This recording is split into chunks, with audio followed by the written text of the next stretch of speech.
1 minute before to start.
Well, welcome everyone.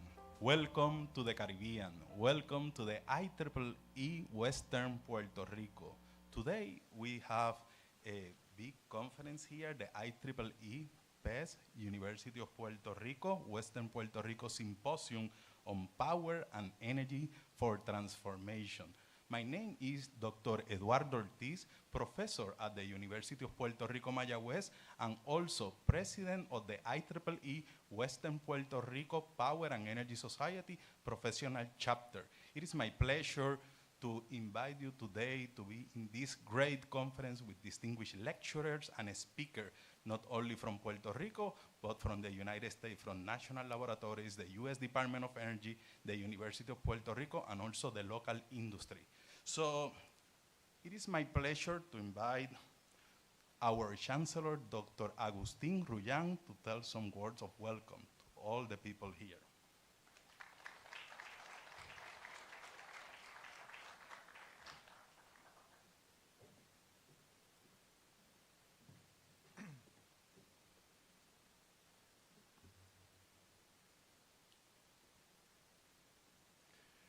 Good morning and welcome to all of our visitors here in Mayagüez, the University of Puerto Rico Mayagüez campus.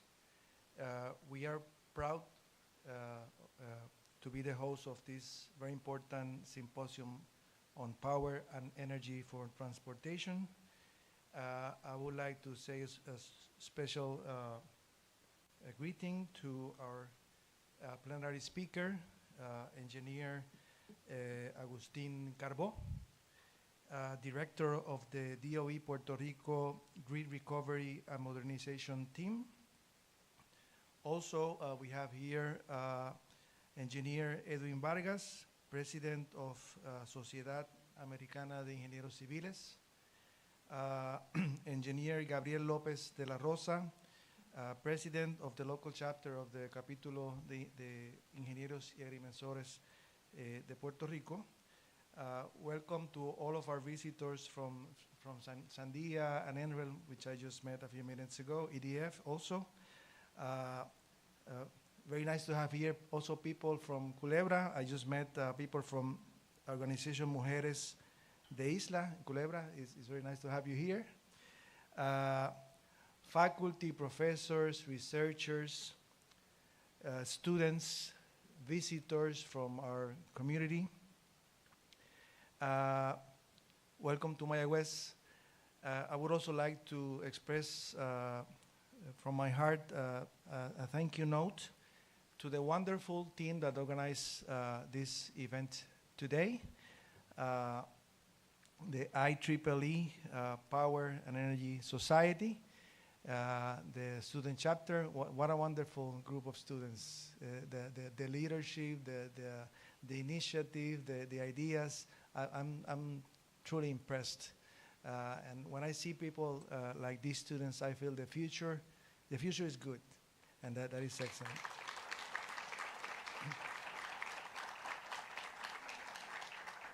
I would also like to thank and say hello to the faculty counselors for PES, Dr.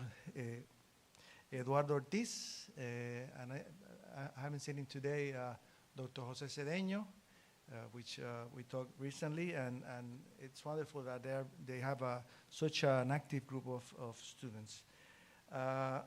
We have a very important topic to discuss here in the next couple of days. It's a topic that touches all of our lives, especially during the times that we are living. Things like climate change affect us directly to all of us. Suddenly, everybody has to know something about energy, about resiliency, about how we're going to face the present and the near future. So I hope that this symposium is very productive and it is useful to all of our participants today. Have a nice day. Thank you. Thank you, Chancellor. Our next speaker will be Dr. Bienvenido Vélez. He is the Dean of our College of Engineering. So please, Dr. Bienvenido.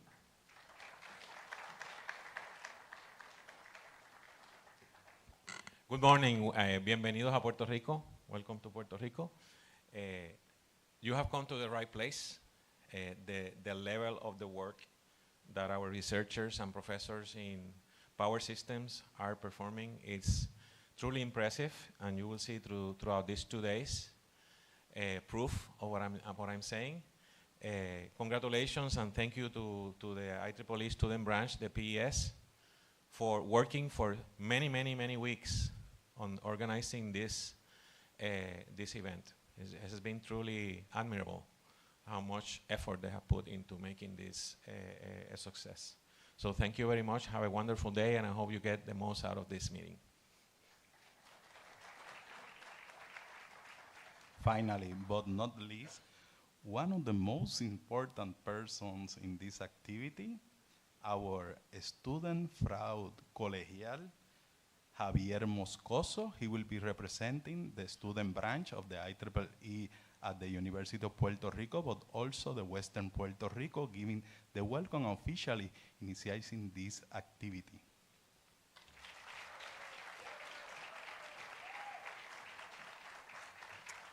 Good morning, everyone. You hear me? It's a pleasure to be here. It's a pleasure to have you and receive you in Puerto Rico. Welcome to Puerto Rico. It's been more than 6 months in the making of this great event. We have wonderful speakers. I can't imagine having a best event or a best venue to have or host this activity. So thank you very much for your time to be here. Our purpose with this activity is to show what we can do and what the University of Puerto Rico can do. We are the only university in Puerto Rico, public university in Puerto Rico, dedicated to engineering. So as a public university, we understand that it's our duty to serve our people and our country. So that is why this event is free. That is why this event is open to the public, because it's a conversation of everyone. At the end of the day, right now in Puerto Rico at least, everyone suffers from power outages. So this, we understand, is not an event only for engineers or electrical engineers per se, because this affects us all, and it's a matter of health, of human health right now, saving lives by having electricity. I want to show and highlight some of the work that we will be developing throughout these 2 days, just to show examples of what we do, what we have been doing, and what comes next, because we're always working for what comes next. And that's how we can inspire further generations and construct a better country. So, for example, we have here a map that we work in the university. Here we present the power restoration after Hurricane Maria. Personally, I can say, basically my inspiration to be an electrical engineer is Hurricane Maria. I was a senior in high school when this happened. And having the opportunity to work along Professor Marcel Castro in this kind of initiative has literally given me meaning to what I do, because I believe we have to have a clear intention to what we do, in order to succeed and to inspire others. So just to have a quick idea, we also report Luma outages and have developed a platform to study this kind of things in detail with a student that is here, William Pacheco. We study hurricanes and restoration. For example, you can compare all of these curves, are hurricanes in the US versus Hurricane Maria. You can see there that when day 29 ends, it's almost 80% of customers without electricity, and it's only a month over there. That's shown in the graph, and we know that we were more than 1 year without electricity. So to serve our communities and to provide hope, we have made several efforts to give back to the community with Professor Smalser, Dr. Eduardo Ortiz, Dr. Erika Ponte, Dr. Leonel, Dr. Agustin Irizarry, which are all here and collaborating in this great event. These are examples of how we give back to community, how we actually go, because I want to also say that for me, one thing is saying that you can do something, and another thing is actually doing it. And giving back to communities and going there, that's how we can make a difference. These are just examples of what we do, where we serve communities around Puerto Rico. The yellow represent where we have been. Hopefully in the future we will be everywhere. That's the goal. And also with Proyecto Luz Verde, which is also an initiative from the Power and Energy Society, we hope to inspire further generations and construct this gazebo in the university for the service of our community. So with that, I thank you very much for being here. It's a pleasure to host you.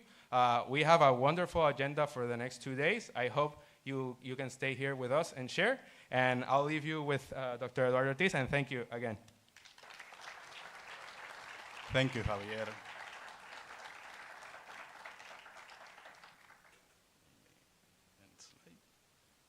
And thank you to everyone to come here in Puerto Rico. Before to start, if you are a colegial, maybe you know this phrase. And I would like to tell it with all of you before to start the conference. Antes, ahora y siempre, colegio. So let's start with our first speaker, that will be the engineer Agustin Carbó. Agustin Carbó is the inaugural director of the Puerto Rico Grid Recovery and Modernization Team, led by the U.S. Department of Energy. The Puerto Rico Grid Recovery and Modernization Team will support in Puerto Rico and rebuilding the electricity grid that is more resilient, more secure, and capable of supporting 100% clean electricity by 2050. Dr. Agustin Carbó holds a bachelor's degree in civil engineering and master in science in environmental engineering from Northeastern University, a Juris Doctor degree from Vermont Law School, and a master in environment management at Yale University. So it is my pleasure to start with the director, Agustin Carbó.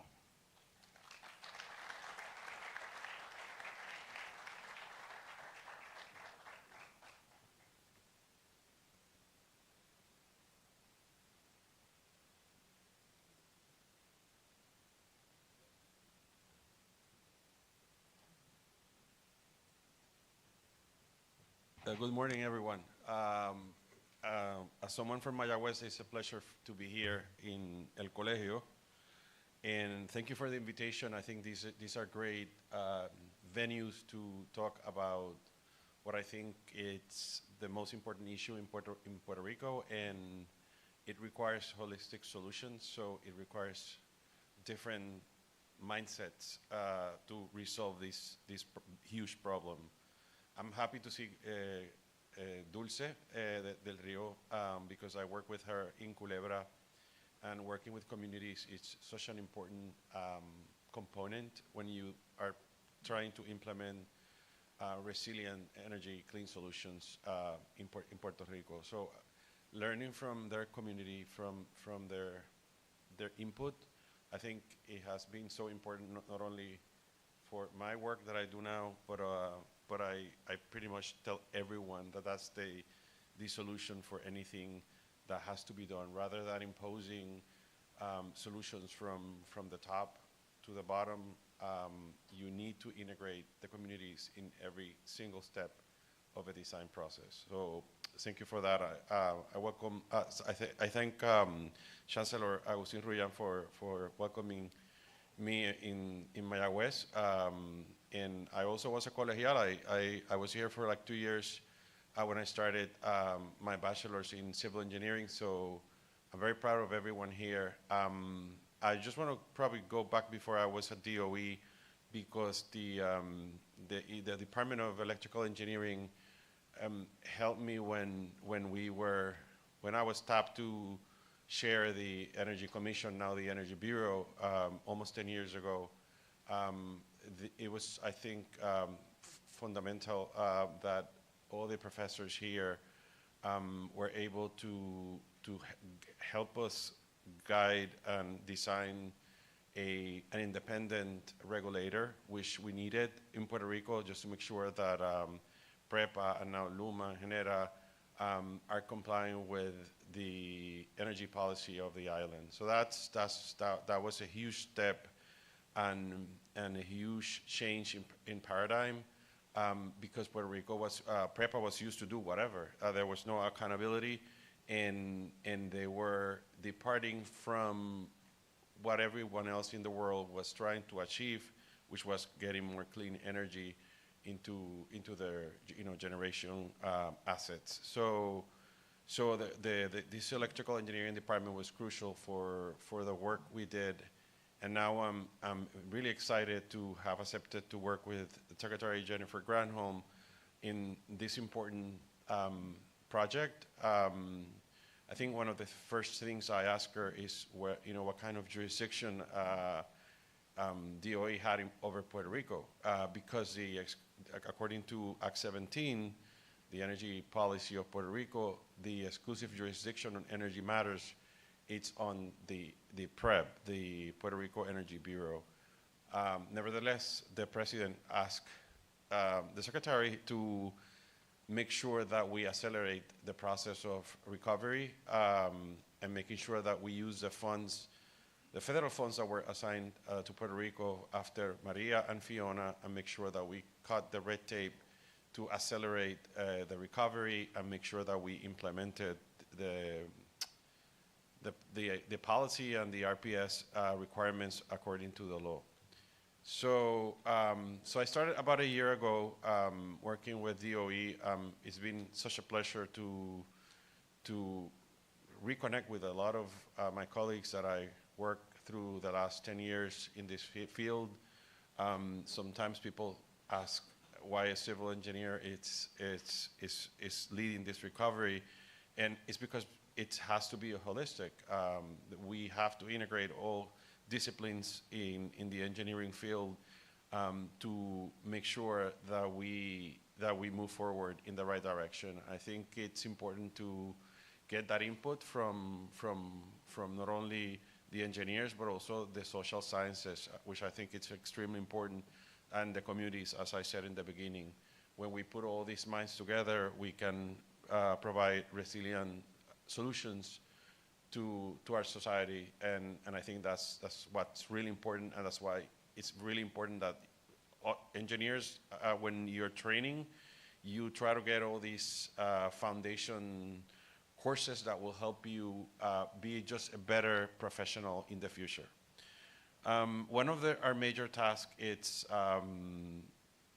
as part of DOE, is the PR100 study, which I have our friends from NREL and other labs, and Sandia labs that are working in this project. This project is important because we're making sure that we are providing a guide or a path, or 4 different pathways to achieve 100% renewable energy by 2050. There's so many obstacles, and we need to make sure that the government also is accountable for what they need to do. This is a legal obligation. It's not an option for the state to delay the compliance of where we are supposed to be right now. According to the law, by 2025, we are supposed to be at 40%. in terms of renewable energy portfolio, and it's not even happening. It's really slow. The process of utility scale projects has been extremely slow, and there has been some back and forth because PREPA is under bankruptcy. It's difficult to get the financing that it's needed.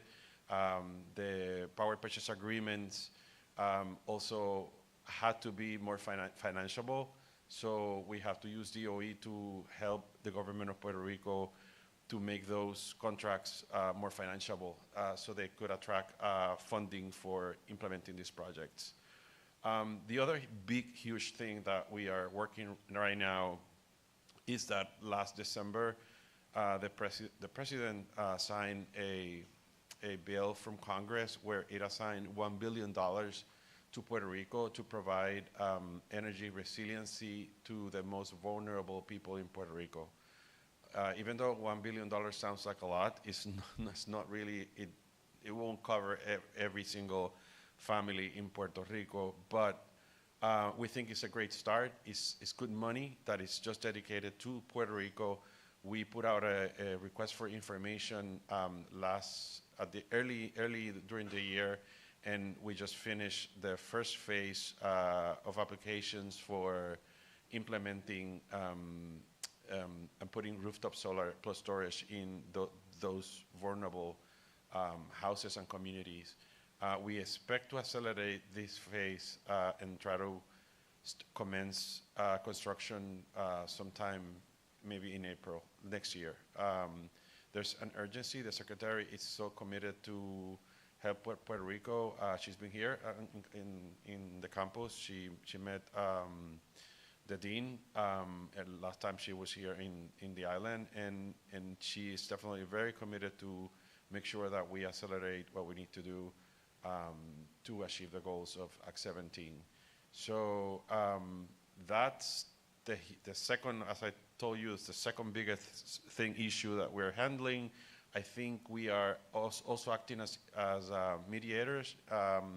There's too many players in the island, many federal agencies and state agencies trying to, with different tasks to modernize the grid and also accelerate the recovery efforts of modernizing the grid.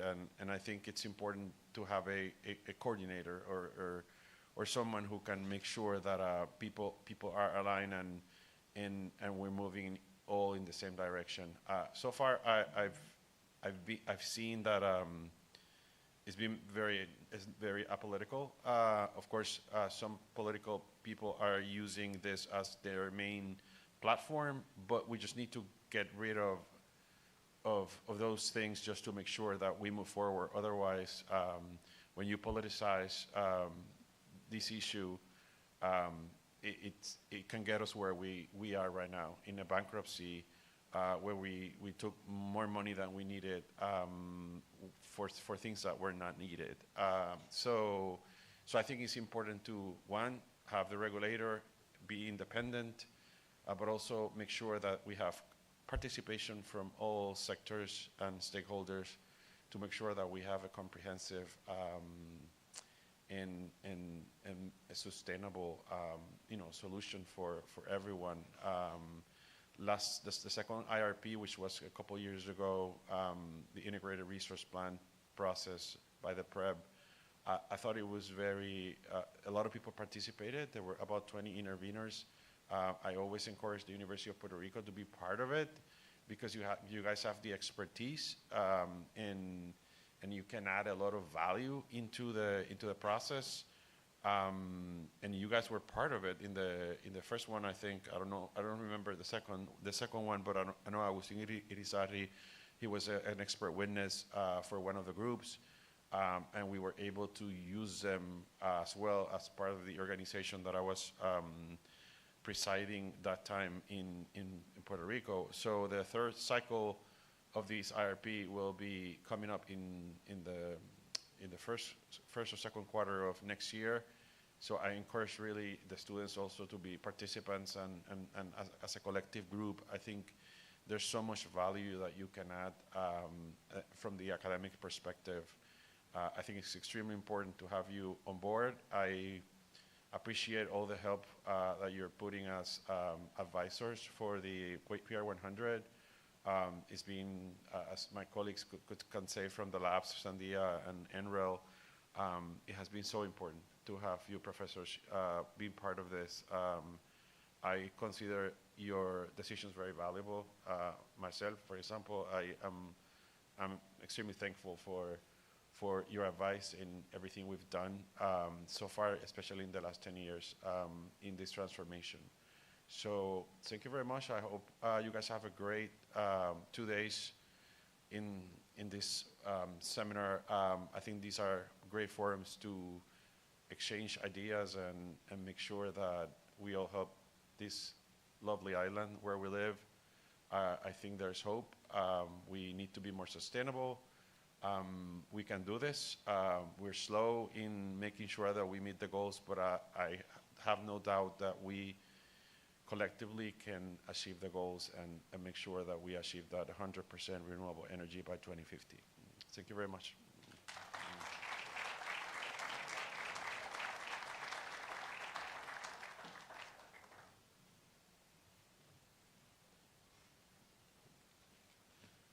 So now let's go to our first topic in the agenda of today, in the area of grid forming inverters. Our speaker will be Dr. Ben Kropowski. He's the director of the Power System Engineering Center at the National Renewable Energy Lab, where he leads the NREL's strategic research in the design, planning, and operation of electrical power system. As center director, he managed engineers and scientists conducting research on power system devices and systems, sensing, measurement, and forecasting, operation and control, and power system design and planning.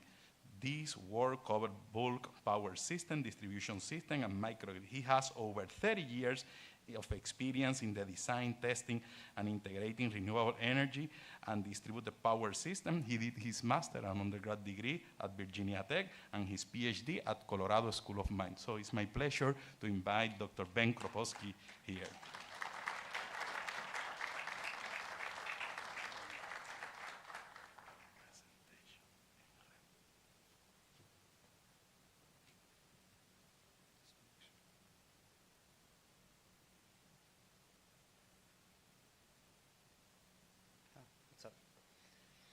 Okay, thank you very much for the introduction, and it's great to be here to give you some information and talk to you really about this transition that's happening not only here in Puerto Rico but around the world toward more clean energy and renewable resources.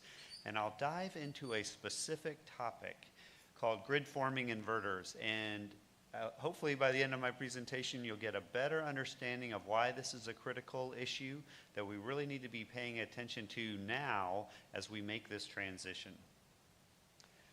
So as a high level, very general understanding of what's happening in the industry right now, this is the US electricity sector, but the things that are important to look on here is the green line on the left-hand side, so renewable energy. As you can imagine, making this big shift away from fossil fuel technologies to adding more clean energy technologies like renewables is critical. And the big things that we're seeing take off, again, in the United States, around the world, people all realize this, wind and solar technologies. But it's really interesting to take a look at that progression that's happening and understand what are the big challenges with this and how we can move this forward and accelerate this transition.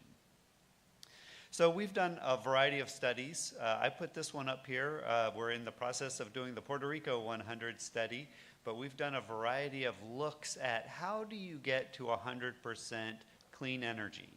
And this is an example right here of how the entire US, so really big electrical energy system, can get to 100% clean electricity by 2035.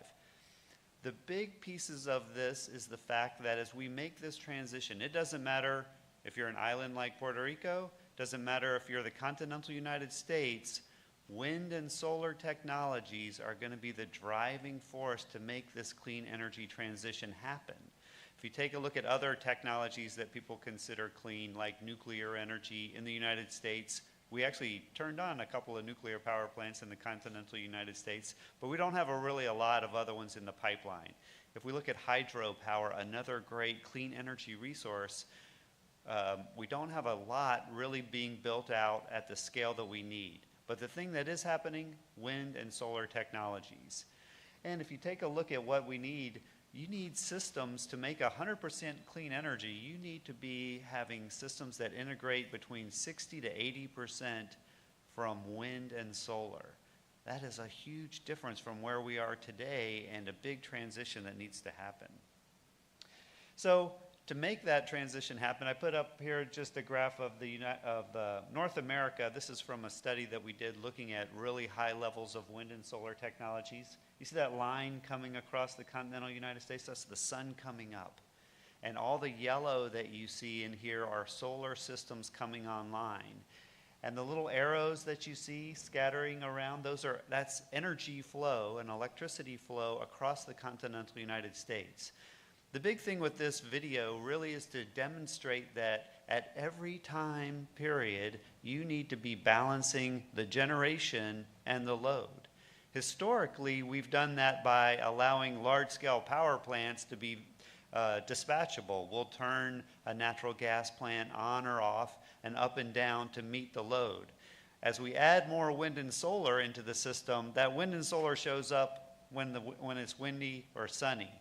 And so that variability on the generation side is really important to take into consideration when we're thinking about how to operate power grids of the future. So this kind of demonstrates that we conceptually can build systems that have lots of variability from the wind and solar, but we can still balance the load in a very specific way, and we can do it at the scale of continents. So we know how to do that on paper, and in a simulation program, the question is, do we know everything about how to make that happen in the real world? So I'll talk about what we kind of know today and where we are in the deployment of wind and solar technologies across a variety of systems. So I put up a graph here. It's got a lot of numbers and things on it, but let me explain a couple of key points in this figure. First, this x-axis is going from very small to very large. So small island power grids on the left, and these could be as small as 100 kilowatts, maybe just a small community. As we get larger, you'll see larger scale island power systems all the way up to the continental United States, which is around 1,000 gigawatts in scale. And then you see percent wind and solar on the y-axis. And the two important numbers on here are the gray circles. The gray circles are what we always talk about as getting to a certain percent of wind and solar or renewables. That's an annual energy number. So over an entire year, how much is being provided by wind and solar?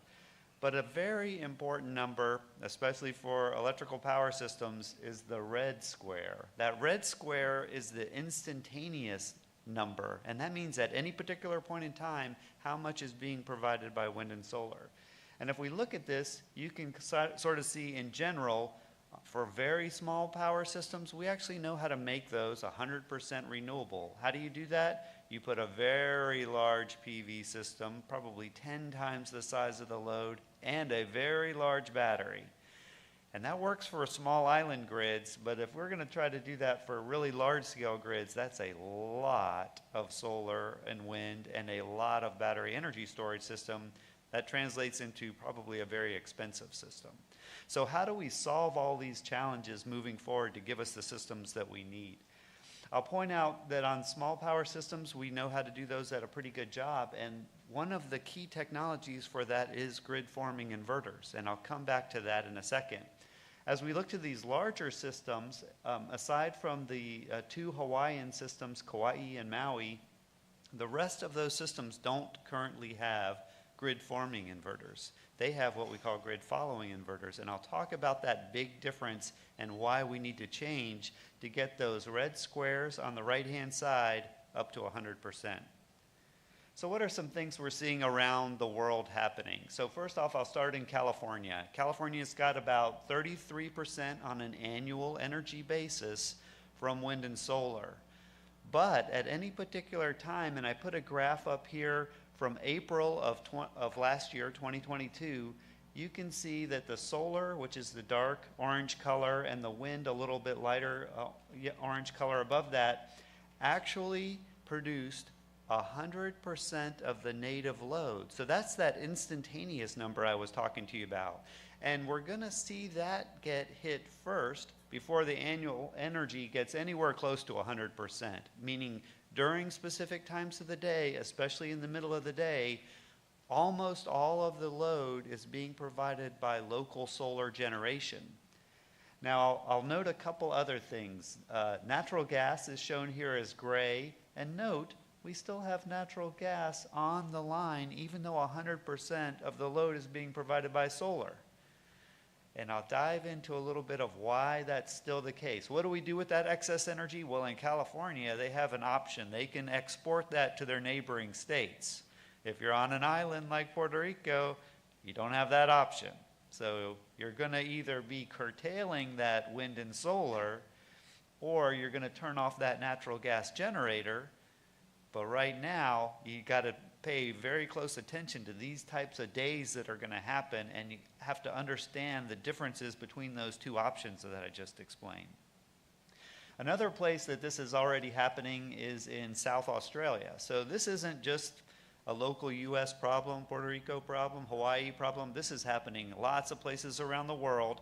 And South Australia is a very interesting part. They have so much rooftop PV there that they can almost meet 100%, and I believe this year, so it's going into summertime in South Australia right now, they will be able to meet 100% of their native load for several hours during the day from just rooftop solar.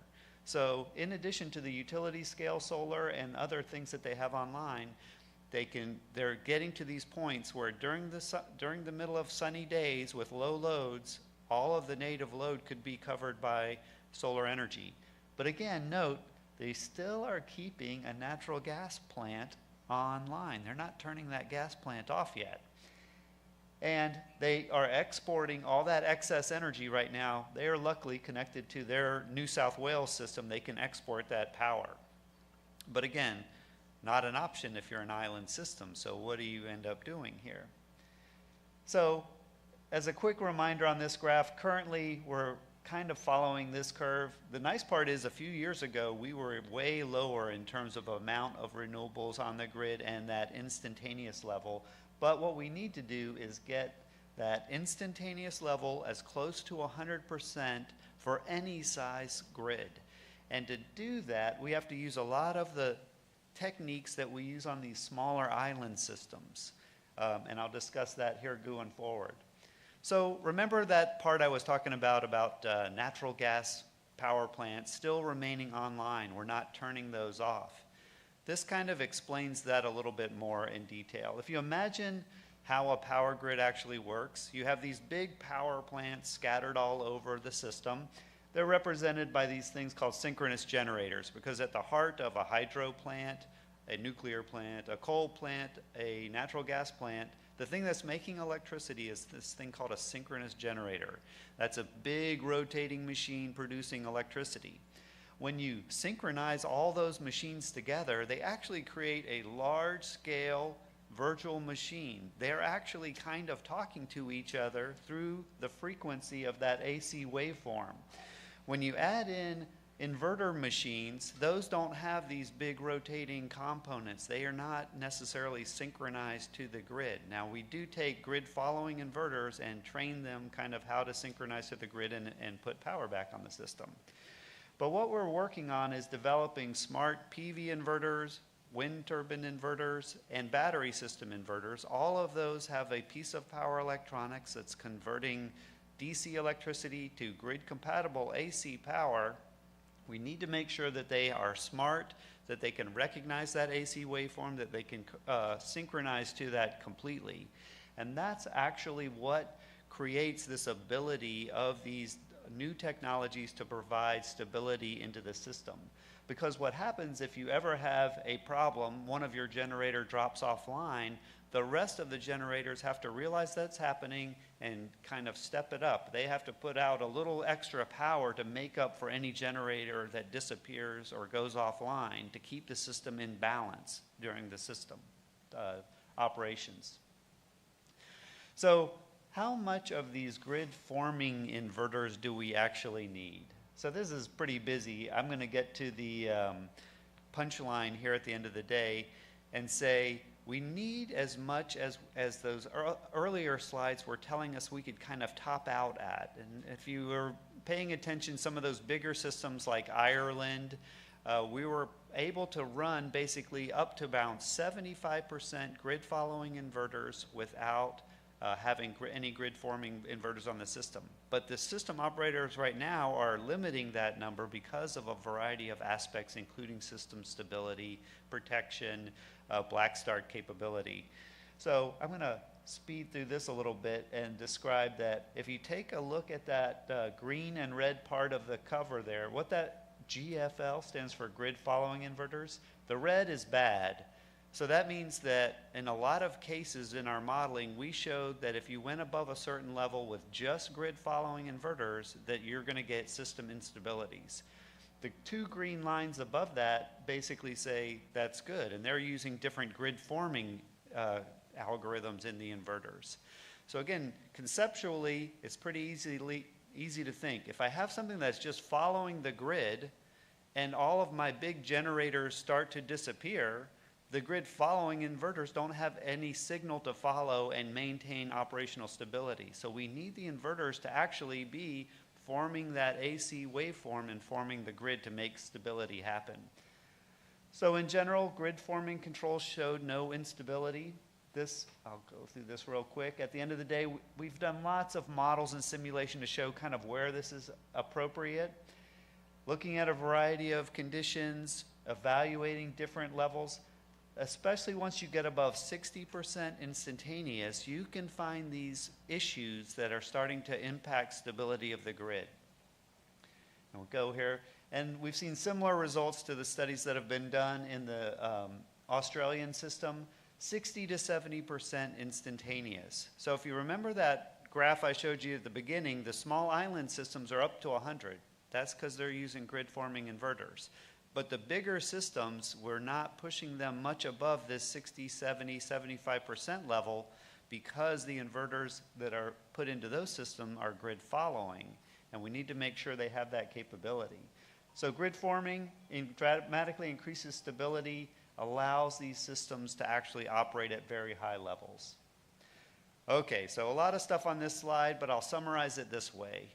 When we look at all the technical challenges with putting inverter-based resources, they can kind of be summarized in 4 areas. Grid stability, and what you see there is some graphs that basically show the system frequency over time and the difference between very fast operating controls, which would be that red line, and the blue line, which is controls that don't operate as quickly. Those can cause stability problems on the grid. Protection, there's a variety of issues with how we actually develop the protective algorithms on the grid to look for the characteristics from inverter-based technologies and how those are different from synchronous generators. A very important one is this other one, grid forming and black start capability. If the grid goes out, you need something to turn it back on. And historically, we've used large-scale synchronous generator-based plants. But if we start to take all of those offline, we need to make sure that the inverters, at least some of the inverters that we're replacing those with, have that black start capability. And what we've shown actually is that the more that you have that capability, the easier it is to actually restart the grid. And the last one there, power system oscillations. This is a big technical area, but we're very interested in understanding if we're replacing all these synchronous generators that used to give us very nice AC waveforms with inverter-based resources that can be programmed a variety of different ways, are they causing any kind of system-wide oscillations? And in the very few places that we're actually installing large-scale grid-forming inverters, we've seen both the benefits of them and also some interesting oscillations that have occurred. And then there's a lot of research that still needs to be done to make sure that as we deploy these in massive amounts, that all the control algorithms from these inverters are working properly. So a lot of the work that's being done in the research institutions are really focused on some of these key challenges. So grid following and grid forming, you've heard me mention these terms, but in general they can be summarized this way, where grid following inverters basically look at the AC waveform. So it looks something like this, red line over here on the left. They look for that and they synchronize to it and they inject power. But if that AC waveform disappears, then they turn off. And one of the things you don't necessarily want is when you have large amounts of inverter-based resources to all be turning off. If that happens, really what you need to go toward is what we're calling grid forming inverters. These actually make that voltage reference waveform. They can synchronize to the grid like normal, but they can also do important things like black start the grid conditions itself. And so as we think about these larger scale deployments of wind and solar and battery technologies on the grid, we are going to need some amount of these grid forming assets deployed to make sure we have a stable operating system. Okay, so there's a variety of benefits as I've kind of gone through for these grid forming inverters and how they're actually operating. I'll point out one other thing here on some of the stuff that we're doing looking at the stability of the grid. Now, this is the Western United States, but we've done examples of that stability aspect. I'll kind of show you at a high level here. So the first thing I'll show you is these frequency curves. If you take a look at this line right here, this is with around 73% of grid following inverters deployed on the system. The grid starts off around 60 hertz, that's that green line, and then an event happens. So they drop off a large amount of generation. The frequency declines, but it then comes back into stability. That's what that green line is showing there. The problem is that it actually dips below what they call the under-frequency load shedding scheme. And that's actually a part of the grid where they start to drop load to keep the system stable. So that's a bad thing if that little line goes below 59.5 hertz. That's when you start having problems with the grid. If you switch out these inverters to grid forming, you'll get something like that green line as it goes across. A much lower decline in system frequency, the grid stays stable, you don't lose any load. So these are the things that we're understanding from a perspective of technology deployment and modeling to make sure that these systems can actually operate properly. Okay, so where's all this heading? So the Department of Energy last year started a new consortium called the UNIFI Consortium, which stands for Universal Interoperability for Grid Forming Inverters. And you can see it's a pretty large consortium, but importantly, as part of that, we have University of Puerto Rico, as a part of our university consortium piece of this, as well as several other national labs and the industry players here. Oh, thank you. So, as you can see, we have a focus around research and development, demonstration and commercialization, outreach and training. But really, the focus on this consortium is how do we make sure, as we deploy grid forming technologies, people are doing it in a very consistent manner.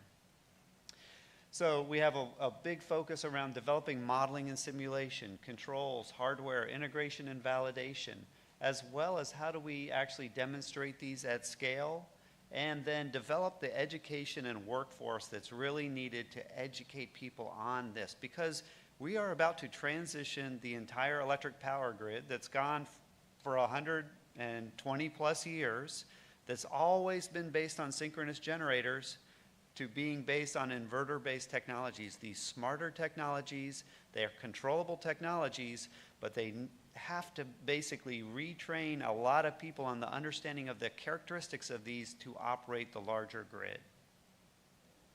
So our big goal is really to develop that set of interconnection requirements and specifications between the grid and the inverters themselves. You can see the group of us here. we were at Georgia Tech earlier this year, and we've had some key accomplishments that we've been focused on, including developing a set of specifications in this area, developing generic models in this space, starting to conduct multi-vendor testing of this, and doing a huge amount around our seminar series in this area. So I'm going to speed through the little bit here just to catch us up. Specifications. One of the big things when we think about a new technology is actually how do we get all of these things to work together, right? We can just say, hey, inverter manufacturers, go out and build a bunch of grid-forming inverters, but how do we ensure they all work properly together? So if you think about things like USB ports, right? There's a standard around that comes up with a requirement so that everybody that makes a USB or a Bluetooth-enabled device makes them in a similar fashion so that they can interconnect and create interoperability between those devices. We want to do the same thing for grid-forming inverters to provide a set of specifications that everyone can follow as they develop that technology and that utilities feel comfortable with how they integrate into the grid. We've also worked a considerable amount on developing models and simulation techniques for these, because now we have to develop the models that would then go into the simulation packages that utilities use to simulate large-scale grids before they deploy these technologies. We also want to understand how these inverters actually work together, and some experiments that were going on. This is the laboratory actually where I work out in Golden, Colorado, but we have testing going on not only at our lab, here at the lab at UPRM, at Sandia National Lab, a variety of places around the United States where we're evaluating how multiple vendors really can tie into this. And this kind of shows you some of the equipment we have at our site. I'll show you a little bit of an overview looking down into one of our research labs where we can set up multiple vendors from multiple different companies and look at how these all interact together at a variety of scales. Now we're doing testing right now up to a 1 megawatt, which is something that would provide, you know, power for around 2,000 or 3,000 houses. But we're also looking for much larger scale. We are doing some demonstrations on Hawaii right now where we're actually powering the entire island of Kauai with grid-forming inverters. That's actually a real-world live experiment. And we're looking forward to try to work with LUMA here to get them to integrate grid-forming inverters as they start to deploy these large-scale batteries on the systems here. So I'll wrap up with saying if people are interested, we have a seminar series that occurs every single Monday on grid forming technologies. We've been running about 5 semesters worth of this, but it is the latest and greatest on grid forming. We get experts from around the world to give presentations on this and run constantly. We also, obviously, if you can't make it in person, we have a YouTube channel that you can go to and watch all of these seminars that we record. So a great way to find out the latest on this technology. So with that, I'll say thank you and wrap it up. Thanks.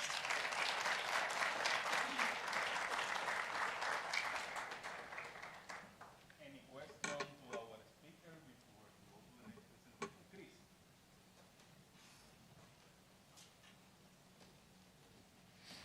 Chris. Good morning, and thank you for a wonderful, interesting talk. I'm not an electrical engineer, so I don't have a lot of expertise in some of the technical things you spoke about, but I do have a general sense that when you're talking about batteries, storage for intermittency, that batteries are still relatively low density compared to many other sources, and so they might be better served for vehicles rather than grid storage level. And so I'm wondering, how much are you thinking about things like pump hydrogen or lifting heavy masses as a way of storing energy, or other kinds of strategies that might also meet the large-scale demands that are upcoming?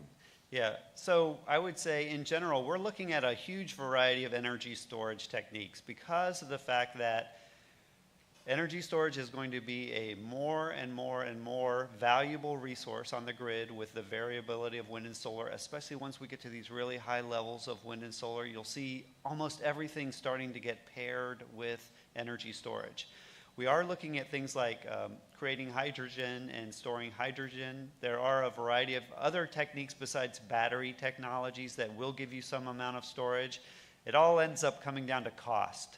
So cost for how much energy storage you can get. There's still a variety of ways of doing it. Right now on utility scale grid projects, you're seeing lithium-ion battery packages really take off. They've got the cost down on that where it's very affordable. Some of the other techniques, gravity storage, even hydrogen storage, still aren't as cost competitive as you have with the lithium-ion batteries of today. Doesn't mean they're not going to be in the future. So we need to, and we have a couple decades of this transition happening. So we really need to look for longer and longer duration storage options that are going to meet the cost goals that we need to meet to make systems economical.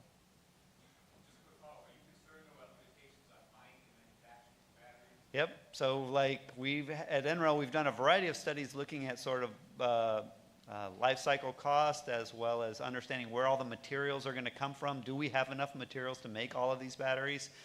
And things like the changeover for vehicles to electric vehicles. Can we start using those batteries after they are their useful life inside a car for like grid type applications? Because they're not completely useless then, but they may be for that specific application. We can reuse them as a second life in other ways. So we are evaluating a variety of different things. There's unfortunately no good silver bullet in the storage space today, so we're looking at all the options. Okay?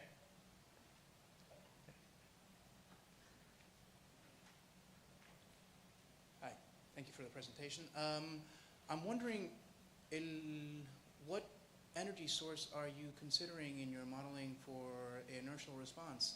Inertial, yeah. So, well, you can do a variety of things. You can have even the PV system, anything with an inverter, you can program it to have extremely fast response, faster than actually a generator can do its inertial response. Of course, depends on the system that you're evaluating, but you can have any of your inverter-based resources have a very fast response. In fact, the grid forming control techniques will give you a faster inertial response than even the grid following inverter techniques. Now, there's some caveats around that. You need to have kind of both plus and minus regulation availability from your DC side source. So definitely battery type devices would have the best part of that kind of thing. And then you have to understand how much inertial response do you need on your system to begin with, and is it paired with any other devices out there? So again, it's a case-by-case, system-by-system basis, but we are looking at how you would embed that very fast frequency response techniques in PV inverters, in wind turbine inverters, and in battery energy storage systems. Okay? All right. Oh, last question maybe? I don't know how much. Yeah? I hesitate asking this, it'll expose my ignorance. On the grid forming, you evidently have to have a reference signal apart from the grid itself. Is that coming through time synchronization signal through GPS or something like that, or how does that work? Well, no, the grid forming inverters themselves can make their own AC waveform. But synchronizing over to the grid, you're just going to do a localized measurement before you interconnect to something else. So in some ways, it would be like how a grid following inverter synchronizes together to the grid, but it actually is already starting with a voltage waveform that has to adjust itself to match up in voltage frequency and phase angle to the grid, other grid reference if you're paralleling the two sources together. But it's starting with a AC waveform as opposed to a grid following inverter that's waiting for an AC waveform and then locking into that system. It's really like synchronizing two synchronous generators when you get down to it, how you would end up doing it. Okay? All right. Thank you very much.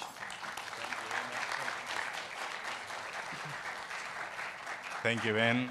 And now let's go to our next speaker. The topic will be Native American and Puerto Rican shared energy perspective. And we will present Dr. Stan Atziti. He received his undergrad and master degree in electrical engineering from New Mexico State University and his PhD from Virginia Tech. He's presently a distinguished member of the technical staff at Sandia National Laboratories in the Energy Storage Technology and System Department. He has worked at Sandia for over 25 years. His interest in research in power electronics necessary for integrating energy storage and distributed generation with the electric utility grid. He leads the Power Electronics Subprogram as part of the DOE Office of Electricity Energy Storage Program. He is a community leader with the Native American and Navajo communities. So welcome, Stan. Yate, Stan.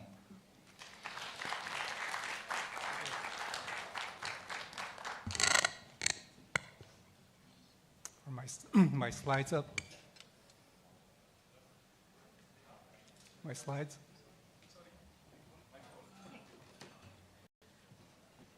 My fault. Aquí, Atziti.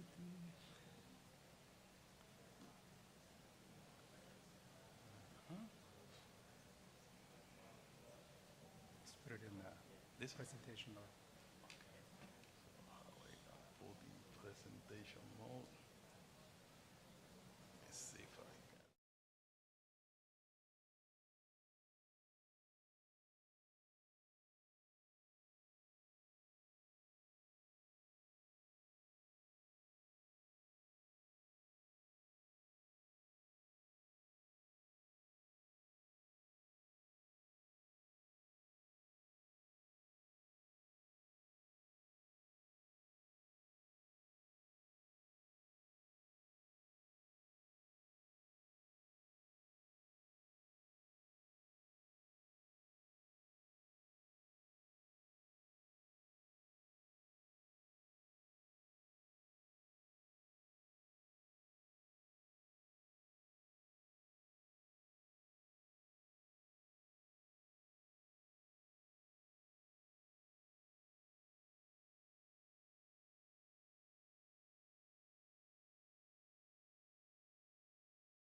Let's see, how much time do I have?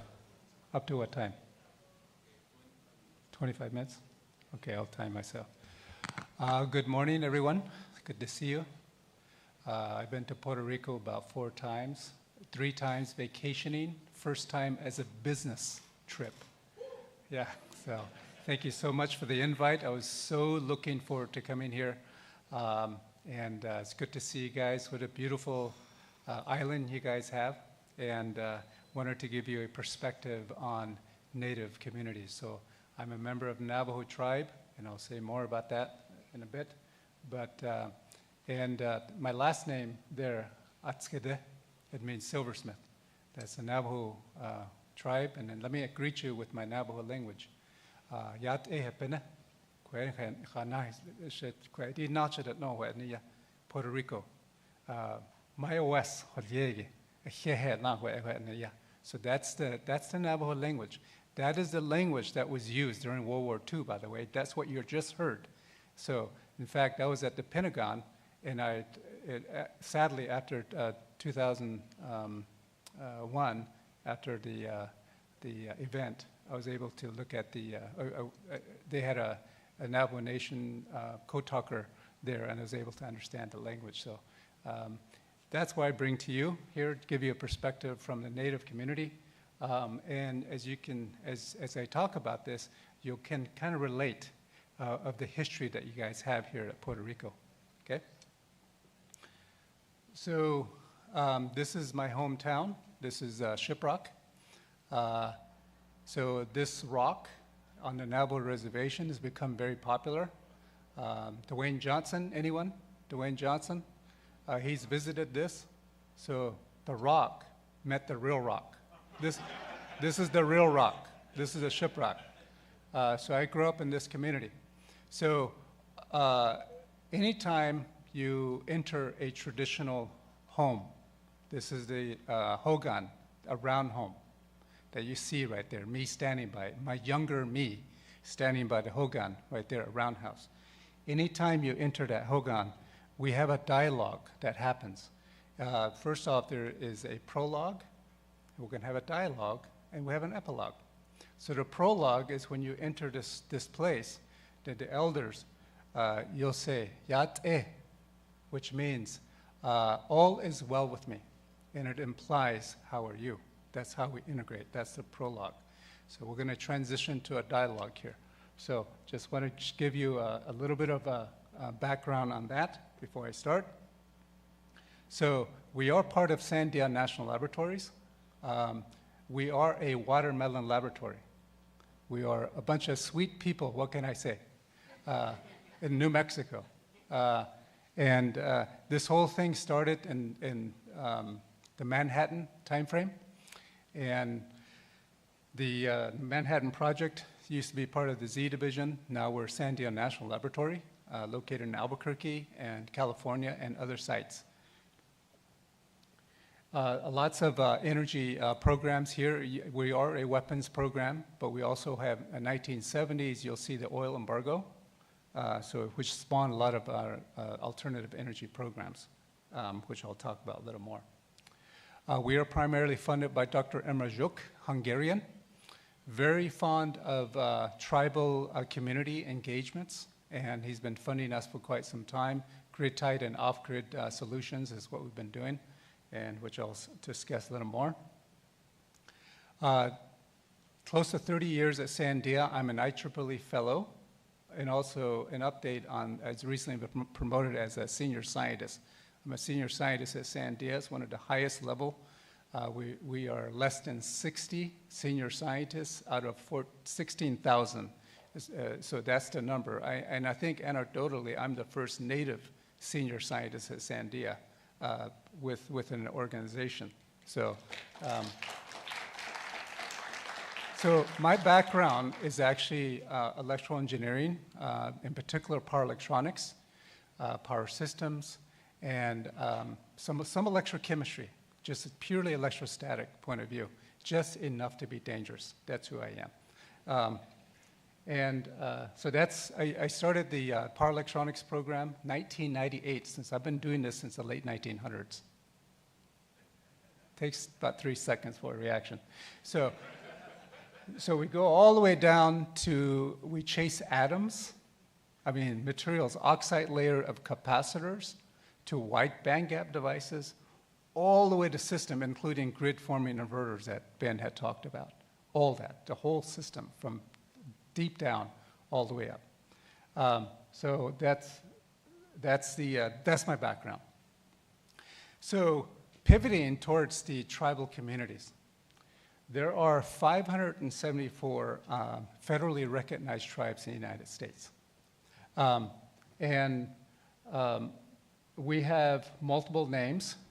We go by American Indian or Native American. So those can be used interchangeably. From the legal system in the document, they go by American Indian. So that's all interchangeable. I was doing an international speech from folks from India. They say, what do you call us? I say, well, we're Native American. We call you Native American. So I use that in an IEEE community. So they can be used interchangeable. We are about close to 8 million population-wise, and we represent 2% of the population of the United States. And here's just a picture of different tribes in the United States, and then also some tribes in Alaska. We also have different names, villages. The Alaskan tribes, for example, I'm talking with Levelock Village of Alaska. That's the name that we use. And then our nation, Navajo, I think I heard Navajo. Is that how you say it here? Yeah, Navajo Nation. We're known as nations. And then we have a lot of pueblos. in New Mexico, and then Rio Ranches. So multiple names. Now, a little bit of history here, and I think you'll appreciate this. 1924 was the very first time the United States said that Native Americans can become citizens of the United States, mainly driven by the fact that my tribe and most of the Native tribes had fought in World War I. And somebody in Congress says, you know, we need to acknowledge that, let's make them citizens. So before 1924, we could never be a citizen of the United States. But after that, we can become citizens. So that's one. The second event, 1934, is the government said, all these tribes that are represented can become sovereign nations now. So that's one event, 1934. The second thing is they acknowledge that they can become dual citizen. So I'm actually a dual citizen in the United States. I'm a citizen of the Navajo Nation, and I'm a citizen of the United States. So I'm a dual citizen. The interesting thing is, since 1924, the citizenship took place, and it took 40 years for us to vote for the President of the United States and Vice President. 40 years. Finally, it was the responsibility of the states to determine, yes, you can vote or not. 1950s, there were like 5 states or so that said, no, you can't vote. It took a while. So I'm sure you can appreciate that. So we've gone through that history. We have a similar history of what you guys are going through here. So tribal sovereignty. Sovereignty is basically the right of the people to govern themselves. So our tribe, the multiple tribes, we, for example, the Navajo Nation, we have our own president and vice president, and we have 3 branches of government. We are a sovereign nation. We govern ourselves. We are a single point of authority, okay, which means that we don't have to follow the states and federal. If our president says, thou shalt have photovoltaic system on our land, it just happens, single point. We don't have to go through layers. It just happens. Okay, that's the difference. So it's a different community. I tell people that don't assume what's happening outside the reservation is going to be the same as what's happening inside the reservation. It's 2 separate things. It's a different world that you're entering here. And renewable energy potential on these reservations is quite high. Collectively, if you take all these reservations, they can be put into the state of Idaho, and about 56 million acres. The smallest one is about 1.3 acres, and our reservation is the largest, 17 million acres. And by the way, I did some calculation. We are about close to 8 times as large as Puerto Rico, the island of Puerto Rico. However, your population is about 11 times the Navajo Nation, okay? Just give you a perspective. We're very sparse in our land, and I'll see how that makes it complex for our energy systems on a reservation. So about 6% of the land area, we represent 6% of the United States and about 7% the national potential. That actually is a study from NREL, 6.8, that the Office of Indian Energy uses, so it's about 6%. By the way, you power electronics guru, my reservation here on the left photo is Kayenta, the area of Kayenta in Arizona. That's where the flexible AC transmission is. One of the first ones, if you read Dr. Hinakarani's book, Flexible AC Transmission Systems, that's one of the very first ones installed on my reservation. And the right side is my photo. I'm also a photographer. That's a close-up view of a 50 megawatt PV system on a reservation. They recently commissioned another 72 megawatt system on the New Mexico side of the reservation.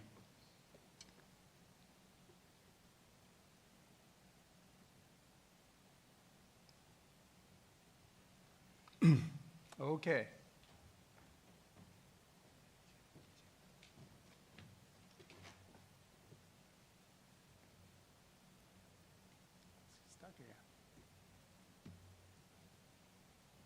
Don't you love technology? No, I can't. Okay, here. There we go. Okay, so here's the irony. The bottom left photo is a photo of electrical transmission system, and the house that's shown there has no electricity.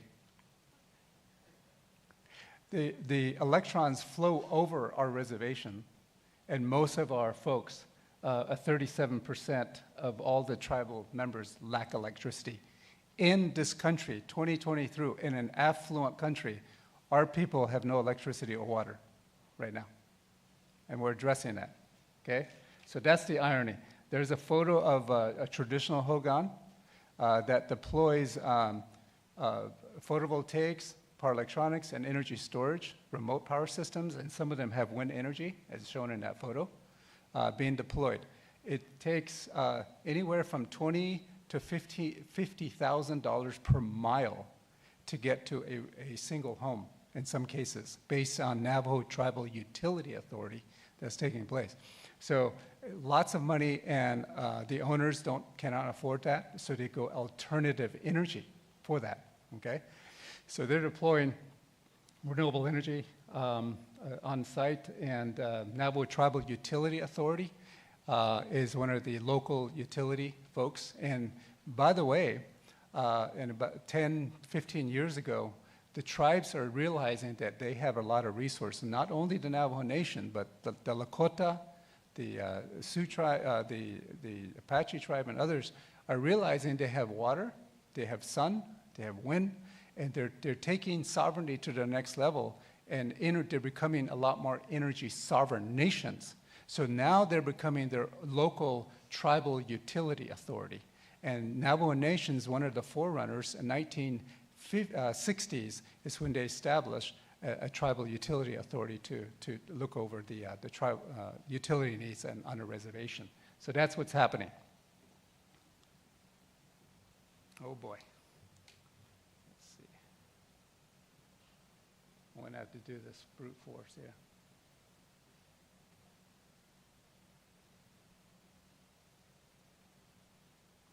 Sorry about this. So, DOE Energy Storage Program, we're working with several tribes in Navajo Nation. The Picaris Pueblo, we have San Carlos Apache tribe, Seminole tribe, Alaska Village, Levelock Village of Alaska, and we're going to be adding several tribes to this. And basically, we are a trusted advisors to the tribe.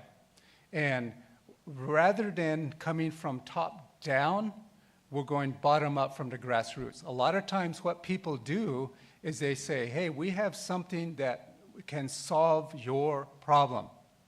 Wrong thing to do. I've seen this happen so many times. Wrong thing to do. You need to respect that this is a tribal nation, this is a sovereign nation. We need to understand the people and say, let us understand what's going on. Let us figure that out. And together from the grassroots, figure it out from top up. That's the difference. And that's the method that we use. And the tribes have come to me many, many times, say, hey, Stan, we have a photovoltaic system, and we don't know if we need energy storage or not, economically or technically. So that's what's been happening. We are a trusted advisor to the tribe. So this thing is growing. And by the way, in my entire career, I've never seen this much funding available to disadvantaged community in my entire career. We're talking billions of dollars for equity, equitable solutions, disadvantaged communities, lots of money coming through for the tribes. And we're right in the middle of it and working with the tribes and being a technical advisor, unbiased advisor for the tribes.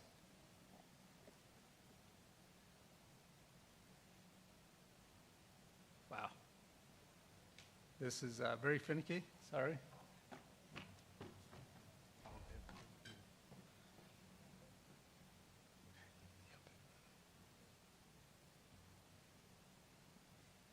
The next one, right? Yeah.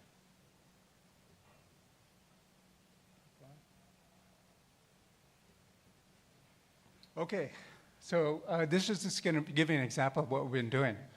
Here's the Navajo Nation, just a little larger picture here.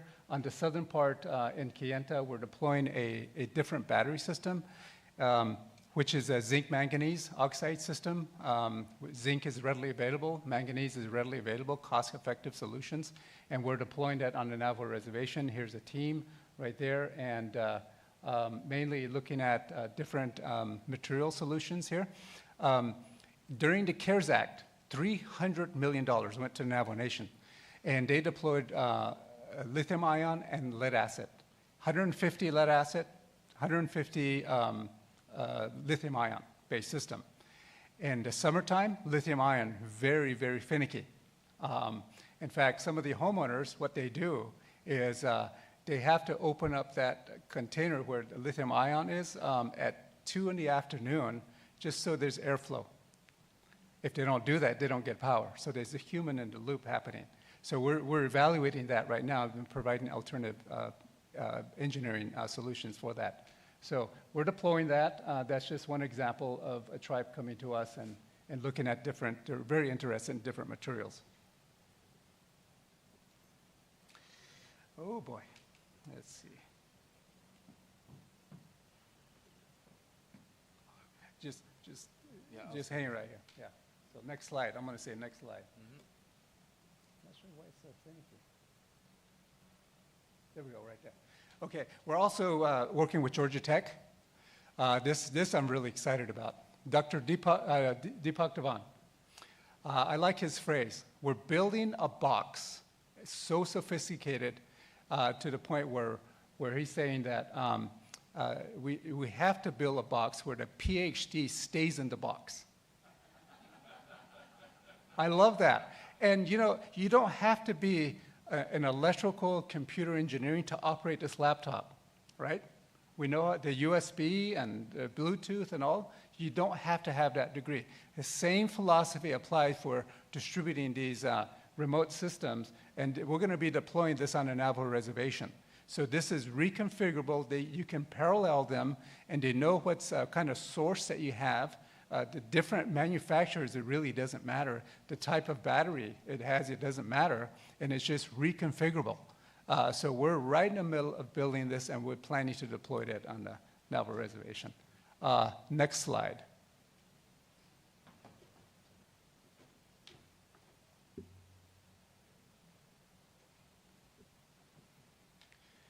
Here's Apache tribe.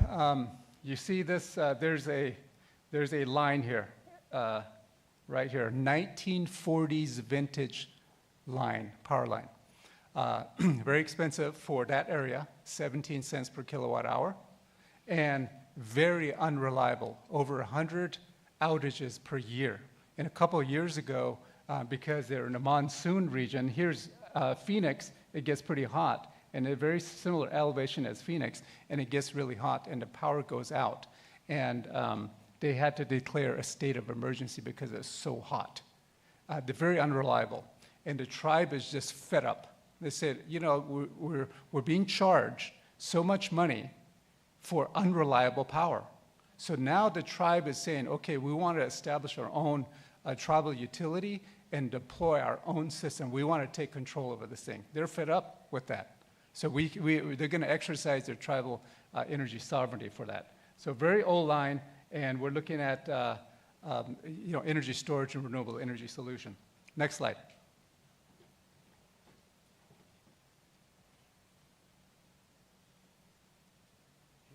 Yeah, that's fine, right there. Okay, so some of the uniqueness with the Navajo Nation is there's this, yes, finances, some of the barriers, but then the key thing that's very different with Navajo Nation is that the grazing permits. This has been established for a long time. There's a lot of grazing, like just this guy herding sheep right here. They have a lot of power. So if you come in with a study saying, oh, you know, this would be really cool for a PV system here, you have to go get authorization from this grazing permit holder. If that holder says no, that's it, you can't do it. So for some reason, the grazing permits it's like a balloon also, they kind of grow. So that's very unique with the Navajo Nation. That still exists, and those guys have power. So it took a while for that 50 megawatt systems to be deployed, and then the 72 megawatt system because of those grazing permits there. Of course, because being native, we are mindful of the birds and medicinal plants and all. So, next slide.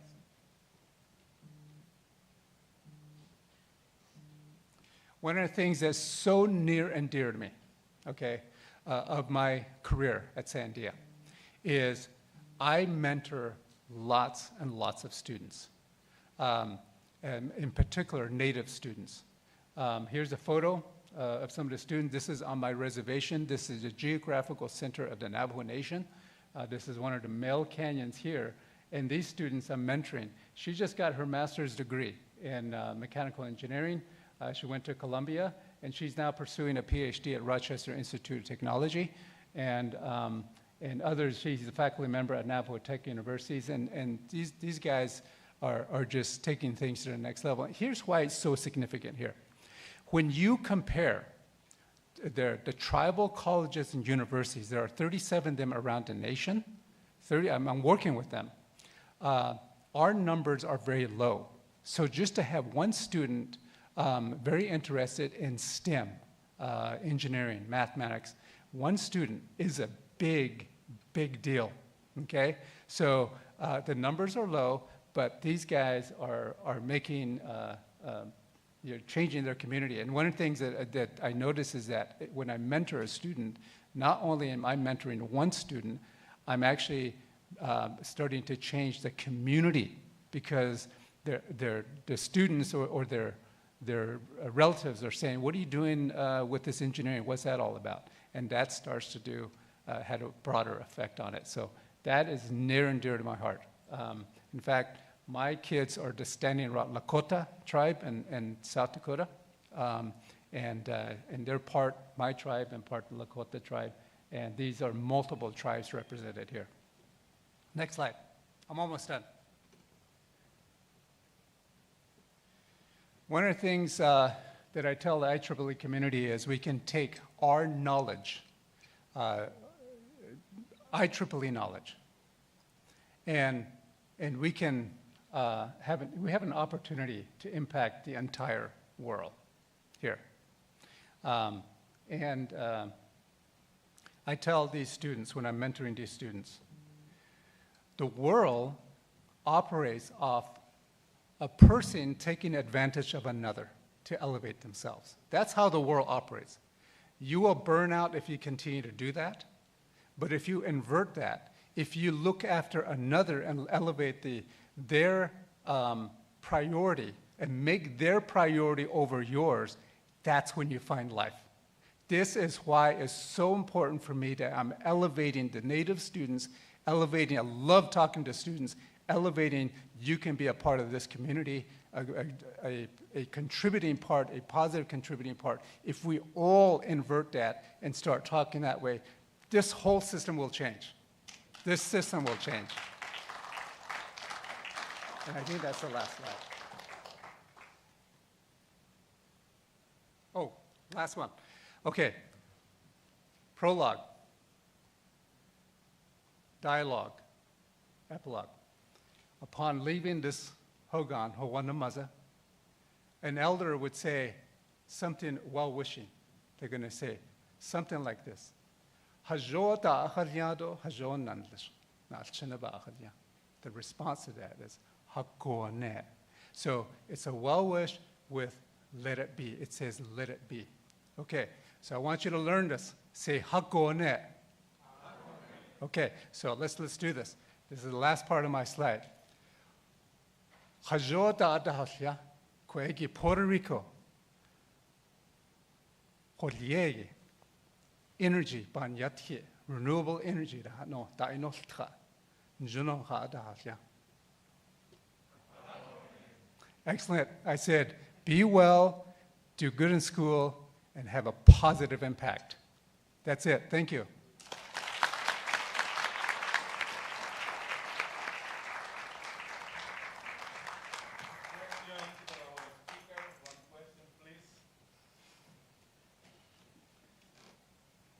Marcel. Thank you so much for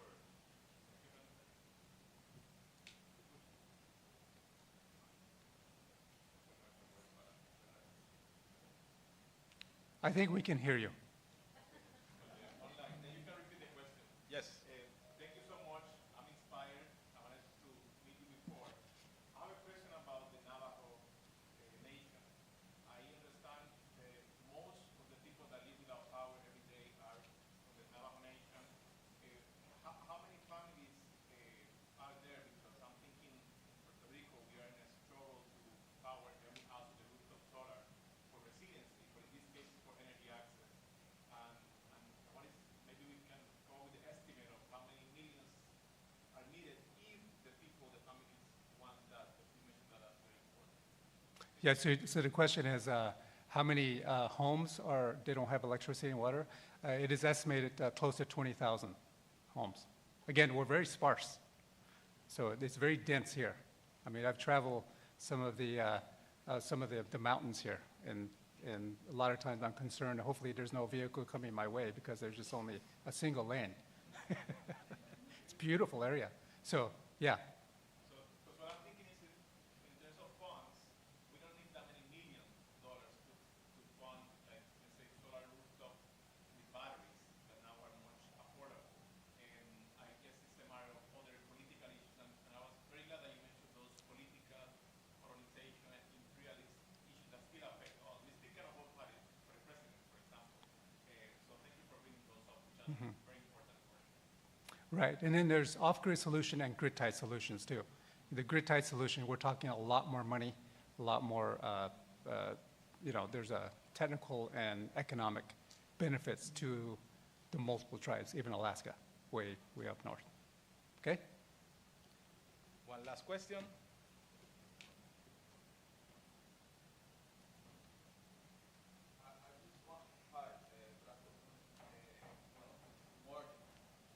I was curious about how does federal regulation over power affect sovereign nations?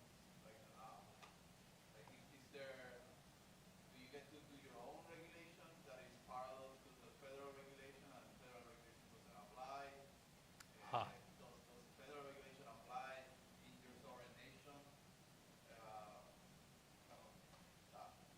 Yeah, the regulation has got to follow some of the states and federal regulations. So some of that is still a standard that the tribes have to follow for grid-tied systems. So some of those, the power lines that we're going through the Navajo Nation, I mean, that's part of it.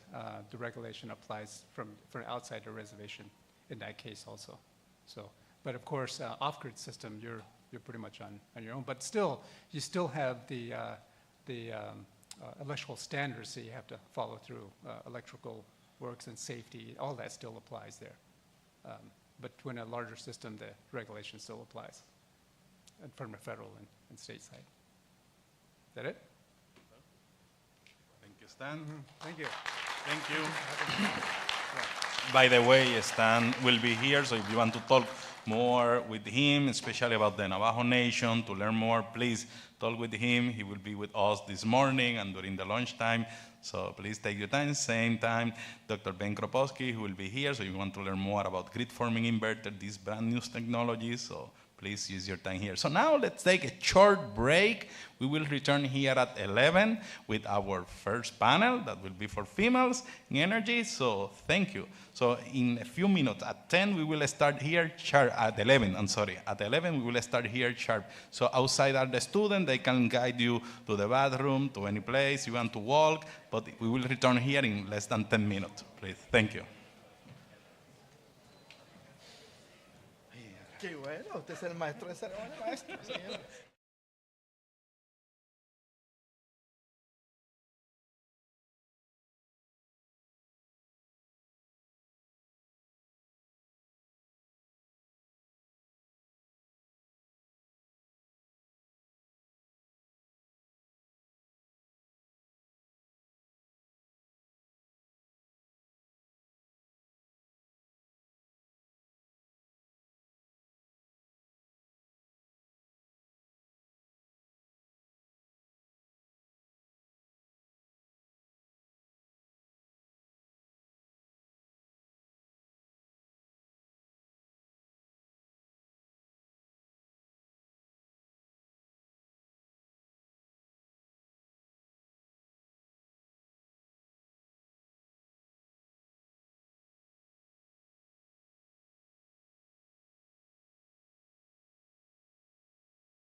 we have our first panel will be the panel led by Dr. Adriana Luna, and will be about women in the energy transportation. Our speakers will be Dr. Adriana Luna, and she will be the moderator for this panel.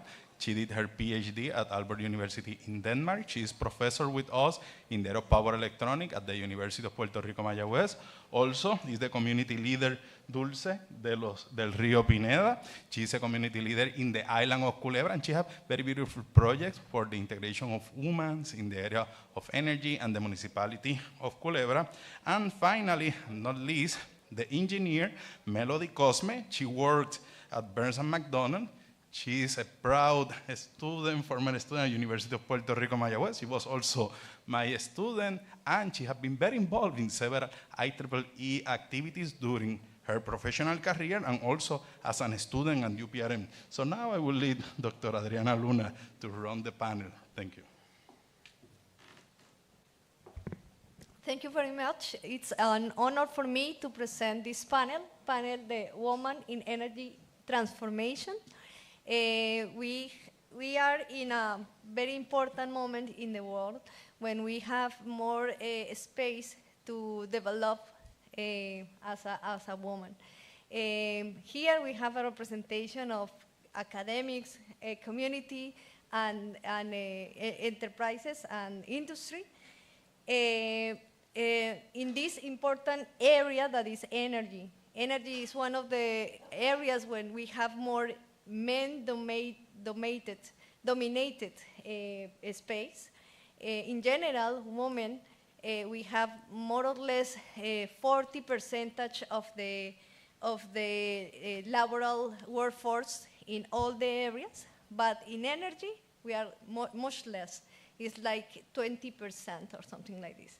So there are a lot of barriers, a lot of stereotypes. And these women that we have here are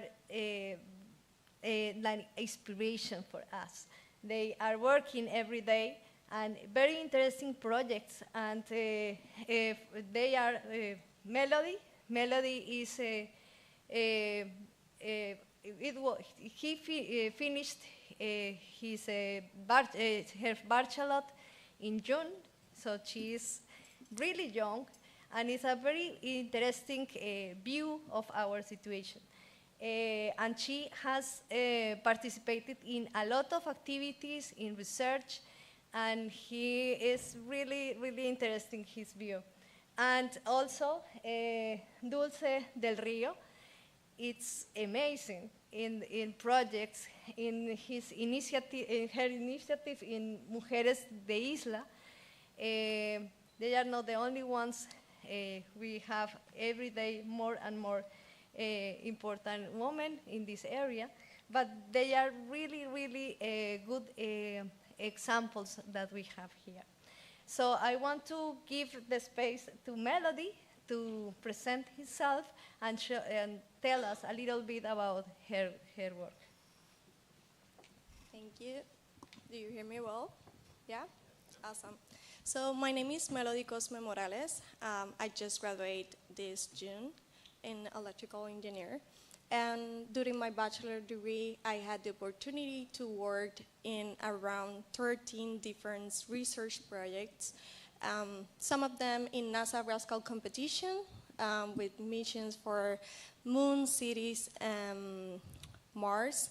Also lead the power and electrical systems division in those projects, doing the electronic radiation shielding, the power consumption, power energy analysis, electronic sensors, everything that a rocket needs to go to these places and everything after land. So I also was part of Proyecto Luz Verde, or Green Light Project, with Javier and the PES team. From the beginning to now, I am just more than excited to see how that project will be soon in the next few months and years, because I know it's going to be a really long project. also worked in the Society of Women's Engineers with the suite in tech, Bastel Healthcare, projects in biomeds. I had the opportunity to be part of the CREST program 2 summers ago in the University of New Mexico, working with the civil department.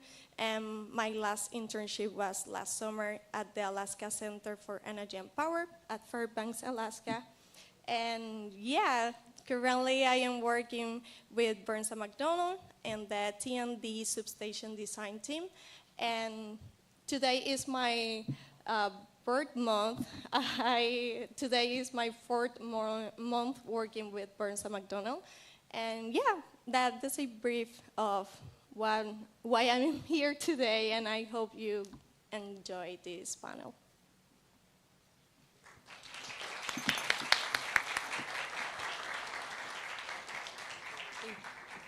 Impressive, isn't it? Someone mentioned earlier that we're in good hands for the future, and I say we're good hands for the present.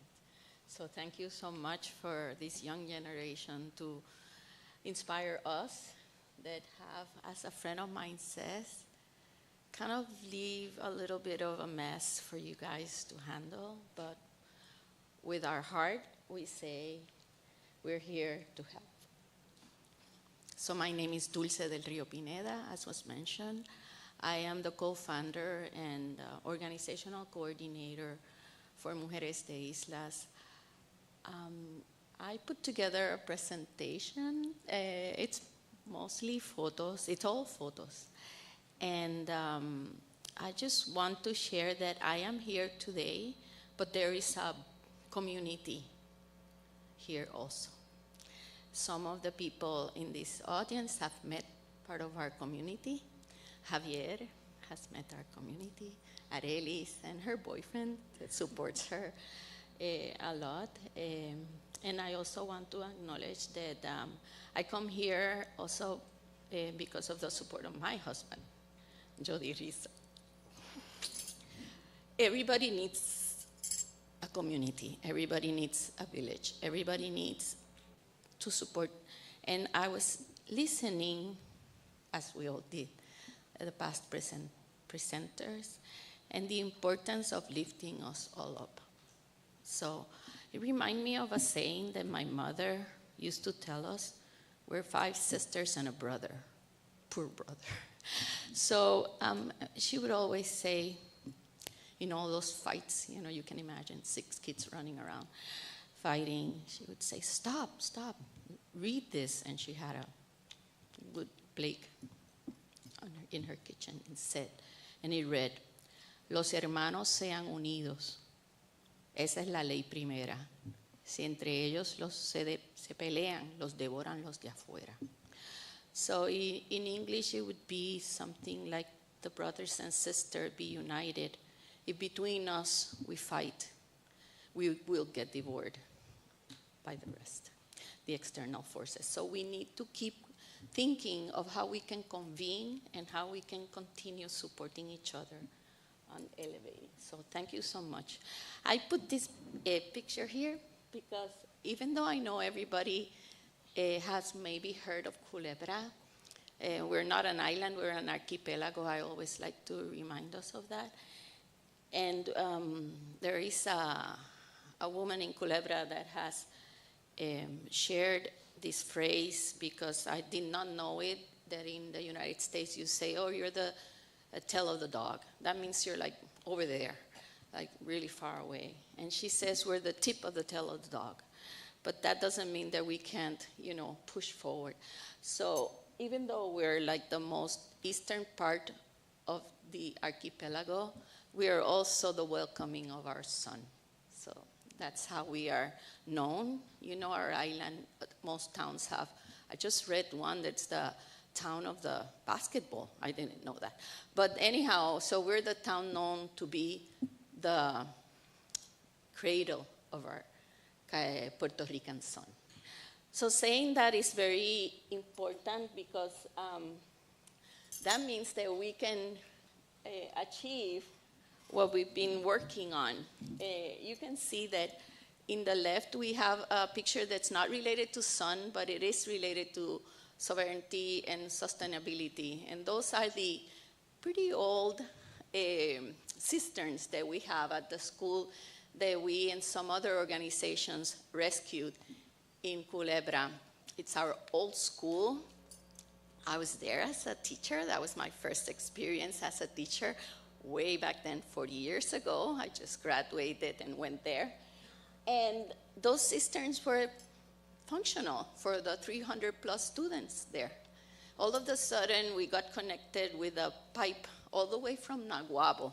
Whoever knows the geography, that means it's the big island, then goes to Vieques, remember the drawing, and then goes to Culebra. But before that pipe, we had our own cisterns that then became a garbage dump. So before the hurricanes, Irma and Maria, we had rehabilitated those cisterns. And I just wanted to show you that we have been, I sometimes share that Culebra, even though I'm not from Culebra, I'm there for 40 years, we're there for 40 years. I think they invented the word resilience, really. I really believe that, because there is nothing that you can't ask a Culebrense that they haven't tried to survive. Starting with achieving getting the Navy out of there. So then we just moved into the solar, and the picture before this one is when they're installing the solar panels, and you see all these women that I am honored to work with.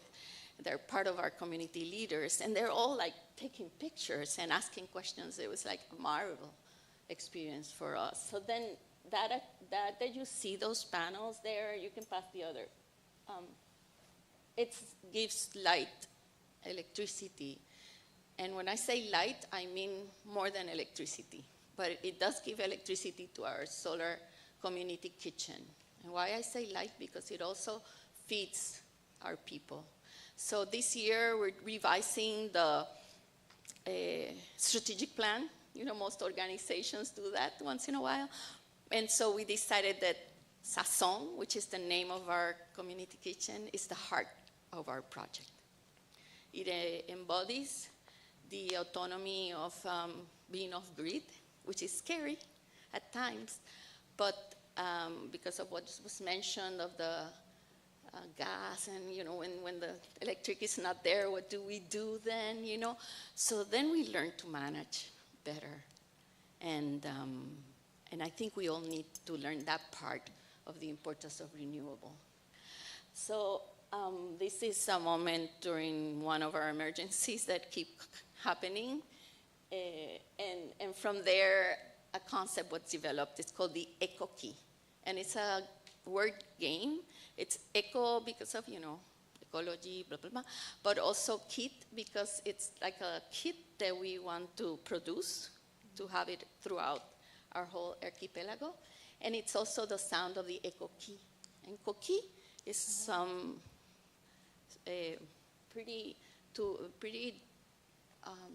close to our heart in Puerto Rico, and animal, but in Culebra you don't hear much of it because of our dryness. So anyhow, that eco key, I want you to focus on the lady, on the young woman on the right. Her name is Maria Gagel. And this was the prototype they developed, and it's a hurricane-proof, you know, hopefully, a little house, and it is our young high school students building for our children to play in. So these little houses, not this one, this is the prototype. You'll see when we build the little playhouse laboratory.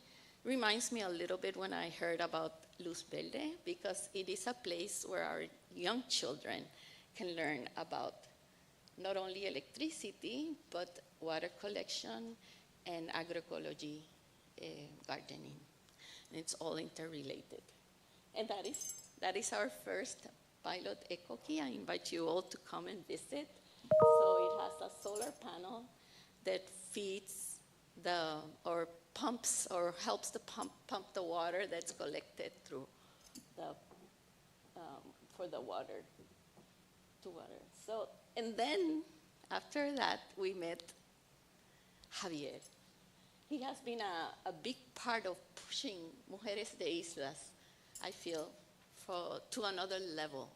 And with Mujeres de Islas, not just us, but other organizations, as I mentioned, and our project with Fundación Colibrí, our project with EDF, our continuous projects with Women in Power also. So this is you remember COVID times? Remember we couldn't visit each other personally? But Mayagüez has always been exemplary, is the word, exemplary? They give an example. So they moved from Mayagüez through the Zoom to 8 communities, one of which was Culebra. And we were assigned, Javier and other colleagues, to work with us, that's all in the little corner on the left picture, on how to make in our case, our hand washing station into an untouchable washing station, meaning that everything was going to be connected through the power of the energy and gravity, so that people didn't have to touch. Remember that we couldn't touch the handles, we couldn't touch anything.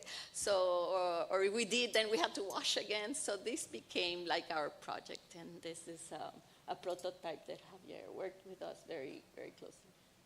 And so this is Maria, and this is when she was learning what was energy, what does that entail?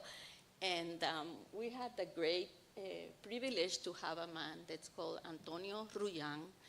He's from Camtabonuco in Utuado, and his work is incredible. And the way he proposes and provides information to our youth is it's one of a kind. And so that's him with our group of women and some young men learning and putting together the first eco-key system, electric system. I want to just read these for the benefit of the English people. I will try to translate, but just notice that this is a young woman, Joannette, one of our participants, and they write, "Today I learned many things. I never thought I could complete an electric circuit." I'll read that part again. I never thought I could complete an electric circuit. Today I realized nothing is impossible in life. Never doubt of yourself.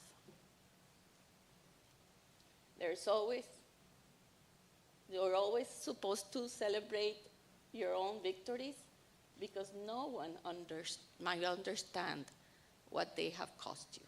So I just want her words to guide us, that there might be things that I can't even imagine when she speaks. I'm like, wow, those words, I don't even understand most of them, but I am so amazed and at awe that our generation coming up can teach us also and keep learning. So there is, because throughout this project, not only did we learn to put together electric circuits, but we learned to know that we are valuable for us, for our community, and for the world. So the next one is another note from Maria about learning of electricity and voltage and all that stuff and watts. But she also knows how to make different energies. That's a possibility. So you can continue. This is already when they put together. Those that are here that know about solar energy can understand how everything is put together. And then this is the second group, but that Maria then participated as one of the graduates from the pilot program, because now we have another eco-key at the ecological school. So we're hoping to replicate.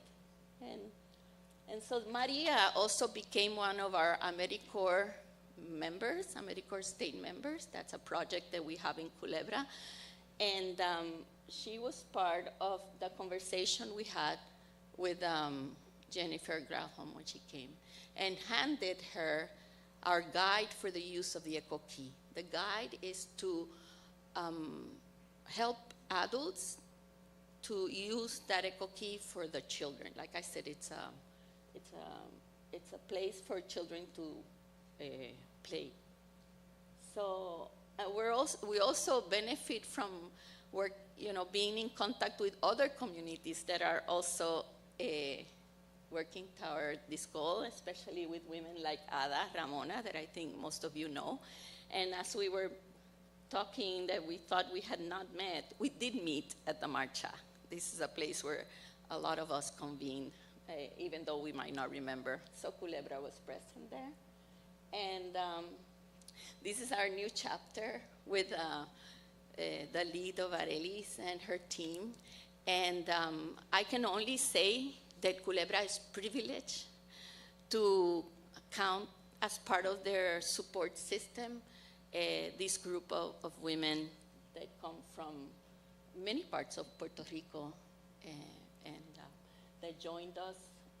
These are the Zoom calls, and then they finally came to SEBA, or the Municipal Collaborative place, and then we end up with what we spoke at the beginning. Culebra is and has always been resilient. It's not a new word for us. And we do aspire to become the first solar island of the Americas. So we want to be there in that circle and square and all of the above, Ben. And so we are going to continue conversation. We really appreciate Environmental Defense Fund support. They'll be speaking tomorrow, I bet, more about this, but I'm very happy to see Amalia and Abimari and Braulio now, welcome, and Agustin. With them, we learned that our voices are very important, and we will continue every day and every afternoon to aspire and make you each one feel and want and support us in that quest. Thank you very much.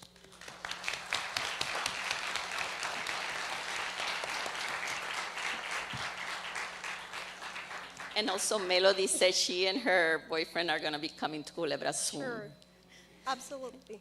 Putting it out there in the spot. They are amazing, isn't it? Also, Empower, it's another group that from women. They are working with Dulce in Culebra, and they are also an inspiration for all the women that we are here. I want to start with some very few questions, and then I'm going to open the space for you. The first one could be, did you both, perhaps Melody first, did you feel any barrier or perhaps any advantage for being women in your sector, in your work? So at the beginning, it's not a secret that women are less in the engineering career and everything related to these groups in STEM. So at the beginning, the barrier was in my mind. I was like, am I going to be the only one in the classroom? Yes, I was. But am I going to be judged about if I am woman or whatever? So the barriers were more in me. The first time that I started working, the first time that I started speaking, the first time that I started to get more involved, everything was more clear to me. I have a lot of faith in our generation. We are changing a lot of things. All of the projects that I was the only woman there in all of them, and most of them. At the NASA Rascal competitions, I start with just being a member of the Power and Electrical Systems Division. And then the 2 years after that, I became the lead of that part. And when I became the lead, I was really scared because it's not the same thing to be the only woman there, but when you are the lead of a group of people that thinks different, that they have their own feelings and they want to develop different, I was scared, but never, they never gave me any reason to think that they are going to treat me different. So for me, was a mental thing that society tried to put in ourselves. For me was, I don't want to be treated as anything. I just want to be treated as another member of this team. And was like that. And I think that you need to be prepared because it's something real. It's not a myth. It's something real. But you don't need to be in expectation of that's going to happen to you because that can affect how you are going to present to other people. Because if you present that scare on you and you are not too confident about yourself, about your intelligence, about everything that you can contribute, that's going to affect you. And it's not going to be for anyone else, it's going to be by yourself. So be aware, but being prepared to present as your own person, as your challenges, as your intelligence and everything that you can contribute, and don't let people think just for a second that your gender defines whatever you need to do there.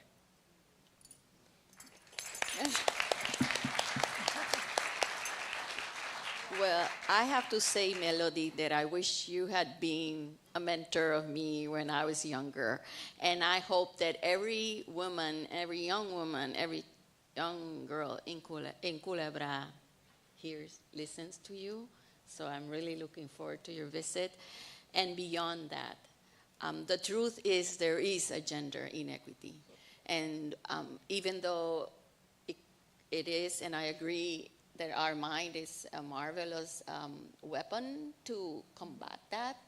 And there is difference in how we get paid. There is difference. So I am very honored to be sitting here next to you and look forward to you speaking up that voice to the rest of our Puerto Rican women.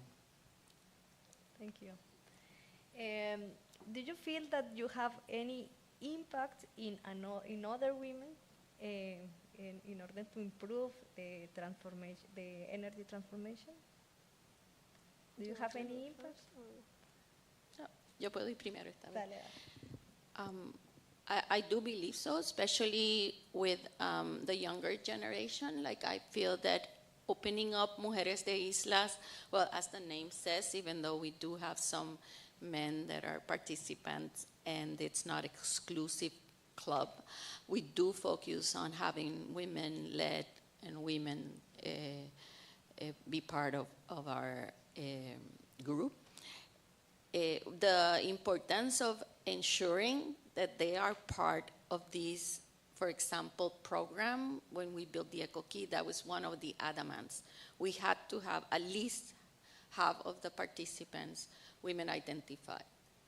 So that I know for a fact that was challenged, but we persevered, and we can see, we have seen the results. This happened 2 years ago.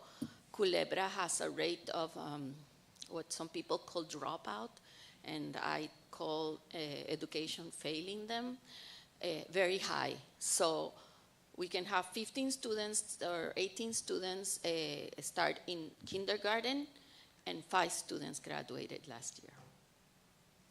Okay, let that sink in. 15, 18 students starting kindergarten, 5 students graduate. From those 5 students, 4 were female. From those 4 students, all of them participated in a program of Mujeres de Islas. So we're very proud to say that yes, we feel we've had an impact, yes, and hope to continue. Thank you. Thank you very much. In my case, you already know I am early in this path and career. Everything that I just mentioned was the last 4 years of my bachelor degree. I took 8 years to make my degree. So not everything was linear. I was not in projects or internship or experiences since the first day. Everything was challenging. I didn't have the GPA, I didn't have the connections, I am the first one to go to graduate from the UPRM in my family. So yeah, it's challenging. So I think in transformation, I know that I start making steps for the fellow people behind me in the engineering, in the women career, in college, in everything. And now I am moving forward to my transformation in the energy of Puerto Rico, because I know we need people that needs and loves what we are doing here and how we can contribute and transform our island and our archipelago to being a better place and have resilient energy and a better place to live with quality. Thank you very much. Well, it's time, so thank you very much for being here with us. And I don't know the next step. We have time for questions. Thank you very much. Nos levantamos.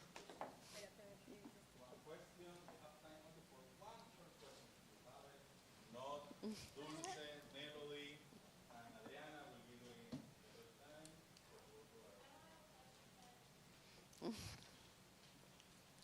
I want to say thank you to all of you guys for being a huge inspiration. I personally work in Empower. I'm the project manager. And I want to say thank you to Adriana Luna and to Dulce Rio publicly for helping us and for inspiring the rest of the group in being strong women in the power and energy industry. So just wanted to let you guys know that you guys been an amazing help, and we hope to finish this project because you're an inspiration. Thank you. Well, thank you. With that, we conclude this panel, and now we will go to our last presentation for the morning. Our presenter will be Dr. Abraham Ellis, and the topic will be the Consortium of Hybrid Resilient Energy Systems, the University of Puerto Rico and Sandia, a win-win relationship. So Abraham Ellis, he is originally from Panama, but he's a colegial from Harvard. He worked at Sandia National Lab, and he has been a full supporter in many of the activities between UPRM, Sandia, and also Puerto Rico. So now I will pass to Dr. Ellis.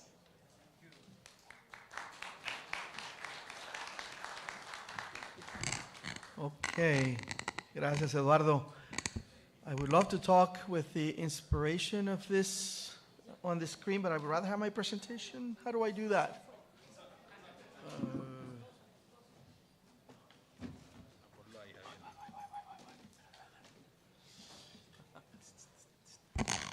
Y gracias a todos por la invitación. I wish I had more time, but I'm between you and lunch to tell you a story about how I became an honorary Puerto Rican. It was conferred to me by Tito Bonanno, who happens to be a colegial as well. And so, are we ready?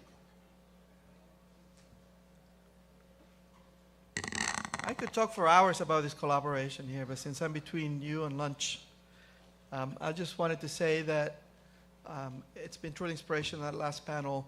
So thank you very much for all of that. And I also wanted to give a shout out to Javier for putting this together. I wanted to say that when he was talking about how Hurricane Maria changed his trajectory in terms of school and what he wanted to do, you know, we share that particular time and space in that also changed quite a bit what I've been doing for the last several years.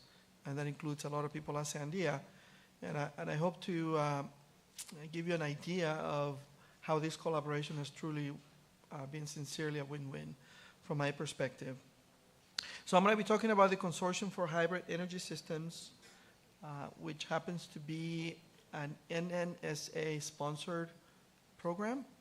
Let me tell you what that is before I get into a lot of what we have been doing with UPRM specifically, right? So this consortium is part of a program called MSIPP, or MSIP, okay? So that's Minority Serving Institutions Partnership Program, which is sponsored by a part of the Department of Energy called NNSA, the National Nuclear Security Administration. Sandia National Laboratories is one of 3 laboratories that is sponsored by this agency. The other 2 laboratories are Los Alamos National Laboratories, which happens also to be in New Mexico, and another laboratory in California called Lawrence Livermore National Labs.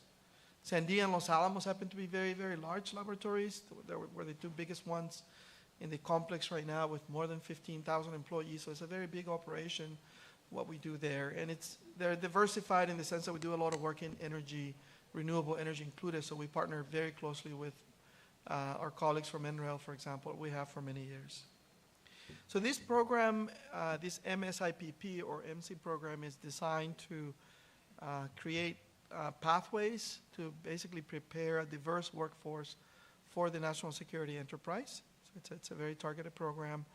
And as you can see, it's a very large effort that currently has 35 active consortia. CRES is one of them, right? It involves 54 minority-serving institutions and tribal colleges and universities. Stan talked a little bit about that earlier. And it also includes 14 national laboratories as partners. Okay, so that's the program. The picture that you see on the bottom is the recent annual meeting that we hosted in Albuquerque. As you can see, this is a major effort across the U.S. The map there shows you the coverage of this program. So it's a very large effort. But let's talk about CRES, right? So with that in mind, I will tell you with pride that my team at Sandia, including Marisa, who's in the audience now, she's a co-lead for this program at Sandia, we very proudly talk about CRES programs as being not just another one of those 35 consortia. We think it's the best one. And I would like to give you a few substantiation concepts for that, okay? So what is CRES? So it is a partnership between 4 Hispanic serving institutions. It happens to be led by the University of, Universidad Ana Jiménez. Mauri is the PI for that project, Dr. Malave, who's here. And El Colegio is a big part of that as well, as one of the partners. The other 2 universities happen to be close to where Sandia is located. One is the University of Texas El Paso. It's about 250 miles south of Albuquerque, where we are. And the other university is the University of New Mexico that happens to be in Albuquerque. So 4 Hispanic serving institutions. It has 3 national laboratory sponsors here, or partners. Sandia is one, as I said. The other one is LNL, or Lawrence Livermore National Laboratories. And the third one is NETL, or the National Energy Technologies Laboratory in Morgantown. So let me just say something about this very quickly here. This CRES program for us is more than finding a diverse pipeline for the future of the workforce for the laboratories. To us, this is about a partnership that is enduring, long-term, and something that we really, truly believe is in the mutual benefit of the institutions involved. And so in addition to the internship programs, which is what all of these consortia try to do in various ways, we also try to further the partnerships that we have with all of these institutions in very real ways. Okay? This CRES program happens to be phase 2 of a program that started back in 2017, or 2016 actually, on a program called CSS. It's the Consortium for Integrated Energy Systems in Engineering and Safety Education. That particular consortium was also led by Ana Jiménez, and so this is sort of the second iteration of that. We have a pretty big footprint in this consortia. I mentioned that we have 15 across the U.S. Sandia is a partner in something like 15 of them. And in a few cases, we have been sort of the originators of those consortia.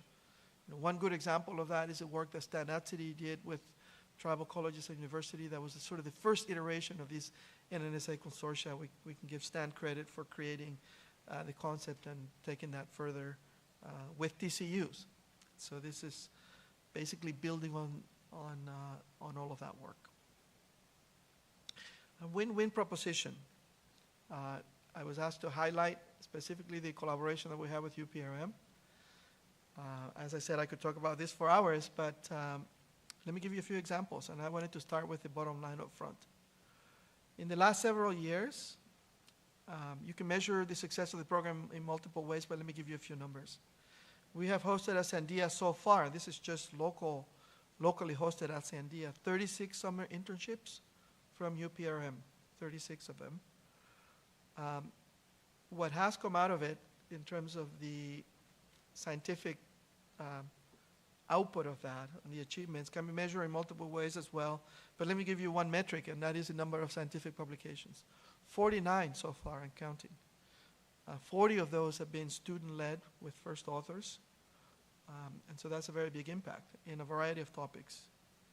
Those students, 7 of them have gone on to graduate with PhDs and master's degrees in projects related to these internships and the projects that we have collaborated with UPRM on, and there are 7 currently in process on that. So we're very proud of this impact over time. We happen to have one of the students at Sandia who is a full member now of the technical staff, Rachid Arbali. You can see a picture there of him and Secretary Granholm at an event that happened actually here at UPRM not too long ago. So a story about Rachid is, he was our first intern. I remember hiring Rachid in 2017, long time ago.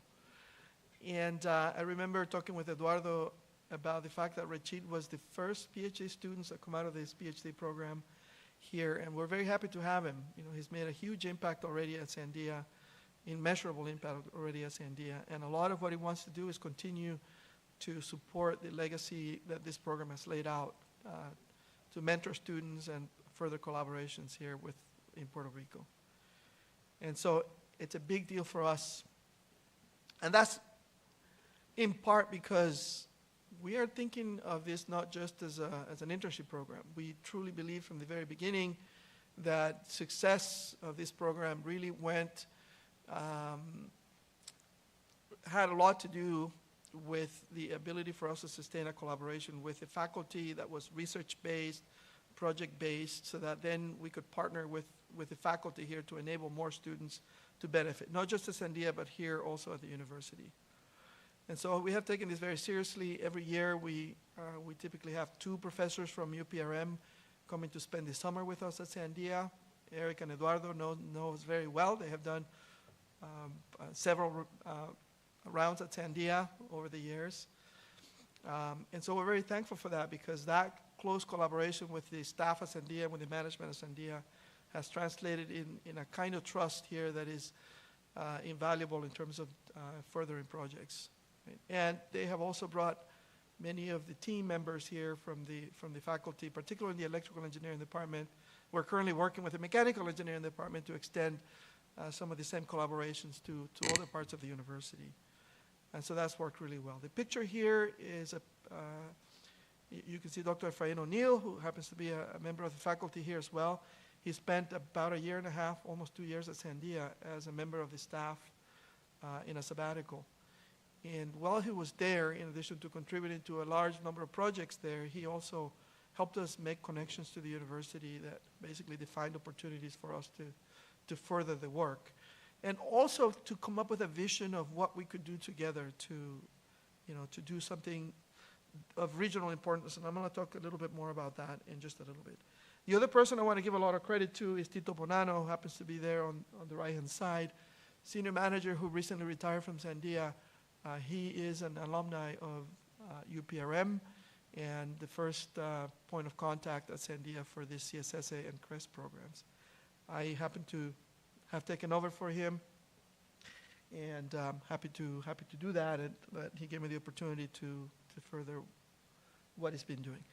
Okay, this is supposed to be a win-win collaboration here, and I felt a little shy about pretending to tell you how the university feels about this collaboration.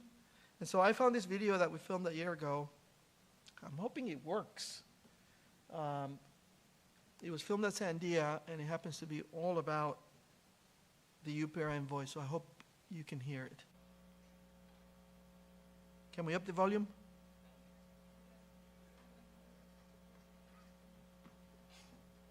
I think I know how to do it. Can we go back and? I'm sure you recognize that good-looking guy there. He's about to sing, okay? Just wait a second.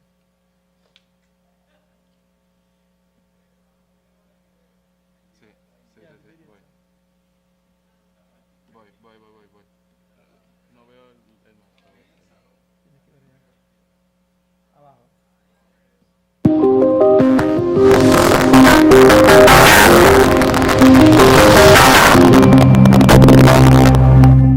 The program was developed as a workforce development program.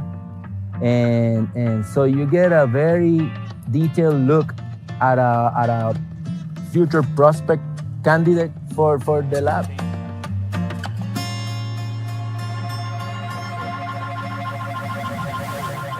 So you have that balance where we bring students, they are potentially a workforce, a good source of workforce in the future, but while they're in the program, we do research to help advance the laboratory mission and goals. For the students have been an amazing opportunity to see and to go in the next level, not only to consider to do an undergraduate degree, but also to consider to do a master and who knows, maybe a PhD. Actually, some of our former PhD students and master students right now are hiring here at Sandia National Lab, working as part of the workforce. If you want to be part of the future, this is the career. Like the future is technology. So basically, I am like more than grateful for the opportunity. The thing that I've enjoyed the most working here is definitely getting to meet people with brilliant minds who have a lot to teach me. I feel like proud what we have like achieved at this moment. We've worked really hard to get where we are, and even though there's a lot of more work to do, but yeah, I'm pretty proud of what we've done so far. Because we essentially made the robot from scratch in 8 weeks and a half. It's been all good so far. I'm definitely considering my PhD, and Sandia National has definitely played a role on me pursuing the PhD. One of the things that I love about engineering is the fact that I get to challenge myself intellectually. So to be able to be surrounded by so many people with the same aspirations, with the same goal, but much more experienced is something that I really enjoy. As a professor, that's one of the best rewards. You start seeing the students and you see what they transform into and what your processes and the processes that you work with them turn them into. And that's really fantastic. We very much feel very appreciated here at Sandia, and all of the work we do has some type of importance for several areas of the industry, so we really are blessed to be here. For the DOE and the NNSA, these are the kind of projects that you want to invest for the future of your workforce. That are the real ways that you can change and impact not only our educators, our faculty, but the students, and to select the best workforce, because we have good students, we have good engineers, good scientists, and sometimes we need to develop ways to attract them. And I think that the CREST program has been an awesome opportunity for the students, the faculty, and the researchers here at Sandia National Lab. Well,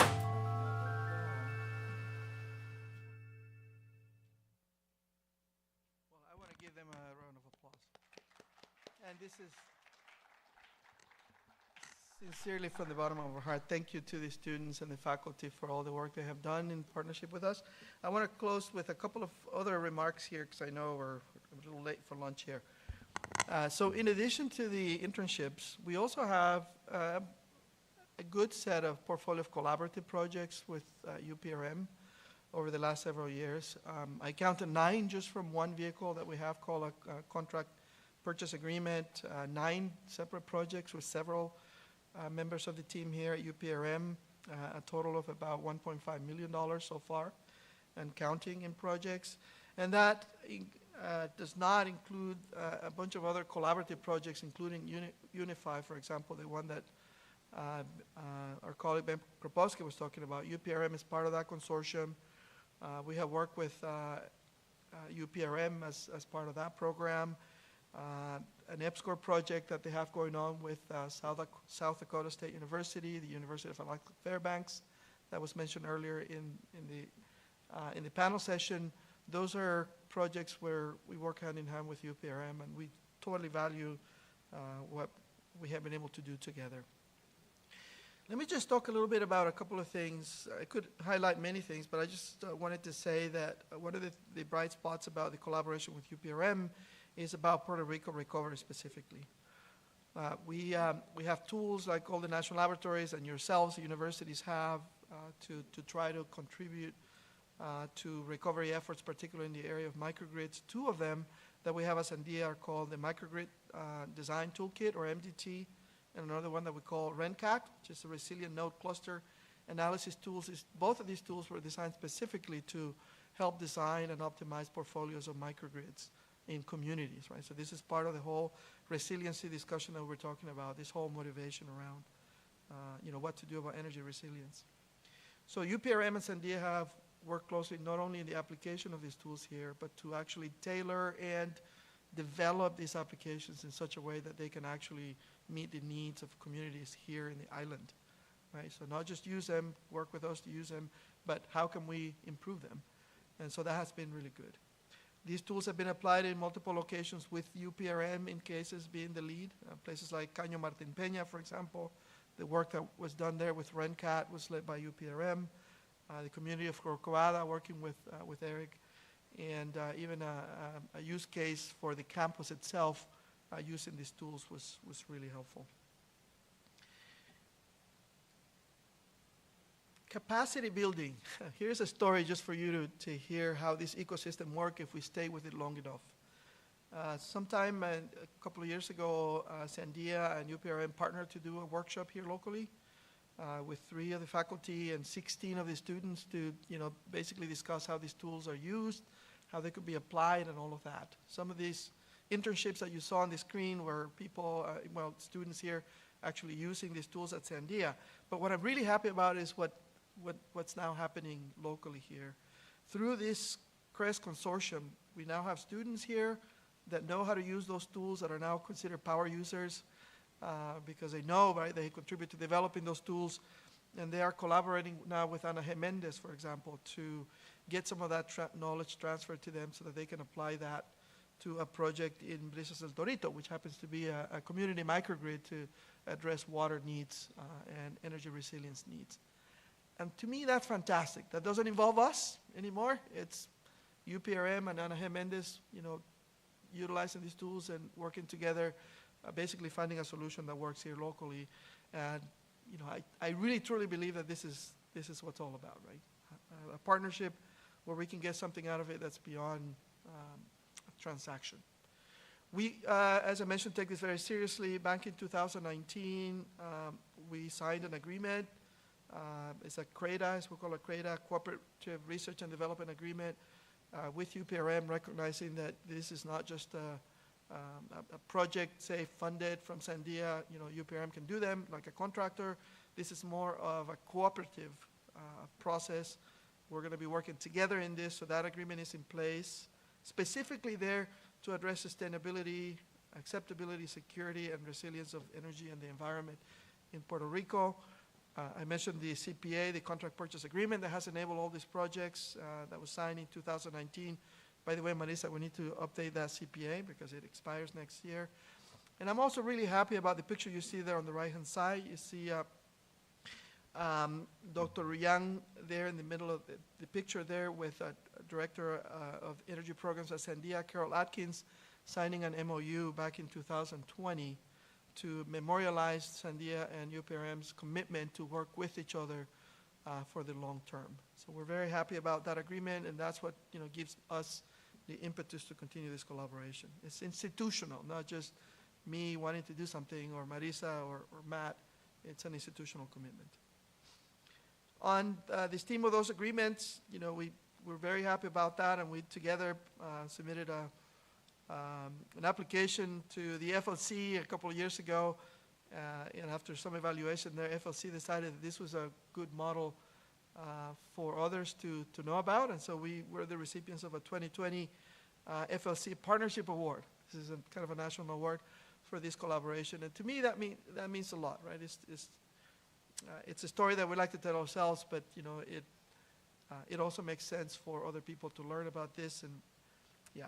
So what you see there in the picture is a picture that I'd like to modify to have more of the women power into this institution. But I do want to say I am super thankful for the close partnership that we have had with Eduardo, with Eric especially, and with Efrain. We call them the 3 E's at Sandia. That's how they refer to them. Where are the 3 E's this year? And so Eduardo, Efrain, and Eric, thank you for all your help. Okay, so last slide here. I wanted to just have a reflection or two on what this has meant for us. First of all, we have been demonstrating here in this program that it is possible for us to collaborate in such a way that we can leverage each other's strengths and capabilities. Right? Our work is nationwide. We don't know the island as well and the challenges and opportunities here, and the capacity that exists here within the island to solve those problems. You do, the university does. And so we tap into that talent, and we hope that we are contributing our part to bring what we bring, in terms of strengths and capabilities for research, development, demonstrations, and even deployment in the island. That's important to us. Second thing is that we are committed to advancing research infrastructure in both institutions. What I can tell you about that is that the laboratory that we have at Sandia, DETL, that your students know very well here, and the professors have benefited greatly from developments there, hardware-in-the-loop capabilities, control capabilities, robotics, and all of that already have UPRM's fingerprints there. Fingerprints, or is it paw prints? Either one. But that's really good to see, right? We're growing together, and that's a good thing. And something similar, I believe, is happening at the university. And you can only aspire to do things like that over long periods of time. It's been invaluable for the recovery efforts. We're not out there, out of tune, because we have a really good partner here that is local, that knows the technical challenges, as I said, but why not? Also the politics of the situation, and it's important to navigate that. And we're laying the foundation for something bigger. As I said, there's other collaborators here, federal agencies. I was just on the phone a couple of weeks ago with the Department of Defense, who's trying to figure out how to replicate what we're doing with interns here with UPRM, and we are happy to help them. Partnership with the University of Alaska Fairbanks is another one that we're exploring. What else can we do? Part of that vision that I mentioned before that we have, and this is in collaboration with the university, is to aspire to establishing a center here at the university that's called CRECE. I like the wordplay there as well. Puerto Rico CRECE. It's the Caribbean Resilient Energy Consortium of Excellence. It's an idea. We want this to be a hub for the entire Caribbean on how to do energy resilience the right way, and with solutions that are local. And we're very happy to support that, and of course derive all the benefits in between. Last slide. Okay, this is truly my last slide. For those of you students that are interested in internships at Sandia, we just opened the internship postings. You can take a picture of this slide or talk to Marisa or me later. Marisa's over here. She's the co-lead of the CREST program at Sandia. I wish we could have more students. We've had as many as 8 or 9 a year. And so hopefully this year we'll have a good, strong application pool again from UPRM. And I'll leave you with that. So here's their contact information. Thank you so much for the invitation. Thank you, guys. Any question from everyone?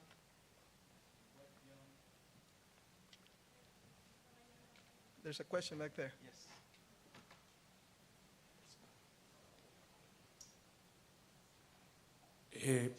Good afternoon, Doctor. My name is Jose Ruyan. I am a student here of political science at UPRM, but I am currently interning at Lawrence Livermore National Lab within the MSIIP and NSA program. And I just wanted to say that for the students here, I highly recommend you fill out the form so you can be selected, because it is a very good internship program.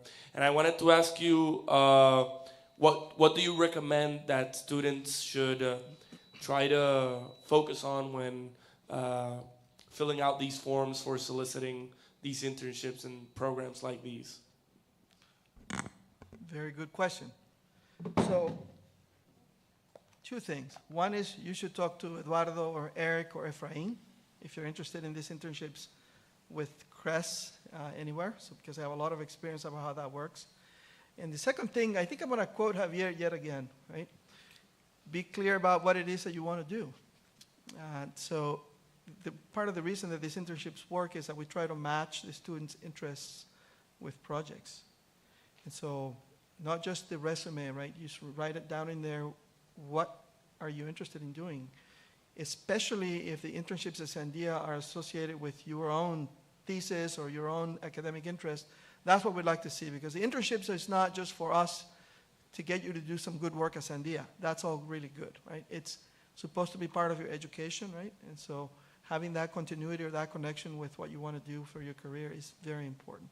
So I ask you that you be clear that will help us with the placement.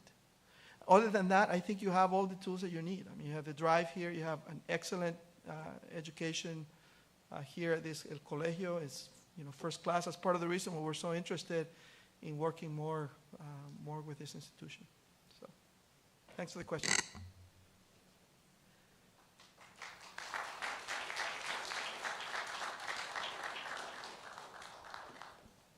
Anything else?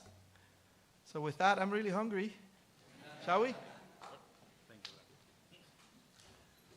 Well, with that, we conclude this session. Now I will call Javier to come here to say the logistic for the lunch break, because we need to take a lunch, and all of you are invited. So, Javier. Thank you very much. Thank you for staying. I want to address why we are here and why the agenda we have today. You've seen a variety of topics. It's not the same topic. It's not only the technical topic, because this conversation goes beyond the technical aspects. Let's take here something for a literal sense. We're in power and energy here, right?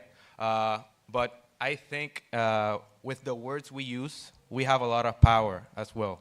And that's why this symposium is called Power and Energy for Transformation and not Transition, because one thing is a transition, going away from fossil fuels to renewable energy and just staying consuming as we were normally.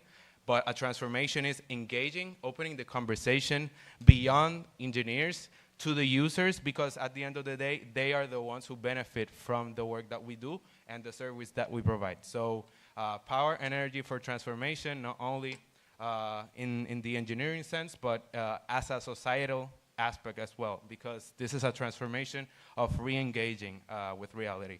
So with this, we're gonna be providing 250 free lunch for everyone. It will be in the 3rd level of the student center, and basically that will be around 1 hour and 15 minutes. And then we will come back here to the afternoon session. Thank you very much for being here, and I hope you enjoy the rest of the day.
Okay, good afternoon. Before we start, I just want to go a little bit with the presenters about the timing, okay? We want to be mindful of your time, especially in the afternoon, and try to maintain the schedule. So, we are going to have a timekeeper here, Adriana, Analia. Here, she's gonna be doing our timekeeping. We propose the following timing. Since we have 30 minutes total, let's do a 20-minute presentation between 5 to 7 Q&A and 3 minutes to change to the next presenter, okay? And that way we'll maintain the 30-minute for one to another. At least that's the plan, okay? We'll try. So Analia is going to give you a 2-minute sign. That's that you have, it's already 18 minutes and you have 2 minutes before moving to the Q&A. And then in Q&A, we'll have at least 5 to 7 minutes, and then there will be another signal then to indicate that we should be wrapping up the Q&A and beginning with the next presenter. Okay? So that's more or less the timing that we want to use to be able to maintain our schedule for the afternoon. So without any further ado here,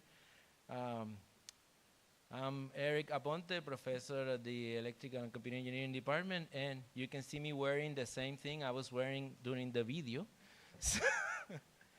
That way it'd be easier to identify me from the pictures. I didn't know, so my apologies for that.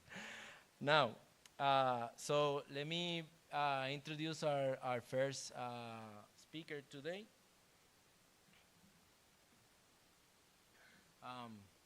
Collaborated with Matt Leif on many projects, but I am going to do him justice and read what he sent us. So Matthew is a renewable and distributed system integration group at Sandia Natural Laboratory. His works include monitoring, analysis, and modeling of solar photovoltaics, PV, electric vehicle CV, and other renewable energy systems for both performance assessment and grid integration studies. Recent work has focused on energy resilience for island and remote communities, including Puerto Rico modeling, grid integration impacts and control mitigation for PV and battery systems, and modeling EV impacts on distribution system operations. And without further ado, I am going to attempt to put your slides in there. Thank you. Thank you. Thanks. Yeah, so I'm Matt Leif from Sandia National Labs, and today I'm going to talk about a sampling of Sandia's work, because we have a lot of work in this field, but a sampling of Sandia's work on energy resilience and microgrid design. And I'm going to talk both to Puerto Rico and the U.S. Virgin Islands, because we have work in both territories, and I think it's interesting to compare between the two in terms of very similar needs and threats, but also very different sizes of systems. The Virgin Islands, of course, is much smaller. So this is a map. Of course, I think most people in the room are very familiar with this area. But I do like to point out that the scale of Puerto Rico versus the Virgin Islands is quite different, right? Puerto Rico is, as Dulce pointed out, is an archipelago, right? But is one fairly large island, and then the other, Vieques and Claybo, are also interconnected to that main grid.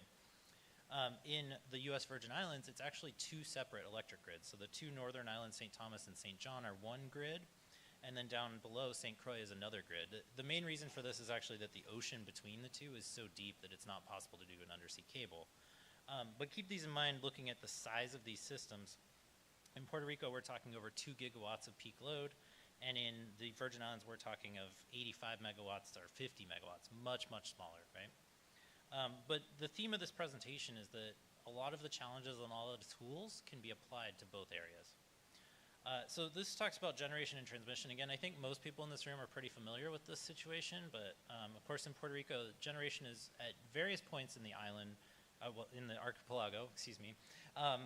But the generation tends to be mostly in the south, and the consumption tends to mostly be in the north. So there is a need to transmit that generation, that electricity, from the south to the north. A similar situation exists in the Virgin Islands where there is just one location for generation on each of the two systems. And from that one location, power gets sent out across the area, across the island or the two islands. And these create vulnerabilities. So even if the system is completely working in terms of a generation standpoint, completely working in terms of a distribution standpoint, if a transmission line fails, such as one going through the mountains here in Puerto Rico, then it can fall apart and people can lose power and the whole system can crumble if just one transmission line fails. Of course, this has been firsthand probably, right, for many people in the room. So I'm going to talk now about reliable power and resilient power. Now, I think a lot of these are going to resonate with everyone in the room, but I like to go through them.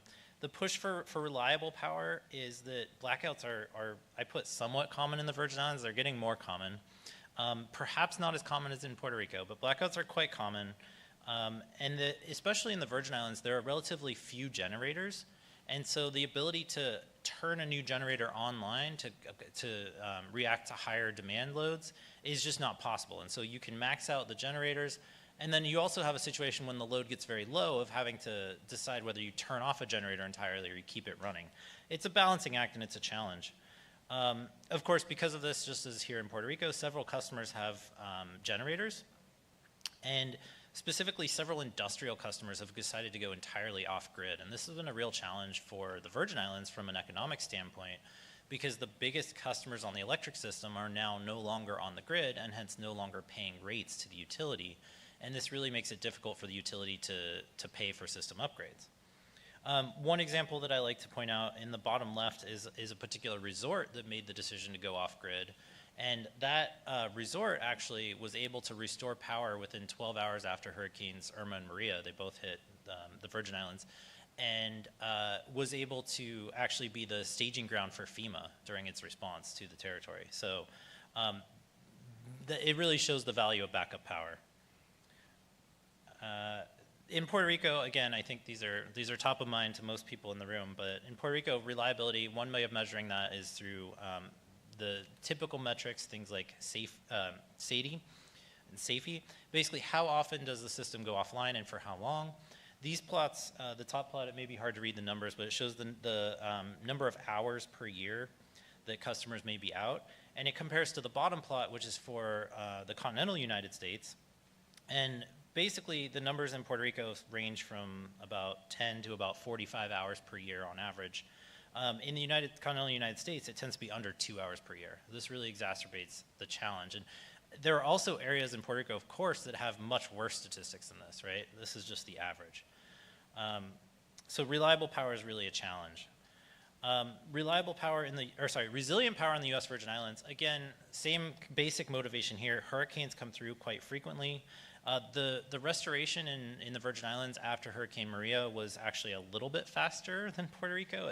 Most customers were restored by January 2018, which is still a really long time. I talk a lot with my colleagues. You know, I live in California. I have colleagues in Albuquerque, New Mexico, and Denver, Colorado, across the country.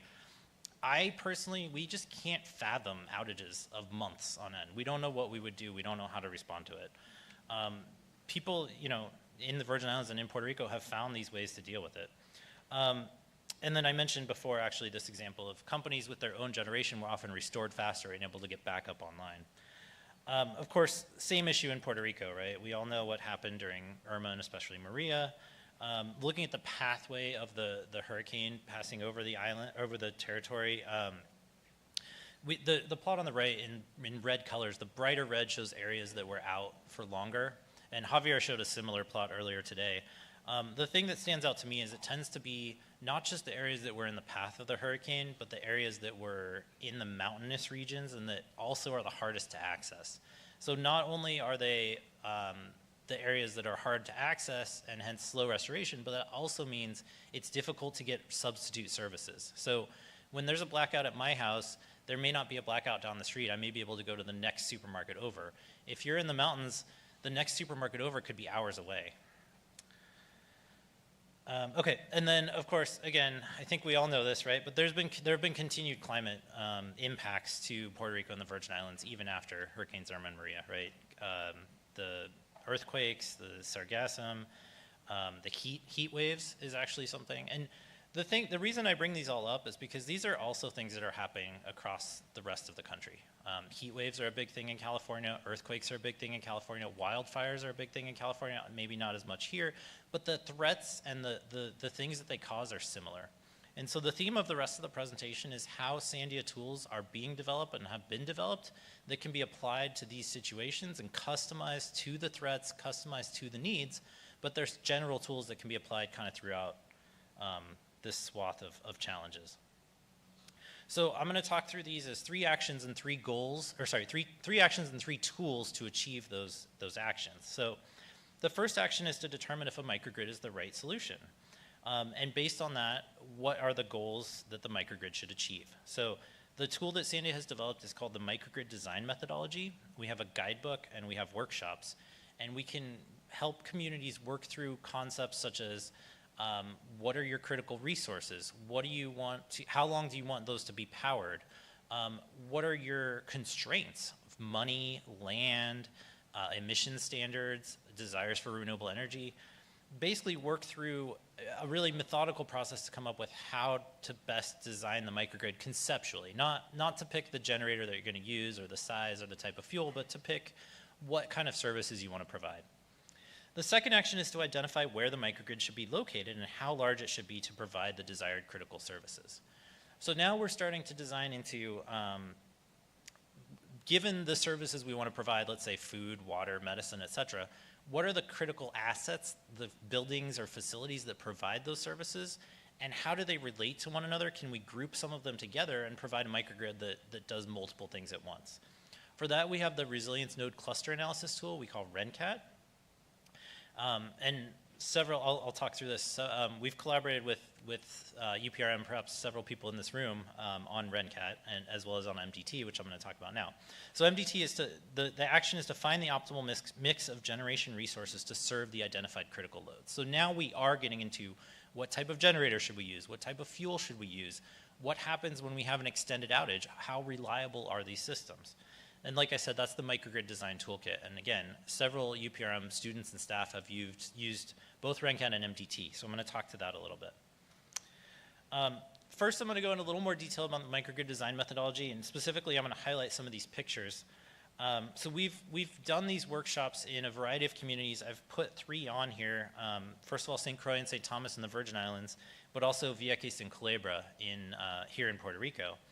And what's been really nice about these workshops is it's both a way for us as researchers to better understand the community, but it's also a way for the community to better understand their needs, to better prioritize their needs, and to think through, I mean, in general, most people agree that things like a hospital are your first priority, but a lot of people don't agree on what your second, your third, your fourth priority should be, and eventually you hit a cutoff where you can't serve all of those things because of money constraints or other things. And so you really help talk through, prioritize, get people to think about things from different angles. We often do role playing where people role play a different stakeholder than who they are. For example, the electric utility might play an industrial customer or vice versa. So we would like to use this process to walk communities through what their needs are and really think them out. The next one is RenCat, the Resilience Node Cluster Analysis Tool. And this shows examples of some of the outputs of RenCat. On the left here was the original version, version 1, which was really focused on clustering assets of critical facilities. So, for example, a supermarket and a pharmacy and a bank and maybe a water facility, water treatment facility. If those are all physically close to one another, you could form a microgrid out of them that would be very high value. In version 2, on the right, we've actually built on that, so we still do all those things, but we've actually now integrated distribution system layouts to understand from an electrical standpoint, can we actually serve all of those loads together?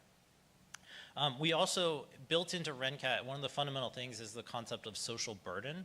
Social burden is effectively how much effort people have to expend to get their basic needs, food, water, shelter, etc. And you can imagine someone living in the mountains might typically have some social burden because they have to drive 20 or 30 minutes to the supermarket, 20 or 30 minutes to the pharmacy, etc. And then you can imagine when there's a threat scenario, a hurricane, an earthquake, etc., and their local supermarket is closed, now their social burden is much higher because they have to go to the next one. I can only imagine, by the way, in Vieques and Culebra where the next supermarket is, right? So here's an example of how we've applied RENCAT. There was a study using version 1 where we actually came up with 159 microgrids across Puerto Rico, a portfolio of these clusters of critical assets that we thought could be really valuable. The satellite picture is a zoom in of one of those facilities, which is actually a school that served as an emergency shelter. The plot on the right shows the concept. The concept behind RENCAT is to reduce social burden. So you can see with this probability plot, the red is without microgrids, and you can see we have a lot of people with a high social burden, a kind of a shift to the right. With the microgrid portfolio, we can shift to the left, and we have fewer people with a high social burden, more people with a low social burden. That's the whole goal of RENCAT, is to minimize social burden. And specifically to talk about UPRM collaboration with RENCAT, you can see the authors here at the bottom, students and staff from UPRM, helped us work through this modeling actually for the Mayaguez area of social burden and a few microgrid fleets. And specifically, I would focus on the plot at the bottom, the bottom left, which shows low cost to high cost left to right. So the higher the cost, say the bigger you build the microgrid, but also the lower the social burden becomes, right? We're moving down and to the right. And usually we try to look for a knee on this curve that's kind of an optimal trade-off between cost and performance, or social burden in this case. But you can see that the UPRM team actually even broke this down in the bottom right plot, not just to social burden, but also to social burden by sector. So communications, finance, food, fuel, medication.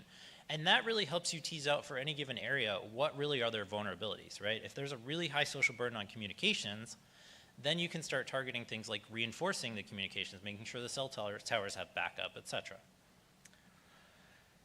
Okay, so now I'm going to move in the microgrid design toolkit. This is a tool to really get to the nuts and bolts of what kind of generator we're using, what kind of fuel source, how long is our system going to last given an extended outage, and what's the right balance of, for example, wind and solar and batteries and diesel generators, or how much diesel fuel are we going to use versus how many solar panels are we going to buy, and what's the cost trade-off there.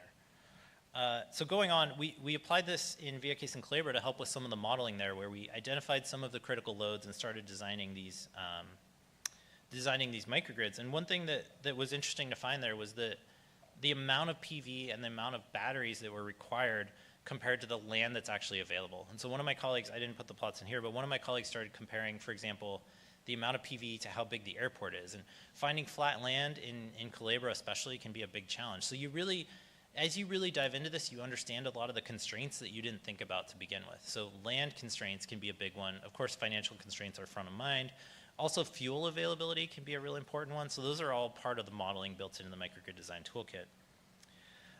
This is an example of actually running the microgrid design toolkit. This happens to be for a business park up in Aguadilla. But again, I would focus on the far right plot, the bottom right plot here, which is actually the exact same as the one that we showed for RENCAT, just inverted, so the axes have been changed. But it's the same concept. Left to right is low to high cost, and top to bottom is effectively performance. So as you go further to the left, you get better performance. I'm sorry, the costs are flipped, but the point is there are trade-offs between cost and performance, and we're generally looking for that knee of the curve, because we usually don't have infinite money, right? And so we can't do everything. Again, I want to talk about UPRM collaboration here. So this is an example of work done by UPRM. This was for a particular community that was given a $1.2 million grant, and they basically were looking at what kind of a microgrid could they design given that money and given their priorities. And so this is where we really use the tool to look at the trade-offs between renewable energy, also other forms of energy, how much battery storage do they need, et cetera. And just to highlight in the bottom right here is actually the threat probability that was fed into the microgrid design toolkit. So the bottom right is the probability of a hurricane passing through. Of course, no surprise, it peaks in September. But what is interesting is this is the threat. This data was fed into the microgrid design toolkit and was used to understand the performance of the microgrid. Very similar data could be produced for a wildfire, could be produced for seaweed, sargassum, right? Could be produced for any of these threats that we think about. It doesn't have to be a hurricane. And that's the nice benefit about the microgrid design toolkit and RenCat as well, is they're very flexible. You input the threat that's relevant to the community, but it doesn't have to always be a hurricane. It can be whatever you design it to be. So with that, I'm just going to summarize and say that in general, microgrids can be an appealing option in vulnerable areas to improve reliability and resilience, but that microgrid solutions should be designed deliberately. So we think we should define and iterate on goals, threats, and constraints. We should identify microgrid locations which include high-value critical services, and then we should optimize the portfolio of generation resources to best meet the objectives, which include cost and performance. Sandia tools and methodologies, as I mentioned, the tools I talked about today, can be used to help understand the trade-offs of various microgrid options. And I want to add an extra point here to say that these tools, not only can they be used, but they can be handed off to the university in this case, to the local community, and used by people that are not us, right? Can be used by the local community. And we're really excited about that. I talked through it quickly, but we have a lot of UPRM students and staff who are going to these specific communities and working directly with them, and they know the communities much better than we do, but they also know RenCat and MDT, and they're able to apply the tools there. And we're really happy about that because we really appreciate being able to hand off the tools and have them be used so effectively. And then finally, I kind of brought this theme throughout, is that while this presentation focused on applying these tools in Puerto Rico and the U.S. Virgin Islands, they can easily be applied in other locations once you customize the threat profile and the critical services, the needs, et cetera. So with that, I will try to get us back on track time-wise.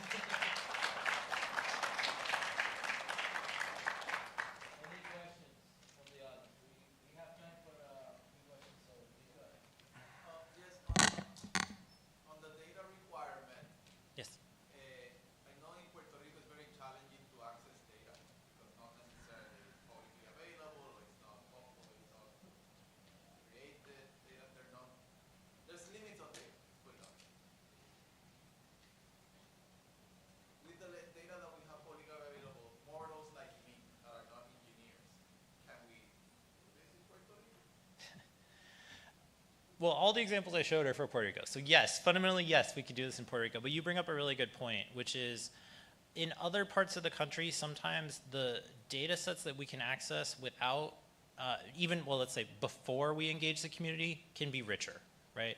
We may have better identification of critical facilities, of the local loads, the threats, the hurricane probability, or whatever, the hurricane, earthquake, whatever probabilities.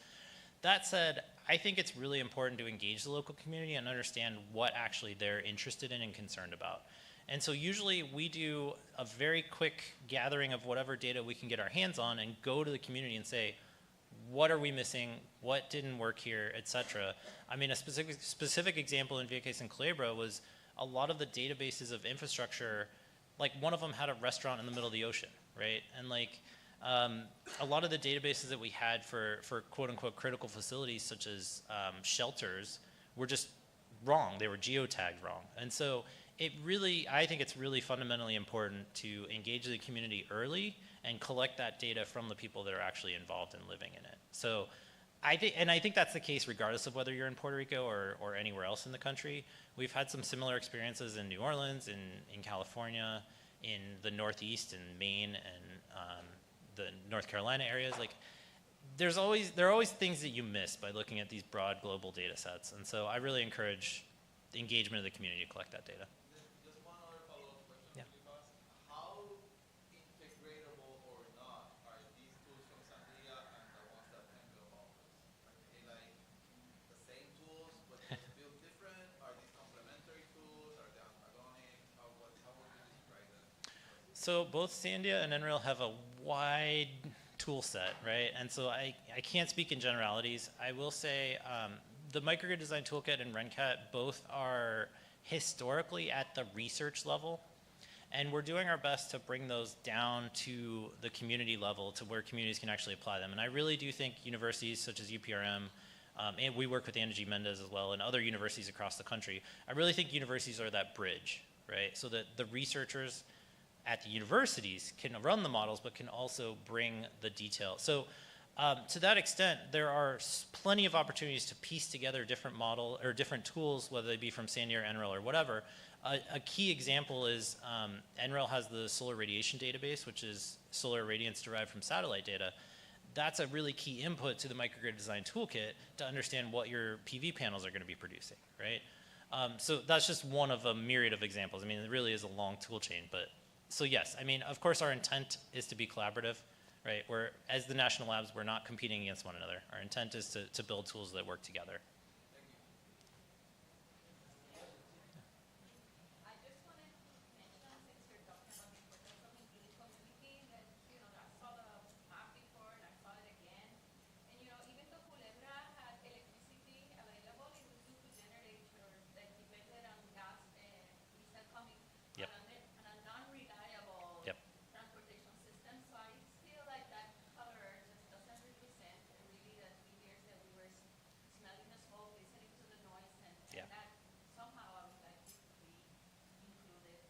You know, I think that's a really important point, right? And so that plot simply showed once the power went out after Maria, when did any power come back? It didn't show you were sustained on for a long time. It's just one measure. But what you bring up a really important point is the threats are specific. So I mean, I know for one of the threats in Culebra is diesel fuel might not be delivered, right? Like that's a serious threat that is even worse than is diesel fuel going to be delivered to the port of San Juan. So it's really important to, I mean, that could be one of the threats, right? Is there a fuel supply risk to diesel fuel? And of course, that's why you go to that's why I laid this out as 3 different tools. I think the first one is really setting up your goals. And I think we've heard from Culebra, right? The goal is solar for Solar Island, right? So some of your goals may be different in different cases, but your goal may be to eliminate fossil fuel generation entirely, or at least to eliminate the fuel supply line risk. And that's really important. And again, going back to the previous question, that's why you can't do this all like remotely with generic data sets. You really have to go to the community and identify these opportunities and challenges.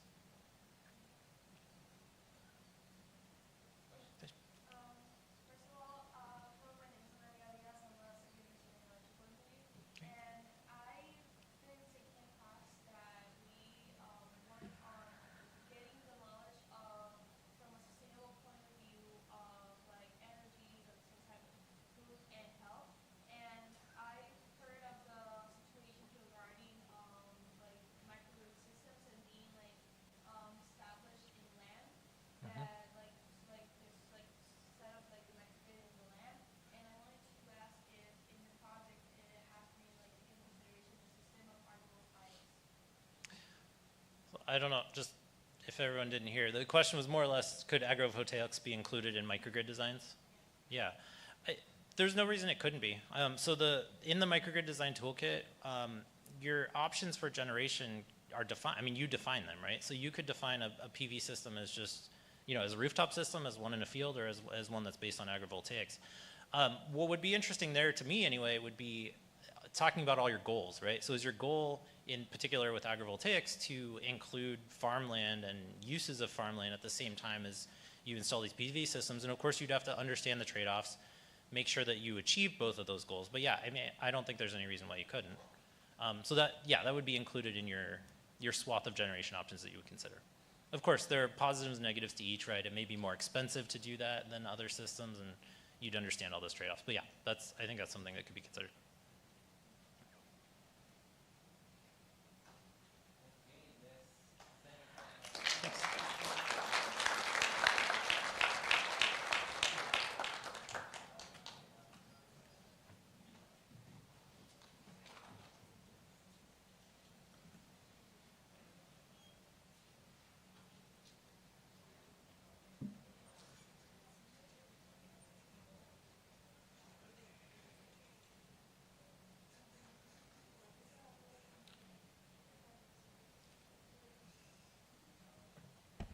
Okay, once again, thank you, Matt.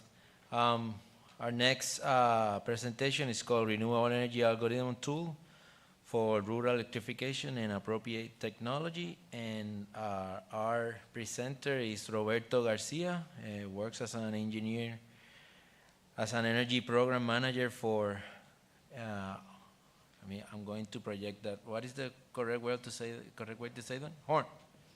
Okay. And Power and Engineering Research Assistant, currently working towards his PhD in Electrical Engineering at the University of Puerto Rico under Dr. Marcel Castro. Received his MS degree in Electrical Engineering at the University of Puerto Rico. Focus on levelized cost of energy reduction for renewable energy source distribution generators. Received his bachelor's degree electrical Polytechnic University of Puerto Rico in 2020, majoring in automation signals and electronics, with research focus on automated household demand side management, community microgrids. Apart from revising an automated hyperbaric greenhouse for hydroponic crop growth for the Puerto Rico Space Grant Consortium, he previously worked for almost 2 decades in the Puerto Rico Electric Power Authority, PREPA, specializing in electric metering. Mr. Garcia Cooper is also currently a member of the Puerto Rico College of Engineers and Land Surveyor College of Engineers in Puerto Rico of expert electricians. Okay, so without any further ado, please let me welcome Robert.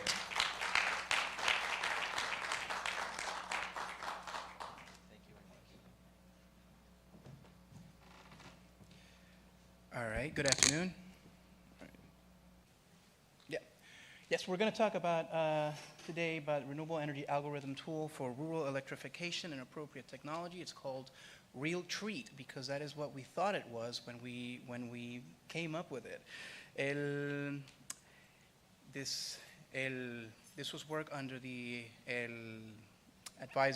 my advisor, Dr. Marcel Castro Citiriche, and we designed this tool as a response to provide a model that would be more layperson friendly, and we'll get into that in a few seconds. What is Real Treat? It is a production cost modeling estimation model that optimizes costs through renewable energy system components and string sizing with a minimum number of iterations. That's a lot of words. It estimates annual energy costs compared to utility rate or emergency generator fuel costs. Those two are very important. And it'll forecast annual hourly detailed energy exchange from hybrid power sources and the customer's load. It was used for viability studies for the Castañera and Maricao microgrids. The Castañera has already been deployed. And the Veguitasama community, we did a microgrid viability study. So I want to echo something Matt said about is a microgrid appropriate for everywhere? No, it's not. And some communities do not require a microgrid. They require other solutions. There's not a silver bullet in that. And it was also used for over a dozen case studies, including a turbine gas generation paired with renewable energy systems for medical complexes. Now, why Real Treat? Well, not everybody in Puerto Rico has affordable, reliable electric power. Economic and management decisions provoked poor grid reliability without establishing accountability. The impact of outage-related costs were not being adequately reported for the communities. So we knew perhaps how many hours, but we didn't know how much those hours hurt our people. Renewable energy systems acquisition was limited. Is challenging for low to LMI community, the low to medium income communities and families. And the citizens that are actually acquiring renewable energy systems are exposed to unscrupulous market tactics. Existing solutions such as SAM, Engage, SAM and our colleague Nate Blair is responsible, greatly responsible for the SAM, the system advisory model. Our colleague Tom Harris with Engage, amongst other solutions, but they require, I would say, technical training that not many people possess.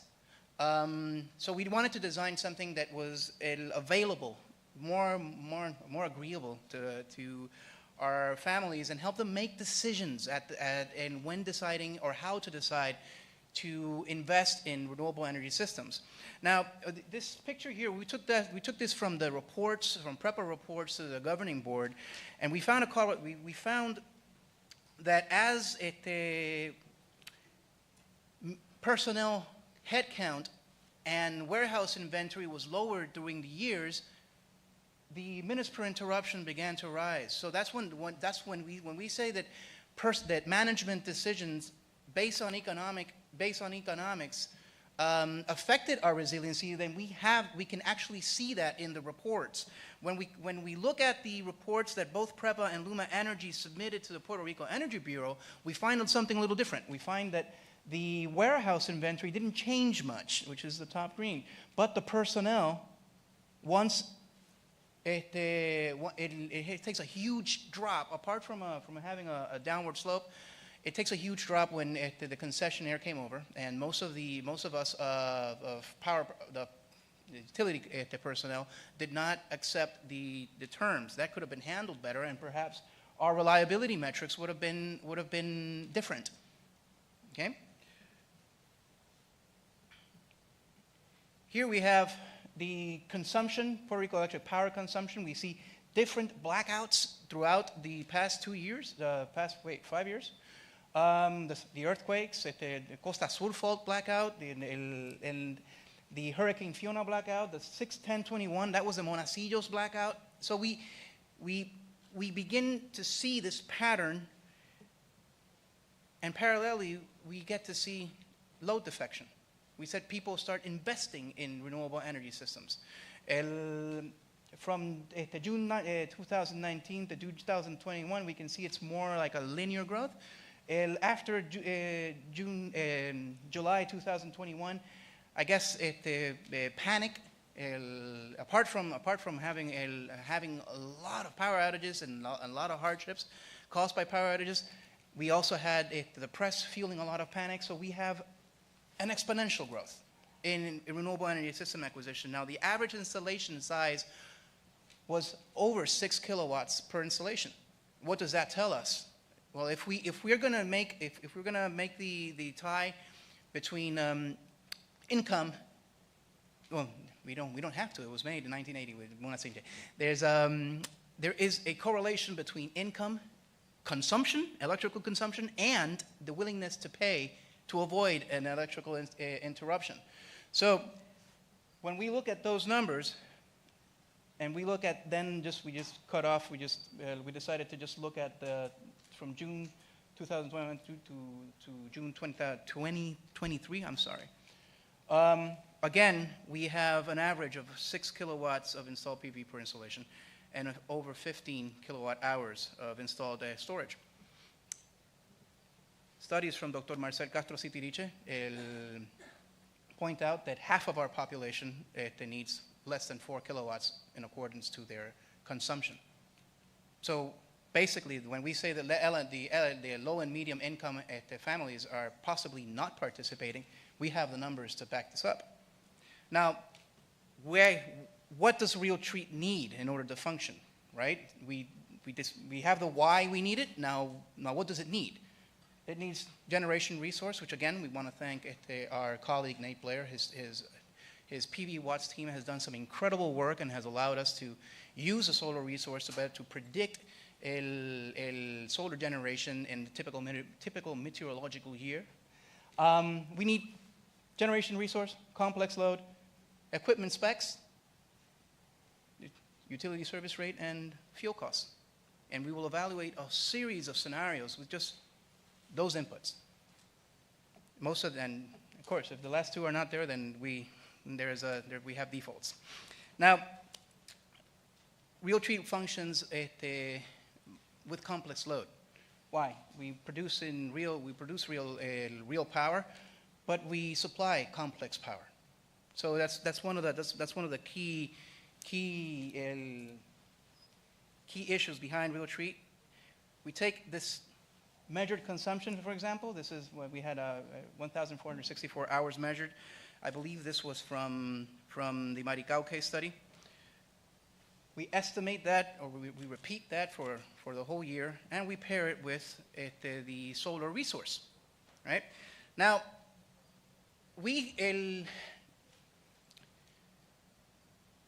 renewable energy system sizing cost is an optimization problem. Okay, it means that you can find the lowest cost, the most cost-effective point. Now, an optimization you have to have some algorithms require a starting point. In our algorithm, we found out that if we started from 0, sometimes it would not converge. So we had to have a starting point. So our starting point was to convert those 8,760 hours into days. We can see these are the 365 days. Here we distribute them, we do into between 25 quantiles. What does that mean? Well, 45 days of the year, this 1 kilowatt system in this specific area produces between 3.7 to 3.87 kilowatt hours. And 14 days of the year, it produces between 4.4 and 4.5, right? We then also do a z distribution because we want to use this number in particular. The percentage of days that fall between one standard deviation. We go through a lot of mathematics eventually to reach, in the red, the starting point for PV, the starting point for storage, and the starting point for charging capacity. Once we have that starting point, we begin the process. We have to optimize 3 parameters: PV, storage, and charging capacity. Now, eventually, after going through a lot of executions, we reach the lowest cost of energy, which is approximately 27 cents for this particular system. We started with one dimension, then we ended up with 135, 138, and 44. Now, some of you may not have an idea what optimization is. In this case, we're going to present the storage system optimization, just one. As we augment the sizing of the storage, the cost will begin to lower. Eventually, we reach the minimum point. So if we keep adding storage, costs will go up. So there is a sweet spot. And that's what we mean when we talk about optimization. We want to find that sweet spot. This case study in Maricao, we did optimization for each of 7 commerces and 3 residences, right? And then the utility rates were 28 cents for residential and commercial 30 cents. It's okay, fine, now we have to interconnect them. So we interconnected them, and we found out that that even when we ran the aggregate loads together throughout our model, when we played with which residence or which commerce gets this many PV resource, the numbers changed. So we had to find the most optimum combination of PV modules, and that was not it. We also had to identify which was the best point of common coupling to be able to reduce costs.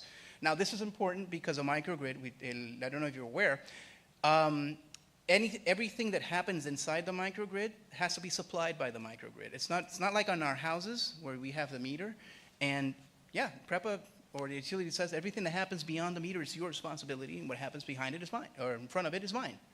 All right, well, it's the same concept. Where are we going to place the meter with the utility? Where do we place that point? So once we place that point, every single distribution loss is mine from behind the meter. So that was another thing that we discovered. And of course, this is presuming that our utility grid is reliable, which we know is not. What happens when it is unreliable? We go back to the residential and commercial being 28 cents and 30 cents respectively. But when we apply the annual payments that the customers had to provide to the utility and added the annual costs that the outages were having on them, the equivalent is different. And if that is different, then you have to rerun your model. So we reran the model, and then we reran it again with the interconnection. And of course, you might say, well, 34 cents a kilowatt hour is a lot. Yeah, but it's better off than being in the grid. So one of the things that our model provided, allowed us to do, was to incorporate outage costs and be able to design a system that would require less of the utility, or indicate this is, you need to rely less on the utility if you want to get a better cost. Now, how do we validate this? Well, we validated our model early on with the Castañer microgrid analysis, when we predicted accurately the average resilience time that they would have. And lo and behold, when Hurricane Fiona came over and impacted them, they displayed an average resiliency of 12 hours, 12 to 13 hours. In the Veguita Sama's case, we had the blessing that this community, 4 of the cases that we were studying actually had renewable energy systems installed. So we were able to compare, and this is again to Nate's credit, to Nate's team's credit, that the data provided by PV Watts was good enough to actually give us less than 2% error with what was actually measured in those residences. All the data that we've made various publications. We have, the last one is still not public. The last one is still pending our co-writer's approvals. And thank you so much.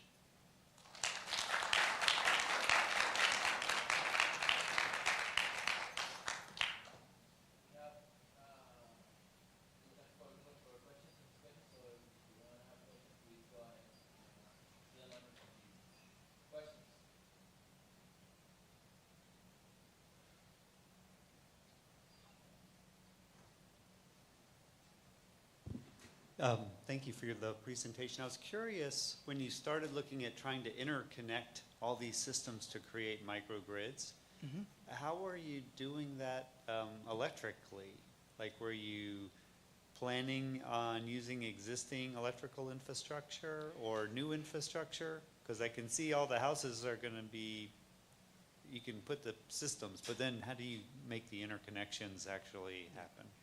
In the Maricao microgrid, it was designed, we designed an alternate distribution system. We were not presuming that the utility was going to actually grant us their existing installation, as other stakeholders that do not want to be involved in the microgrid were actually part of that circuit. In the Castañer, a similar approach was taken, and actually the end result, the installer opted for a similar but different approach, but it was basically the same. It is a parallel distribution system to the grid. Do you take that cost into Yes, sir. the account? Yes, sir. Okay. It has to be, and that's precisely why the Veguita Sama study fell. Because for those 5 residences were so far apart, each one had their own distribution transformer. And when we did the numbers, it would, for those the residences, it was over 200,000. Yeah. So it was definitely not for that community. For the Maricao case, it was a smaller one. We had approximately, let me look it up. I think we have it here. CapEx was 307. No, I didn't. I took out the slide that actually gave I think it was over approximately 40,000 for the distribution system. Okay. Something like that. I think it was 33 to 40,000 if I recall correctly. All right. Thank you.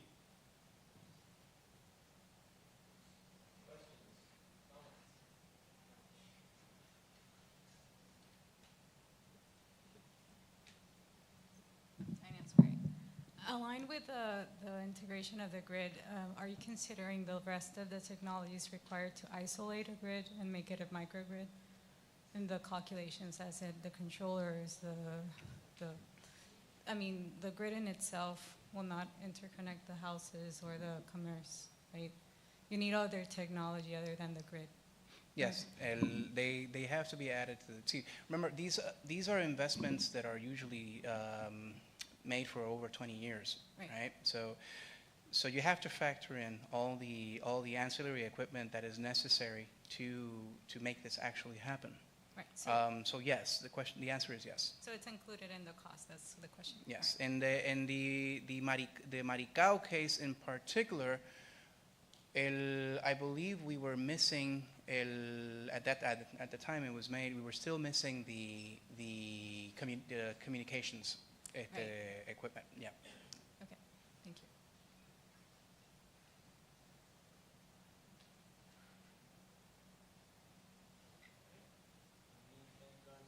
Thank you.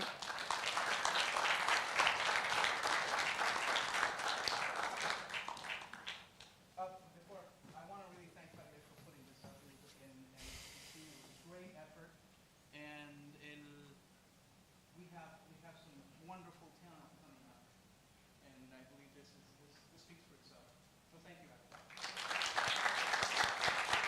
Gracias. I want to make the announcement. Right now, we're going to take a 10-minute break, coffee break. Coffee is refilled and water is refilled, so you can go take a short walk and come right back to an NREL presentation coming next. Thank you. In 10 minutes. So at 2:30. It's 2:20, 2:30. Thank you.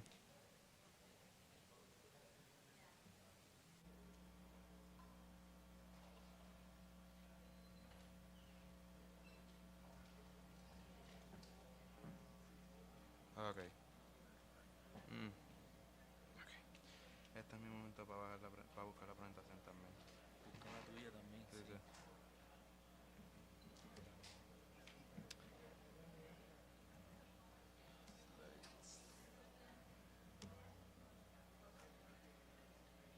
¿Tú vas después? No. No, va en realidad después. Sí, y no lo hice, y lo hice así. Puse el coffee break antes del Enrel para que me vuelvan, porque como dice Enrel, pues es como un cursito. Tranquilo, eso va a funcionar bien. Ok, aquí 50 likes. Sí, ¿Tú no estás ready para ver lo que yo rapidito, muestro? sí. Mira, pásale para que él se vaya. Sí, sí, sí, voy. Con esa baja y pásale esto para que tome su cafecito.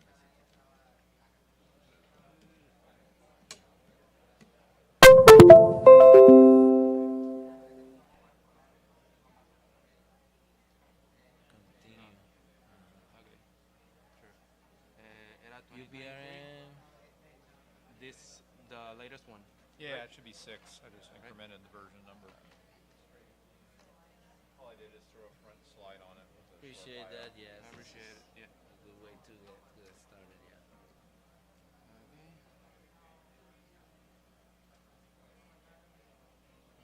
Oh, no. Ahí. No. Yo le puedo dar para atrás. ¿Qué hiciste? Yo creo que acabo de borrarla del pendrive. Dale control Z.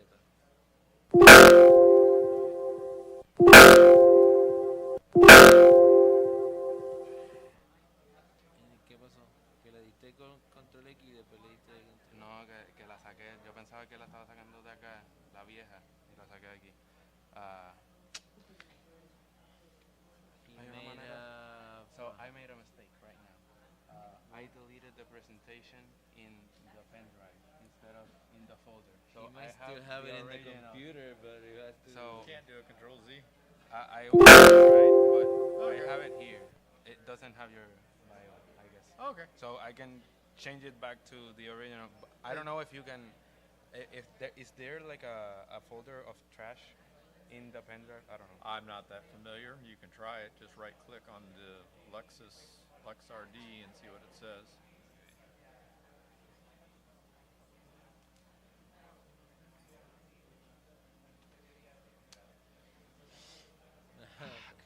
Do you have it? I might. I'll copy. Sorry. Sorry. Just Sorry. Sorry.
Okay, let's get ready to continue our afternoon session. I hope that you had a good coffee break, and thank you for returning to the second part of our afternoon session. Our next speaker is Stanley E. Young from NRED National Laboratories. Dr. Young serves as the Mobility, Innovation, and Equity Team Leader at the National Renewable Energy Laboratory and the Chief Data Officer for the Eastern Transportation Coalition. Previously, he served on staff at the University of Maryland Center for Advanced Transportation Technology, the Kansas City DOT, and the Johns Hopkins Applied Physics Laboratory. Dr. Young is the technical architect of the Eastern Transportation Coalition Traffic Data Marketplace, develop and commercialize Bluetooth traffic monitoring, and co-develop the Department of Energy Mobility Energy Productivity Metric. Dr. Young is a graduate of Kansas State University and served in the United States Peace Corps. His presentation is titled NREL Mobility Futures. Please, let's help give a nice welcome to Dr. Young. Thank you so much. Thank you very much. They said I got 20 minutes to speak, so I set a timer. When this goes off, I'm done. There you go. I was listening in the crowd, and I love it. I mean, usually when you're at your home location, you don't have time to sit down and enjoy listening to everybody else, and it's been a great time. So I kept on adding slides, saying, oh, I got to touch on that, so we got to cut this off. I joined NREL about 8 years ago. You might notice from my bio, I'm everything about transportation and mobility. And when I got to NREL, if you said transportation, this is what appeared in 99% of the people's head. A vehicle powertrain, a vehicle system, a vehicle, this is what transportation was. And I kept using the term transportation system, and we would have a conversation, but I had a feeling we weren't talking about the same thing, because when you say transportation system, a map, a network is what popped into mind, and we've learned over the last 8 years to bring those two together. I put this up mainly because this reminded me of this map. I had the privilege of serving to the city of Columbus, their Smart City initiative. If you remember, they won in 2016.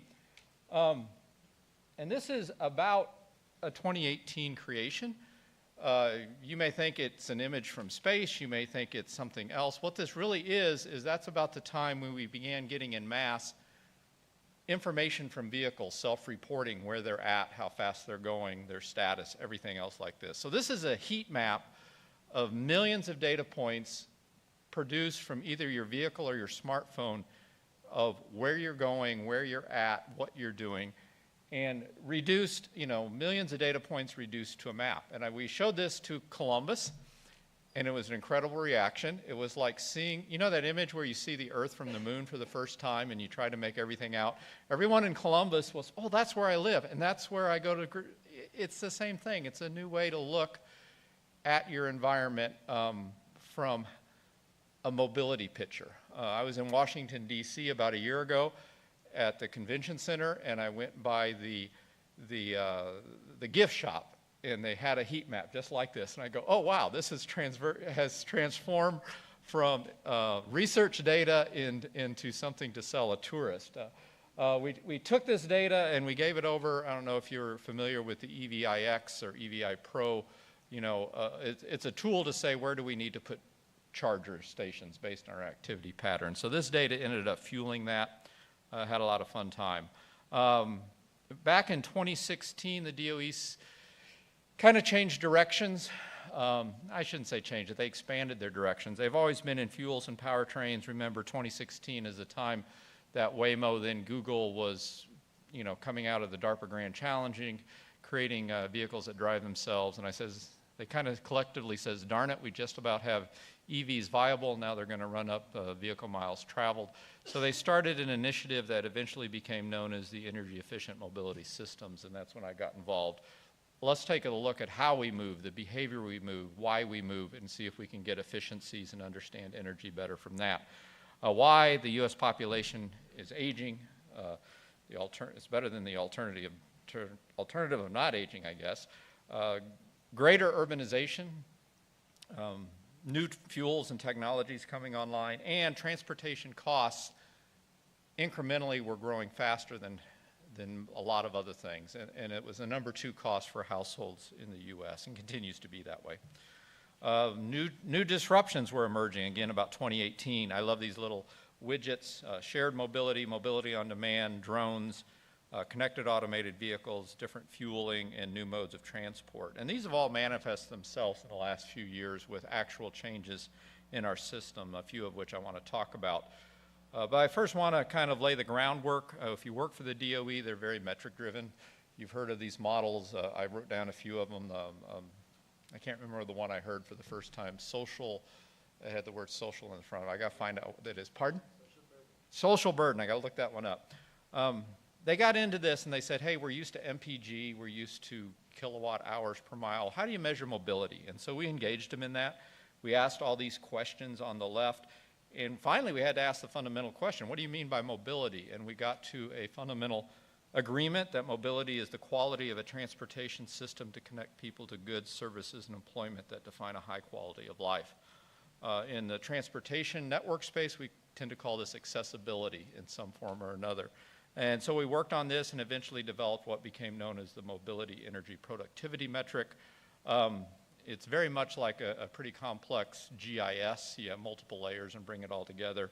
But in short, what can you reach in a limited budget of time, money, and energy? We put this together. Let's see, page down. There we go.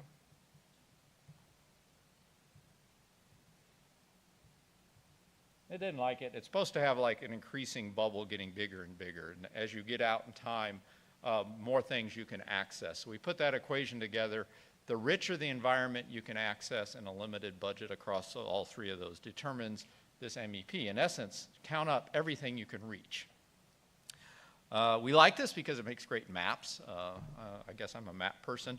If you do that analysis for every single place, we call it a pixel, across the entire metro area, you can make maps like this. A lot of our work was originally in Columbus, Ohio, because we were partnering at the time with Smart Columbus. And so if you lived in Columbus, Ohio, and you were able to drive, your MEP map looked like that on the left. Columbus was pretty much developed during the era of the automobile, so you can see it's relatively green. If you have to rely on public transit, biking, or walking, your picture is much more like that on the right. And in essence, our goal is to get the picture on the right to get look a lot more like the picture on the left, while also improving the picture on the left to be more energy efficient. So we've been using this lens, and I'll come back to this later in the presentation, but whether it's the strict interpretation of the algorithm or it's just the fundamental lens of trying to balance energy, cost, and travel time in assessing the entire network, we try to keep true to. We love to look at airports. Why? Airports in mid-sized cities and above tends to be the highest employer, employs the most people, has the most parking reserves, is the primary transportation hub, both ground and for air. And they are, anytime a new technology hits the urban area, they're one of the first to be hit. Whether it's moving people automatically inside, creating EV stations, curb management, thing we call auto valet we're doing, or PUDO zones. What is it? Pick up and drop off zones. It's all stressors on the airport, a very critical function. If the airport goes down, the whole city knows it. So we look a lot at airports, not exclusively by any means, but when we look at things come in. And why? It's like the system of systems. We made this whether you're coming from your home, hotel, event, or convention. You got to get to the airport, and in the large airports, you got to get around all the buildings and all the terminals, and once you're inside the terminal, you have to navigate to find what your end destination is. There's multiple transportation systems throughout the whole thing, and there's critical wayfinding systems to link it. So if you want to look at the stress areas for transportation networks in an urban area, you can find great examples. And they have this wonderful thing called PRM. It's called People with Reduced Mobility, and I'm sure you've seen it, people who request assistance either with a wheelchair or guidance. And more, The PRM population is growing as we age. It's growing for a lot of reasons. It's growing because as we're getting more international, more multilingual, and many times they request this simply due to the confusion of these large airports. We're working with them. How do you increase accessibility? An airport is this island surrounded by parking. And if you can just get low-speed operation, low-speed autonomy, crawling at 10 miles an hour to get this thing to drop me off at the curbside and then go crawl to the back 40, as we call it, to park and to recharge, everything else like that, it would totally change the economic relationships of land around an airport. We're working with Dallas-Fort Worth to do that, and I thought of this morning as I parked and walked about a quarter of a mile in the heat of Puerto Rico to get here, thinking, man, if we had this available, I could get dropped off at the front door and then it could go park 2 miles away. But we're watching this closely because they talk about land use changes. Take a look around your university, how it's, I'll call it cluttered with parking. Even the fundamental low-speed automation will change this dramatically. I've been listening to everything about power. My background is electrical engineering. I got a job at a state DOT, Kansas DOT, by drawing an analogy between roadway networks and circuits. And they liked it, and they hired me, and I've been in transportation ever since. But when looking at power and energy, I fundamentally think about EVs and EV electrification. My rule of thumb, and correct me if I'm wrong, if we electrify our transportation sector, we're going to equivalently double the energy needs that has to come, not from existing grid resources. So how do we do that? There's difference between urban and rural, and we have that. In time, I'm just going to highlight a couple of them. The density of urban areas provides opportunities and constraints, and I've already heard them. You don't have a lot of real estate to put renewables on. We know that, but it's not as far to link them together with transmission lines and other interconnects. Lower tolerance for outages tends to have a more robust grid infrastructure already in place, and that's where you see some of the fledgling automation. Rural, on the other hand, it still has needs for heavy-duty, medium-duty vehicles, particularly on farm. And usually when you say rural, I'm from Midwest U.S., so I'm thinking of the flyover states, Kansas, things like that. I've been working with them. You need EV charging at your rural rest areas, and you don't have much grid infrastructure. So that's where we're talking about doing microgrids or something like that. They tend to have more real estate for renewables, some tolerance for outages. You have time to go start the generator. Minimum grid infrastructure. You either got to upgrade the transmission line or find a better way of doing it. I'd say accustomed automation. Why? Because the agricultural community in the U.S. was some of the first to adopt GPS, some of the first to adopt some of these emerging automation tools, and very cost sensitive. So for rural areas, automation is in the works simply because you have less people and a lot more challenges of distance. You got opportunities for local renewables that you wouldn't have in an urban area.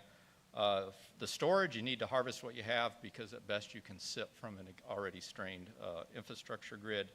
And I like to put knowledge and training, the rural know-how. I know when I was managing in IT, I always tried to find a farm boy or a farm girl that grew up around machinery because they tend to understand their way around it.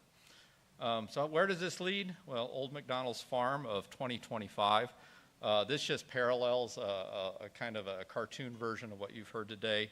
But this is what we're talking with state DOTs and how to get enough energy out to their rural areas if they're really going to begin to adopt EVs and farm machinery that's electrified and various other things like that. Back to airports. Shifting gears a little bit, going on to on-demand transportation. The biggest thing in airports in 2016, 2017, 2018, all the way up to the pandemic was Uber and Lyft. They were taking market share from cash flow cows. We did some work here. 2 years after Uber and Lyft was opened up to an airport, the revenue per passenger for parking and rentals started declining consistently.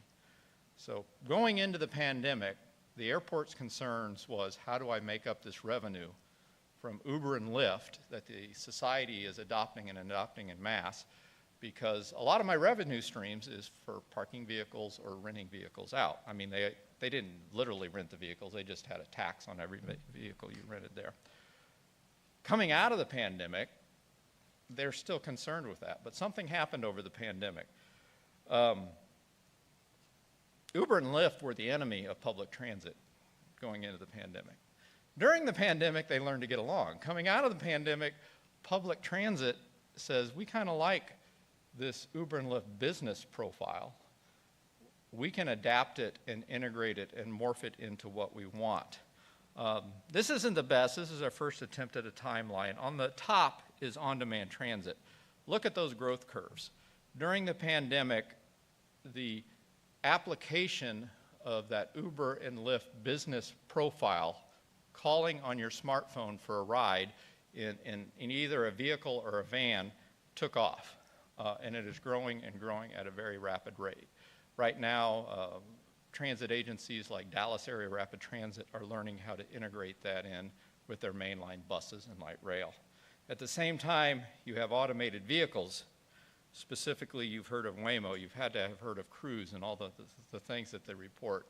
It is maturing and maturing fast. They're announcing milestones of doubling their vehicle miles traveled under full automation every few months. These two are merging in this confluence that we're calling on-demand transit, fully automated eventually, but also fully electrified. This is working and working quickly. One of the poster childs for this is Arlington, Texas, a community of 100 square miles, 400,000 people. They had no previous transit before. They started down this path. Bring to your attention that growth curve on the upper right. If you're investing in something, you'd like that growth curve. You could see the dip in the middle was a pandemic, but it picked right up and they continue to provide service at an incredible rate. And if you look at their numbers, they're providing service to the people who need it, the underserved in their community. And I showed the lower right because they're doing this with a fleet of minivans. They would love for it to be fully electrified, but with the supply chain shortages over the pandemic, they bought what they could get. Going back to that MEP, Mobility Energy Productivity. We did an MEP analysis on Arlington, Texas before they did all this, and that's a picture on the right. No, the left. My left, your right. No. Never mind. The one that's all red. And then we provide the Mobility Energy Productivity with their system fully in place, and you get to the one on the right. So they're substantially providing services, and it's for the portion of the community that cannot own and drive their own automobile. Closing thoughts. I imagined this graphic a week ago or 2 weeks ago, and I finally sat down to try to do it. We got a lot of things converging: electrified zero-emission vehicles, automation, on-demand transportation, connectivity, the drive in the US DOT. They're primarily motivated by safety, zero deaths, integration and resilience, system of systems and scalability, and to defining what we call, I don't like using the term public transit because an image always pops to mind of trains or buses or something, but this new public mobility. Some of the things we learned, there's no sort of silver bullet, but rather a system of systems we got to integrate. The term separate is inherently inequitable. From the civil rights movement, separate is not equal. We want to provide fundamental mobility. The way we've done it in the past is create an independent system called public transit that was more of a mobility subsidy. This has to be fully integrated. I think Uber and Lyft taught us that a utility that everyone can use is that same utility that we can begin to provide high quality mobility to many, many people. We want to be chauffeured, not bused. Mobility is freedom. If you look back at the origins of the automotive system, these came from people like Chrysler, like Ford. They wanted the automobile as freedom, but mobility in general is freedom, and we got to keep that in mind, that high quality movement to access goods, services, and employment is what we're trying to reach. End with a picture of me from 20, 30 years ago. I was a Peace Corps volunteer in Cameroon, West Africa, and that is the canoe we built and floated down the river. We never thought ahead saying, how do we get the canoe back once we get 10 miles down the river? So somewhere in the middle of Cameroon, Africa is an old canoe. But if the prerequisite for high quality transportation is an individual vehicle ownership, we will never address the inherent inequalities in our society nor substantially advance transportation sustainability. Not that we can't own them, I own tons of cars, but if that is our only avenue to make MEP really green, we got to think of another way to approach it. Thank you for your time.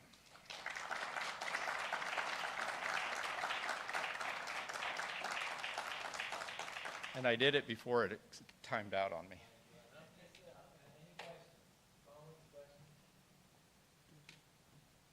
This is an energy crowd. There's should be easy. I have a question regarding buses and like larger scale mobility. How does that transmit to on-demand capabilities, like having a bigger sized mobility mechanism, for example? Well, the right solution is very context specific, and a lot of my examples are from studying mid to larger size U.S. cities from continental. But on those, they've been trying to use buses not only for interregional connectivity, which they should be used for. Let's get it from the center of one suburb to the center of another suburb. They've also been trying to use it every mile to pick people up. And what they're learning is that they need this on-demand transit for their first last mile solution and for inter-community circulation. And then if they want to hop from one community to another 7 miles, 10 miles away, that's where the buses come in, where you aggregate demand and get them there. And that's where we're watching closely. Arlington's a unique case. I call it a greenfield because they never had any bus system or any other public transit. So we're watching closely the larger transit systems on how they begin to I would say, right size, use their buses and rail to get people interregionally while using this on-demand transit for first, last mile and inter-community circulation.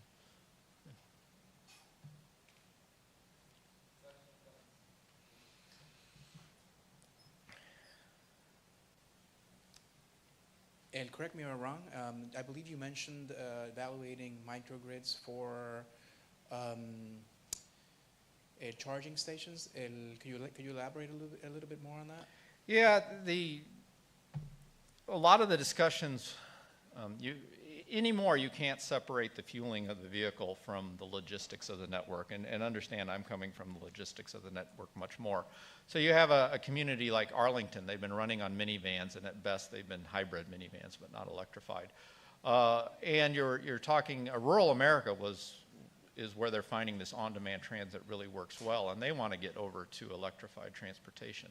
So how do you get a fueling infrastructure? If you're lucky, you have a substation nearby with extra capacity that you could put a large scale. If you're not lucky, you have to find ways to power it. I just happened to be in Austin, Texas, and saw Cruise station out there, and it was 100 Chevy Bolts in the middle of an old parking lot. And as time came near for the deployment, all these other Chevy Bolts started descending on the place. And come to find out is they couldn't get enough power to that parking lot to recharge their fleet of Chevy Bolts every night. And so part of their logistics was at the end of the shift, we got to send these throughout downtown Austin where there's excess power to recharge, and the next day they could come back. Well, that story is playing itself out. If you have up to half a dozen or a dozen vehicles, you can find a way to make it work. But if you're going to be deploying fleets for public mobility, even light-duty fleets of 50 to 100, don't forget about your energy approach. And that's where you might be able to leverage microgrids in the process. So.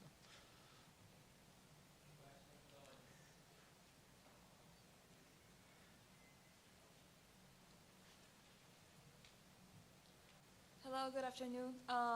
My name is Analia Diaz. I'm a second-year student in electrical engineering, and I've been recently learning about the concept of sustainability, and I wanted to ask in regards of when the life cycle of an electric car ends.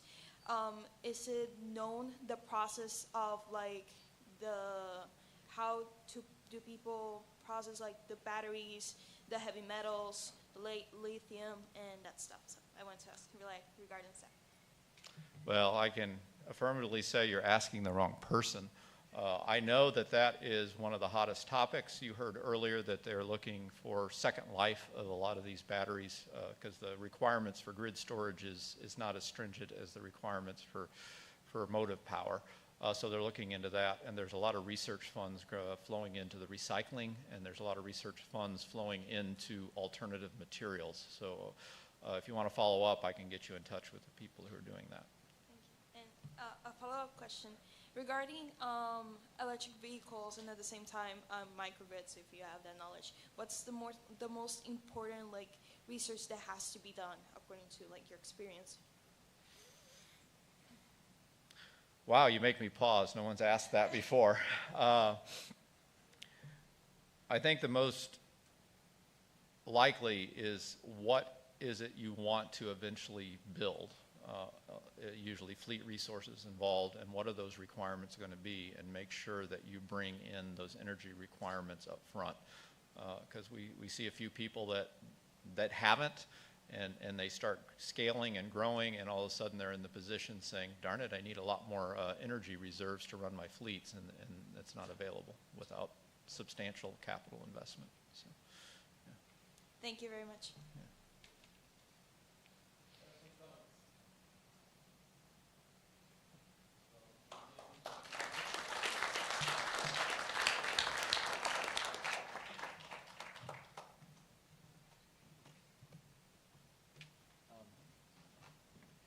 I just want to say to Dr. Steve that Analia, on her orientation day as a first-year student, she asked me tough questions as well. So she's known for doing that.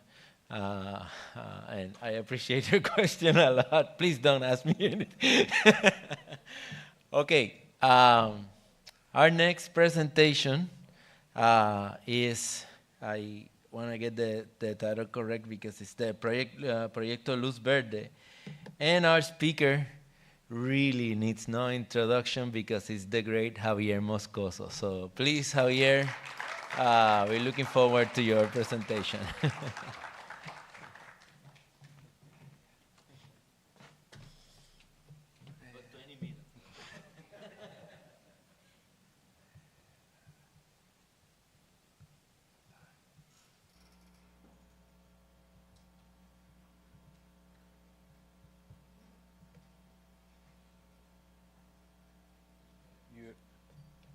Ready for screen?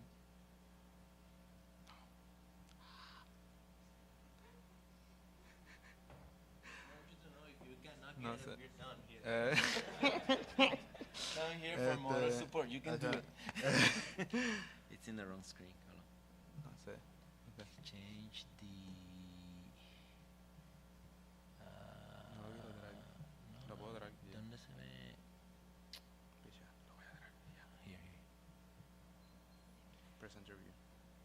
Sí, pero. No. Dale download porque no nos está permitiendo cambiar el screen. Lo voy a poner aquí. Ahí viene. Lo voy a poner acá. Ya. Oh, you. Yeah, whatever. He's open. All right. Thank you, everyone, for being here today. It's a pleasure to have you here, and it's a pleasure for me to be sharing this initiative that this month actually turns 4 years old. I'm a 6th-year electrical engineering student as a background, so it's been more than half of my stay here at the University of Puerto Rico working at this, for this initiative.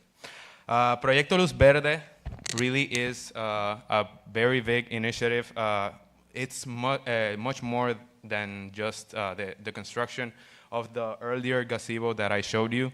It's actually a 3-pillar project, as you could consider it.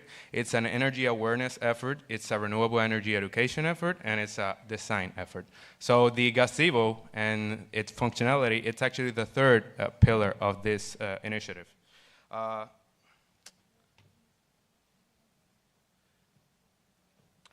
Sorry, let me go back.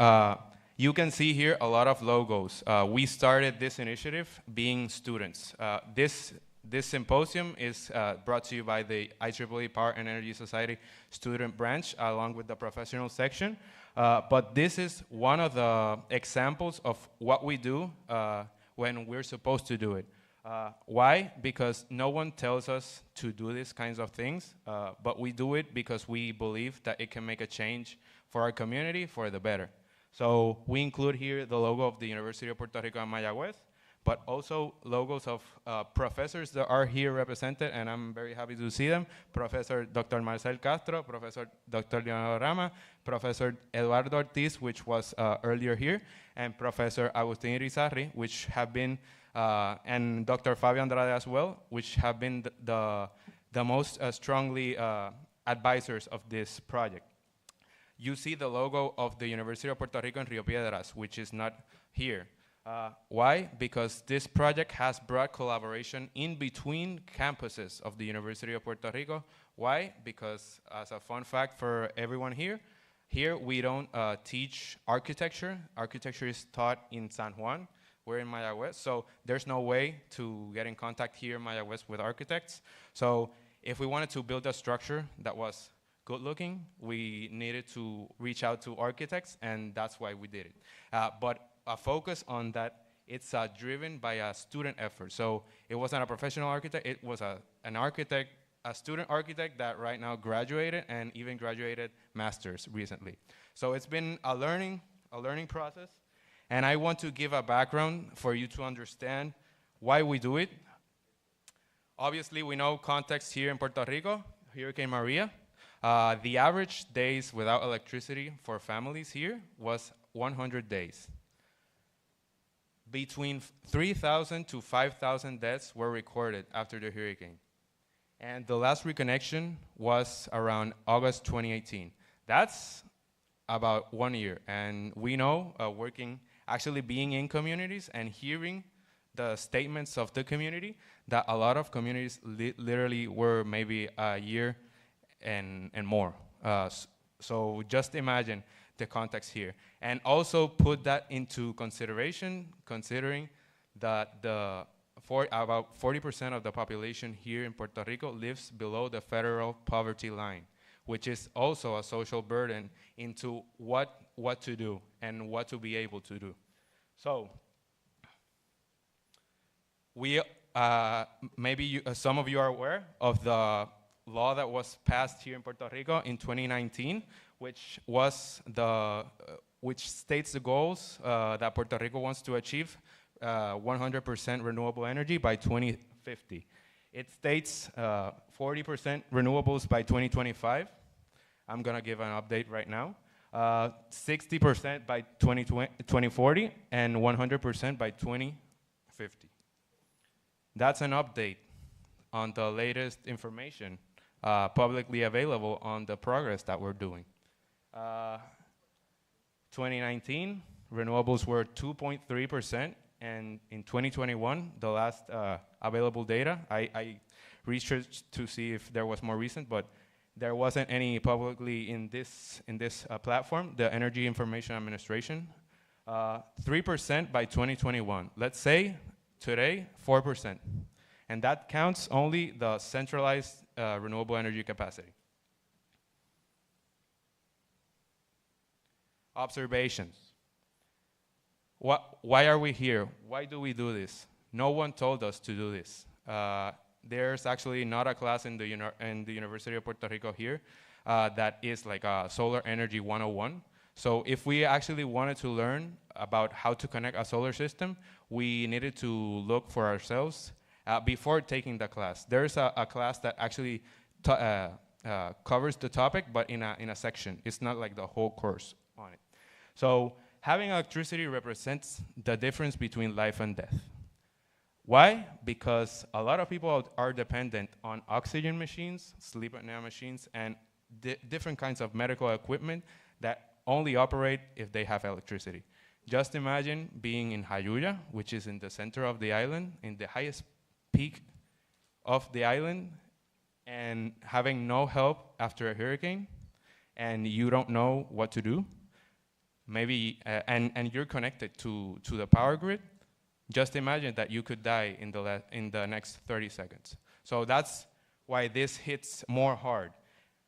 Nobody knows how many actual deaths were recorded after the hurricane. What we do know is that we don't want that to happen again. So that's why we're working hard. That's why we're having this conversation. And it shouldn't be a conversation just of this activity. It should be a daily conversation. Why? Because we're losing power daily, and maybe we're losing lives daily as well. An example, just for you to see, those are the kind of medical equipments that only operate if they're turned on. So, coming to here, what is Proyecto Luz Verde? Or Green Light Project in English. Here we have the objectives. Basically, I told you that we want to raise awareness in our community of how we use energy and how we can use it better. You don't need to have a renewable energy or solar energy system in order for you to reduce your consumption and save on your electricity bill. That's the first thing. But we need to establish a space of conversation regarding this kind of transition and practices of dealing with energy if we want to make an actual change. Because a lot is said about solar energy, but not a lot is taught. And that becomes a problem when having electricity can save your life. We want to give back to communities. That's why we want to show how rooftop solar and renewable energy in general provides an alternative for households to have critical power when they need it after an emergency, for them not to be so vulnerable. And as we include here, we want to create a photovoltaic system, or construct a photovoltaic system in a new structure for this campus that can provide a study space, a sharing space, but also be like a live laboratory for us to engage with, we have a problem here, we have to do maintenance, or that kind of stuff. That's practical knowledge that this can contribute to both professors and students.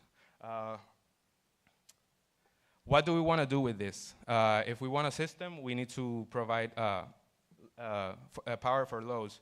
We want to have this system connected to computers, to laptops, to cell phones, because that's the type of equipment that we have daily here as a community, as a university community, sorry. So that's what we're preparing for. We actually launched a survey, not just to assume that, my laptop charger is 65 watts, so maybe everyone has a laptop charger that's 65 watts. So we actually did a survey for the university community, and that's the distribution of how the equipments of the people who answered, obviously not the entire community, 110 responses, how it distributes. We have proposed several locations, and everything that we've done here has been totally justified mathematically and with instruments, because we want to be the change that we want to see. So we don't want to continue expecting things to happen without having the actual backup to make the difference. So we've done more than 4 solar shading analysis around campus, and here are the results of, well, not the results, but the locations that we're proposing. Here's in the central courtyard, right in the middle of the university, serving as an icon for the university, actually, and helping, providing power for people who need it at the moment, and philosophically imagining it, it can serve as an inspiration for the newcomers to engage with renewable energy and that kind of things.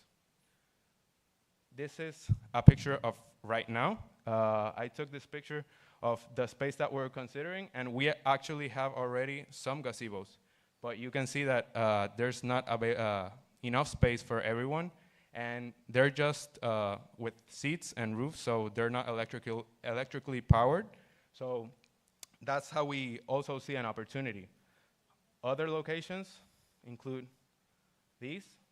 And as for the design proposal, this is the result of more than 7 phases of design of a team that first started off being electrical engineering students and has branched out, which I will detail, into basically all the necessary areas needed to complete this. I'm talking about electrical engineering, mechanical engineering, software engineering, architects, structural engineering, chemical engineering, everything, because we're trying to really build something different. I'm gonna share some of the examples of the design. It's a small system, and let me make a pause here.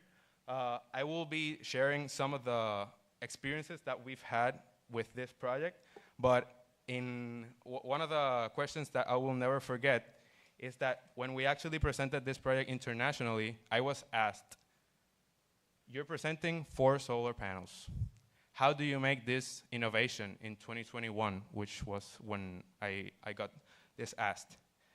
And it's with the necessary education behind it.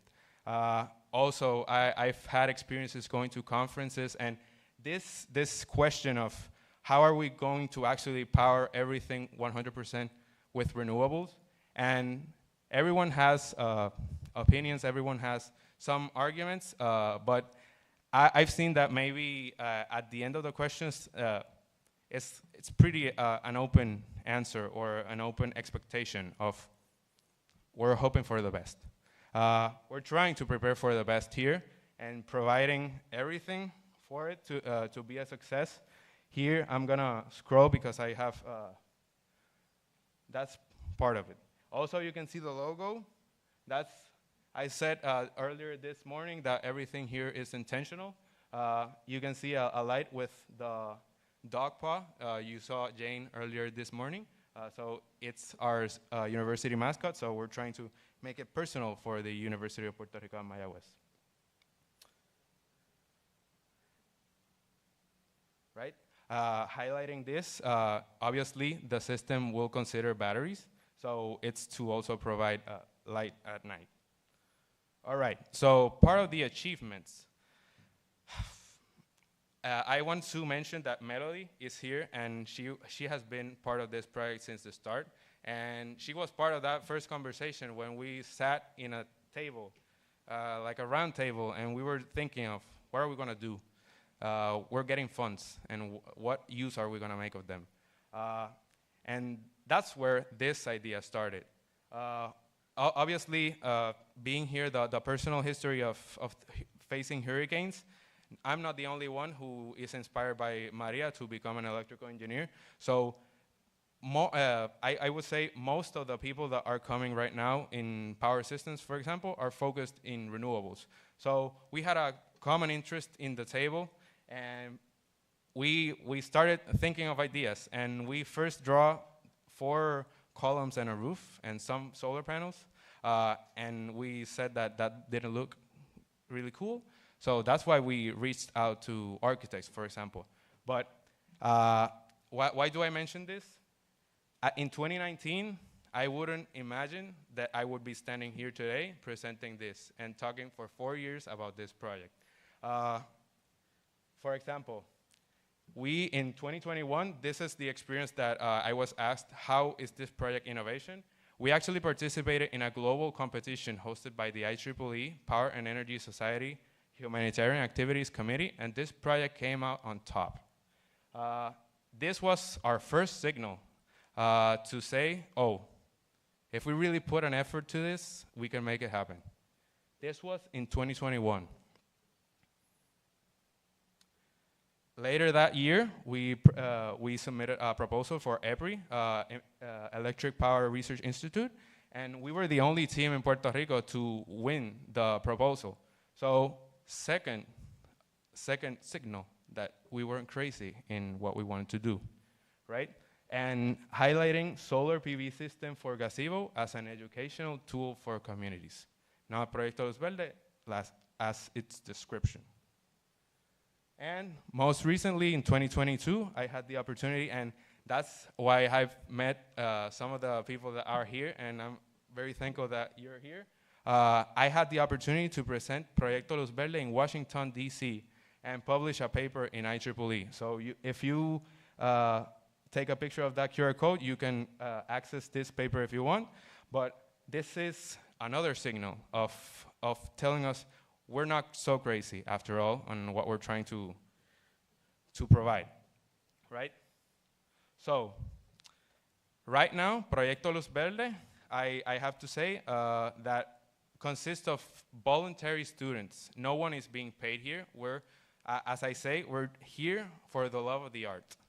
And here is a map of the coverage that we've had already in Puerto Rico, the places that we've visited with educational workshops. We started off as an educational initiative. We first needed to research ourselves. What is a solar system? I started in second year of engineering. I didn't know anything about circuits. You start with a Google search, basically.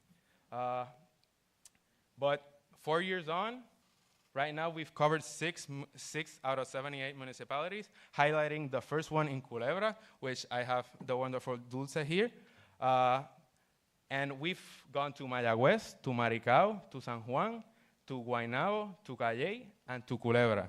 And officially, I can say that in November 4th, we're going to Ciales. So we're going to have 7 municipalities, and these workshops are going to be officially by the mayor of Ciales. So we're going to talk in the name of the municipality, being the face of solar energy in particular, going into these kinds of circles, and being one of the faces of the university with regards to solar energy. So part of the workshops, as I said earlier before also, I don't like to talk. I want to justify what I say, because I don't think it's enough just to talk. These are the pictures of the several groups that we've engaged with in Culebra, in San Juan, in Maricao. We even went to a school, and we're here in a symposium, but we actually created the first renewable energy symposium in this high school. And that's the result. That's the group of students participating, and it was a wonderful experience. Students there were asking voltage regulation questions with power failures. So that was a pretty interesting experience. Part of the engineering analysis, we're not just saying, oh, we want 4 solar panels, we want X amount of batteries. We actually did the analysis. We've studied energy consumption. Why? Because with this awareness effort, we need to understand that first we reduce consumption, or at least are aware of the consumption, to then address in order to reduce it, or have another mean of supplying to save money on a bill. This presents a daily average PV generation simulation comparing two tools, PV Watts developed by Enro and PVGIS.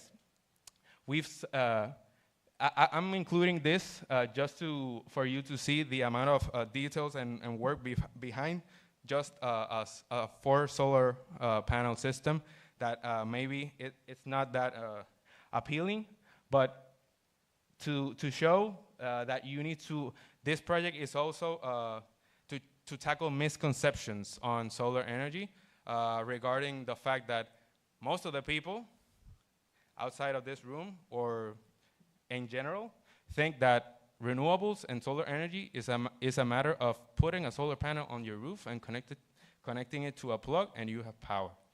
That's a typical misconception that we're trying to improve by educating, because education is power. We need to show them clearly that we need a solar array or solar panels to form an array, to then go to a charge controller, to then go to a battery, and then go to an inverter. And these are just part, it's a very small section of calculations to mathematically justify what we want to build. Not just say 4 solar panels because I want 4 solar panels. We've integrated mechanical engineering in this sense just to provide opportunities to apply the knowledge that we are taught in our classroom. So this is part of statics and dynamics, considering the weight of the panels over the roof, just to consider that if our roof is going to be able to hold the panels and that kind of stuff. As a summary of what we're trying to produce here or build, consists of that kind of solar panel, which is a polycrystalline solar panel, MPPT charge controllers, inverters, and lithium-ion batteries. This is an example of the solar shading analysis that we performed using the Solar Pathfinder, and we also did with Sol Metric to compare. But this is just one picture of the 4 different tests that we did. And you can see there that we can go to a granular level of detail of like 2 decimal places to see the expected radiation in that specific spot where you're taking that picture. And in that spot, for example, for you to understand what you're seeing, we have available 92.58% of the year. We are not going to have any shade on this specific spot. I started here at my second year. I haven't been alone, but going from a second-year student, right now I'm a 6th-year student, so I really learned a lot along the years, but we started with a conceptual design, and this opportunity also gave us the chance to actually implement it in a drawing, because this is not a thing that you typically do in a classroom. So this is another experience that this project has given the participants of it, because a classroom isn't gonna give it to you. So this is the one-line diagram of the off-grid PV system. I didn't mention that before, sorry. And location of the panels within the roof, that kind of drawings. Some of the structural details, this is just some pictures we have. Right now, this project consists of maybe a set of 30 drawings regarding all the topics: electrical, structural, architectural, etc. And why do we do this? Because we're in Puerto Rico, and living in Puerto Rico is like a sport. We face hurricanes, we face droughts, we face pandemics, we face earthquakes, we face bullets also. We need to be bulletproof for this. So that's why we've dedicated so much time into making these kinds of analysis, because we benefit as professionals, but it's because we have a responsibility that if we want to build something, we need to have it not fall apart and be safe for our communities. I'm gonna wrap up here. Some of the details, structural details.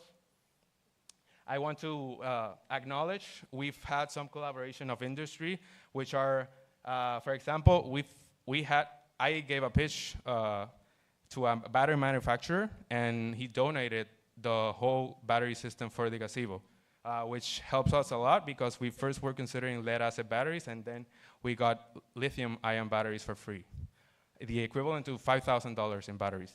Estructuras AE has been our collaborator in the structural sense to certify that this structure will not fall apart and will be hurricane-proof, et cetera, et cetera. And Maral Engineering has been our overseer in terms of electrical and general construction of this, because he's the one who's supposed to be constructing this gazebo, which is expected to happen before the end of 2023, to commemorate 110 years of the engineering faculty at the University of Puerto Rico. And I didn't mention it before, but this year we're also commemorating 95 years of the electrical engineering program at the University of Puerto Rico. So I want to give an applause to seeing how much the program has developed and inspired others to give back. We also, I mentioned software engineering. We also are developing a website with a QR code. You can access it through the official platform. And this is where we share our educational resources. We want to monitor the system and provide an app. This means maybe the first Puerto Rican software to measure the energy production and energy performance of a solar PV system. So that's part of the goals. We haven't completed still, but that's part of the goals, and we have no fear. I'm gonna wrap up. Important, education. This is part of 6 workshops that we have already developed. Each one represents a presentation of at least 50 slides on a 2-hour-long workshop dynamic that we've already implemented 7 times. And we want to continue to implement it 78 times to get to the whole Puerto Rico and beyond, because we have the opportunity to go beyond, because power systems are not only in Puerto Rico, are for the entire world, and they can save lives not only in Puerto Rico, but for many. Part of the cost analysis, because for many also the only thing that speaks is the amount of money that it equals. And to highlight the areas that we've had represented in our team: electrical engineering, mechanical, civil structural, architecture, software engineering, chemical, and surveying and topography. I would say that we have a very diverse team, and I included here a picture of our dynamics. Here, we typically meet online and in person, and I really enjoy more the in-person meetings, as you can see here, because it's where we share, and we share frustrations, and we overcome any frustrations and go beyond. So, exactly. So, picture of the team in 2021. You can see everyone there, Professor Marcel Castro, Professor Eduardo Ortiz, with the masks. So it's actually not a great space in our lives, the pandemic, but to associate it with a time frame. And this is the team in 2023. In both, not everyone is in the team, but we've been 4 years in this. No one has been paid, so there have people that have been from the start, people that have been and are not still, and people that have remained from the start to finish. So I really thank them. Some of them are here today. And I want to acknowledge all of these organizations. Why is this important to me, or why does it catch my eye? Because we started off being the PES logo. And seeing this amount of support of other organizations, of professors, and the community itself, it's what keeps us going. So thank you. These are part of the contact information, and thank you for being here, and hope to see this soon.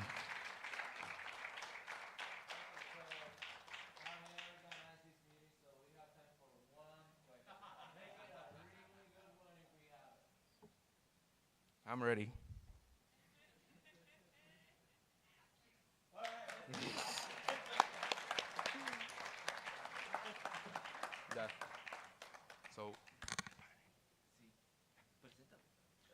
Okay, so right now I have the pleasure to introduce our last activity of the day. We have a great panel for you. I have the pleasure of inviting several professors from here in the university, and also Mr. Nate Blair from Enroll. If you can please join us at the panel. Dr. Marcel Castro, Dr. Agustin Irizarry, Dr. Eduardo Lugo, and Dr. Leonero Rama, which will be the moderator for this panel. A big applause.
Good afternoon, ladies and gentlemen. Welcome to this panel on the UPRM prospects on or perspectives on the Puerto Rico CN study. Puerto Rico CN study is a collaboration that we have been working with from about 2 years ago, right?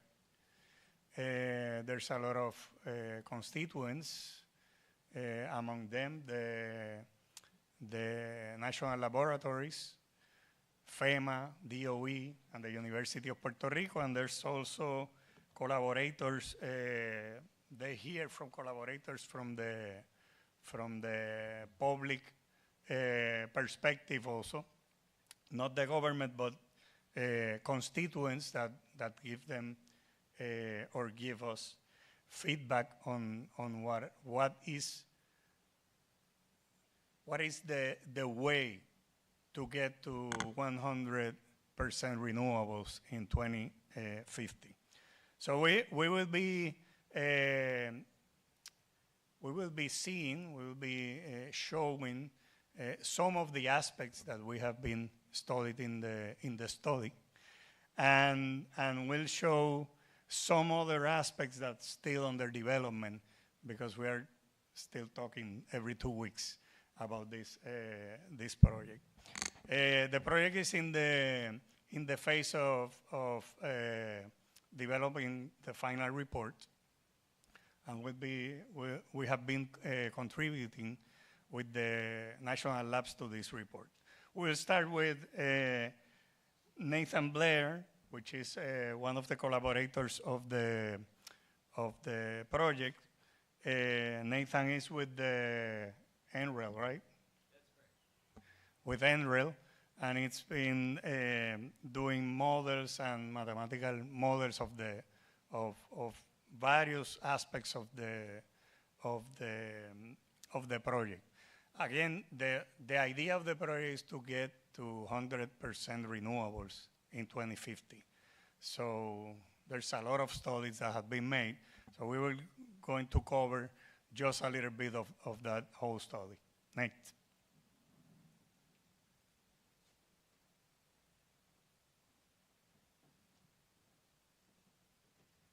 Hi.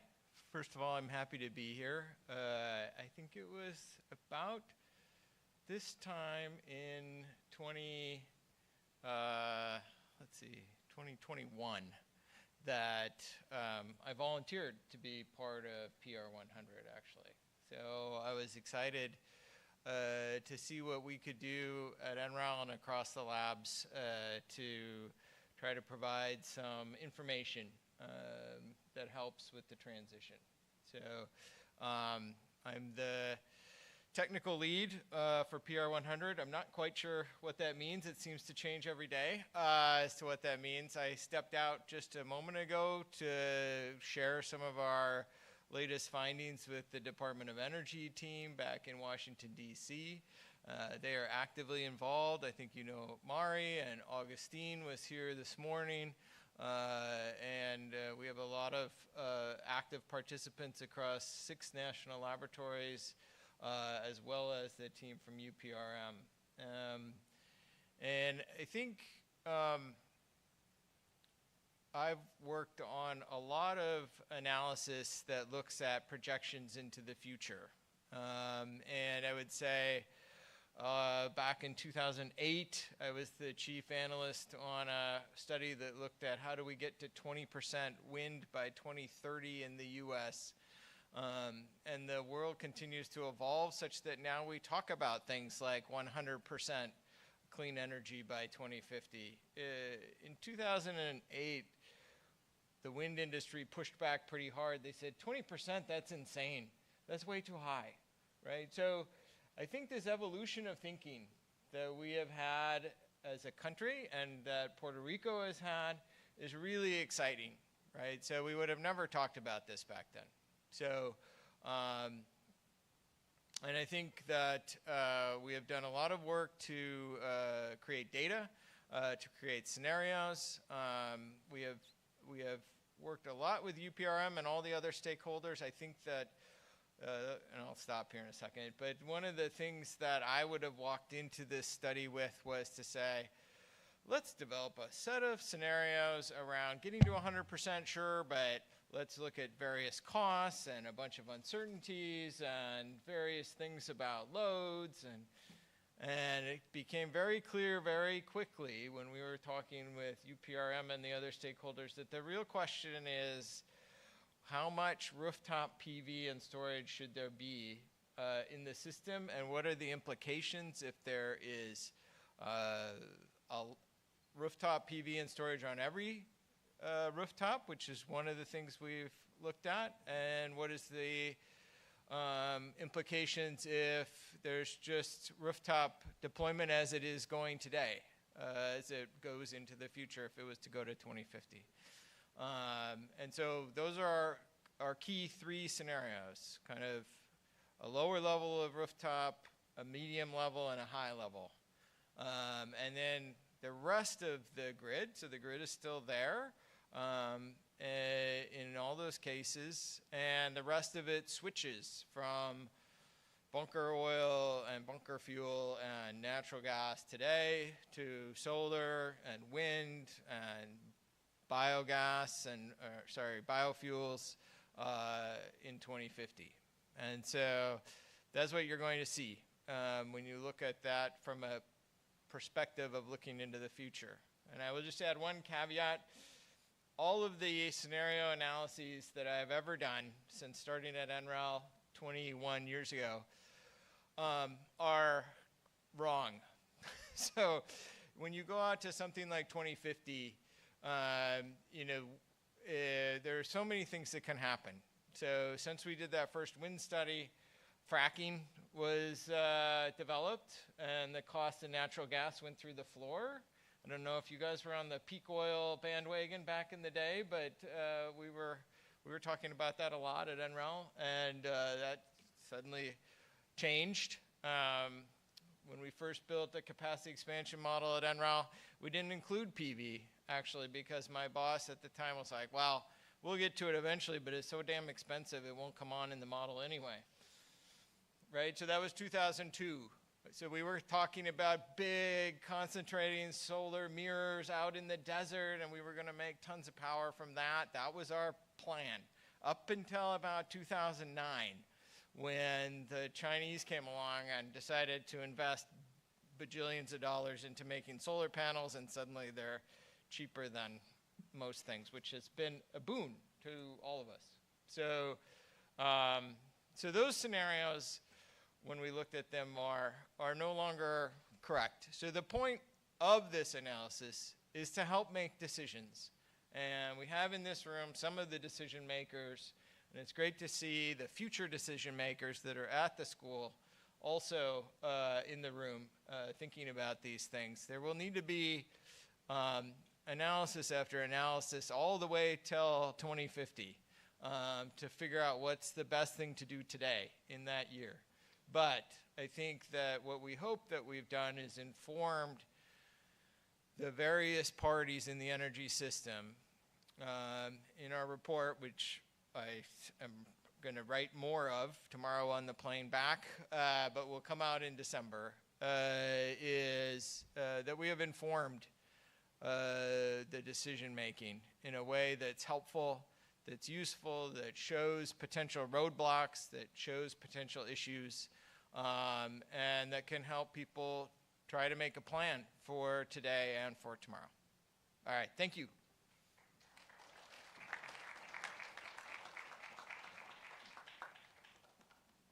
Thanks, Nate.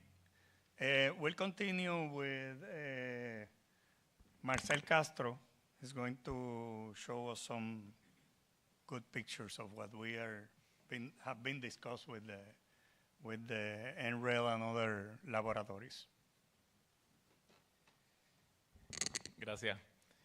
El título de esta presentación va del verano, porque me parece importante, es del siglo XX al siglo XXI con justicia energética, porque la idea es, no es mirar al pasado y entonces buscar qué es lo mejor solamente social, es también lo técnico que estamos hablando, que es lo que necesitamos en lo técnico y con justicia energética. Does anybody need that I speak English? Maybe yes? No? Yeah? Okay, maybe. ¿Alguien necesita que hable español también para ver el... Está bien. So I'll speak in English. So like, there is something very important in this transition. We talk about clean energy, but clean energy is not enough in the sense that we usually talk about clean energy from emissions, no emissions of CO2. But we also need energy that is clean from injustice, clean from oppression, right? Clean from colonialism, imperialism. Today there was a great talk about the impact in communities and people that we are still being oppressed in different ways, and we are not given the same rights at the same time. So it's still an ongoing fight.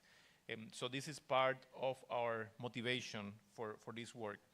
And as Nate mentioned, it all revolves around rooftop solar systems. Because that's what we have found with the research that I'm going to show a small part today with the team on why we have found that this is the way to go. And so first I'm going to talk about resiliency. You saw a more advanced version of this map earlier today when Javier started the symposium. This is the first version of this map. I remember the day Javier sent it to me. I think it was about 2 years ago, the night before going to Jayuya in Veguita Sama. And he sent me the picture. That was the task that was given to the students. And I wanted to show it here because that was a work of undergraduate students, about 10 undergraduate students, taking data from Twitter to build that map. And this is the kind of work that we like to do and provide for communities and for the people in Puerto Rico. Here what you can see is the location of communities that did not have power for more than 148 days.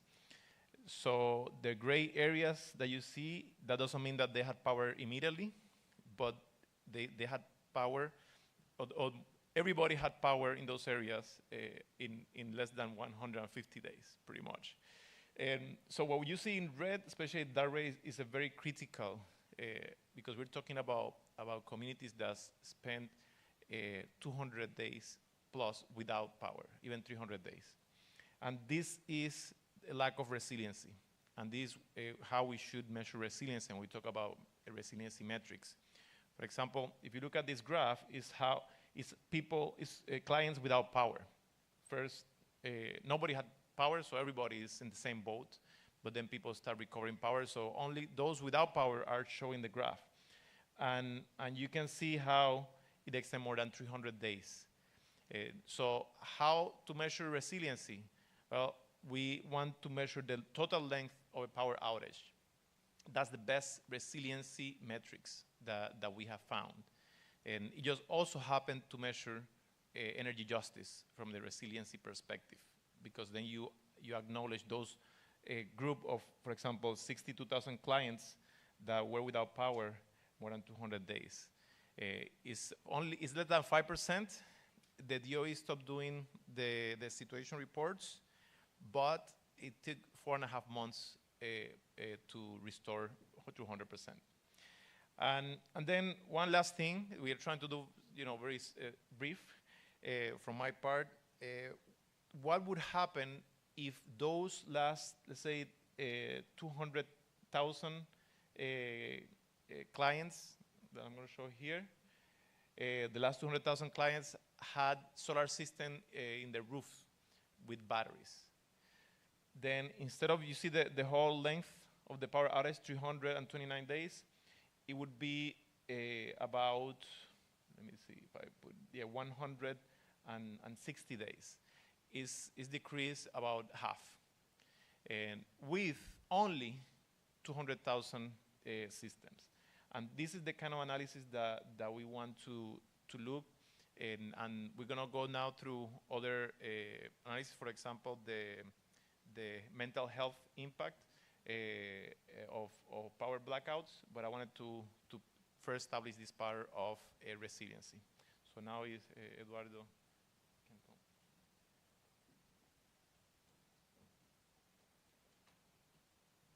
Bueno, buenas tardes. Got excited when Marcelo spoke in Spanish, but I'll remain in English. My name is Eduardo Lugo. I'm a clinical community psychologist. And you might be thinking, why is a psychologist working with energy issues? As a clinical community psychologist, I do work with community organizing, empowerment, and other things that are really essential in terms of being able to integrate and the energy transition and the integration of technology with communities and with people. And I'll talk a little more about that tomorrow morning. But also, I'm concerned about the impact of energy inconsistency, energy poverty on people's mental health.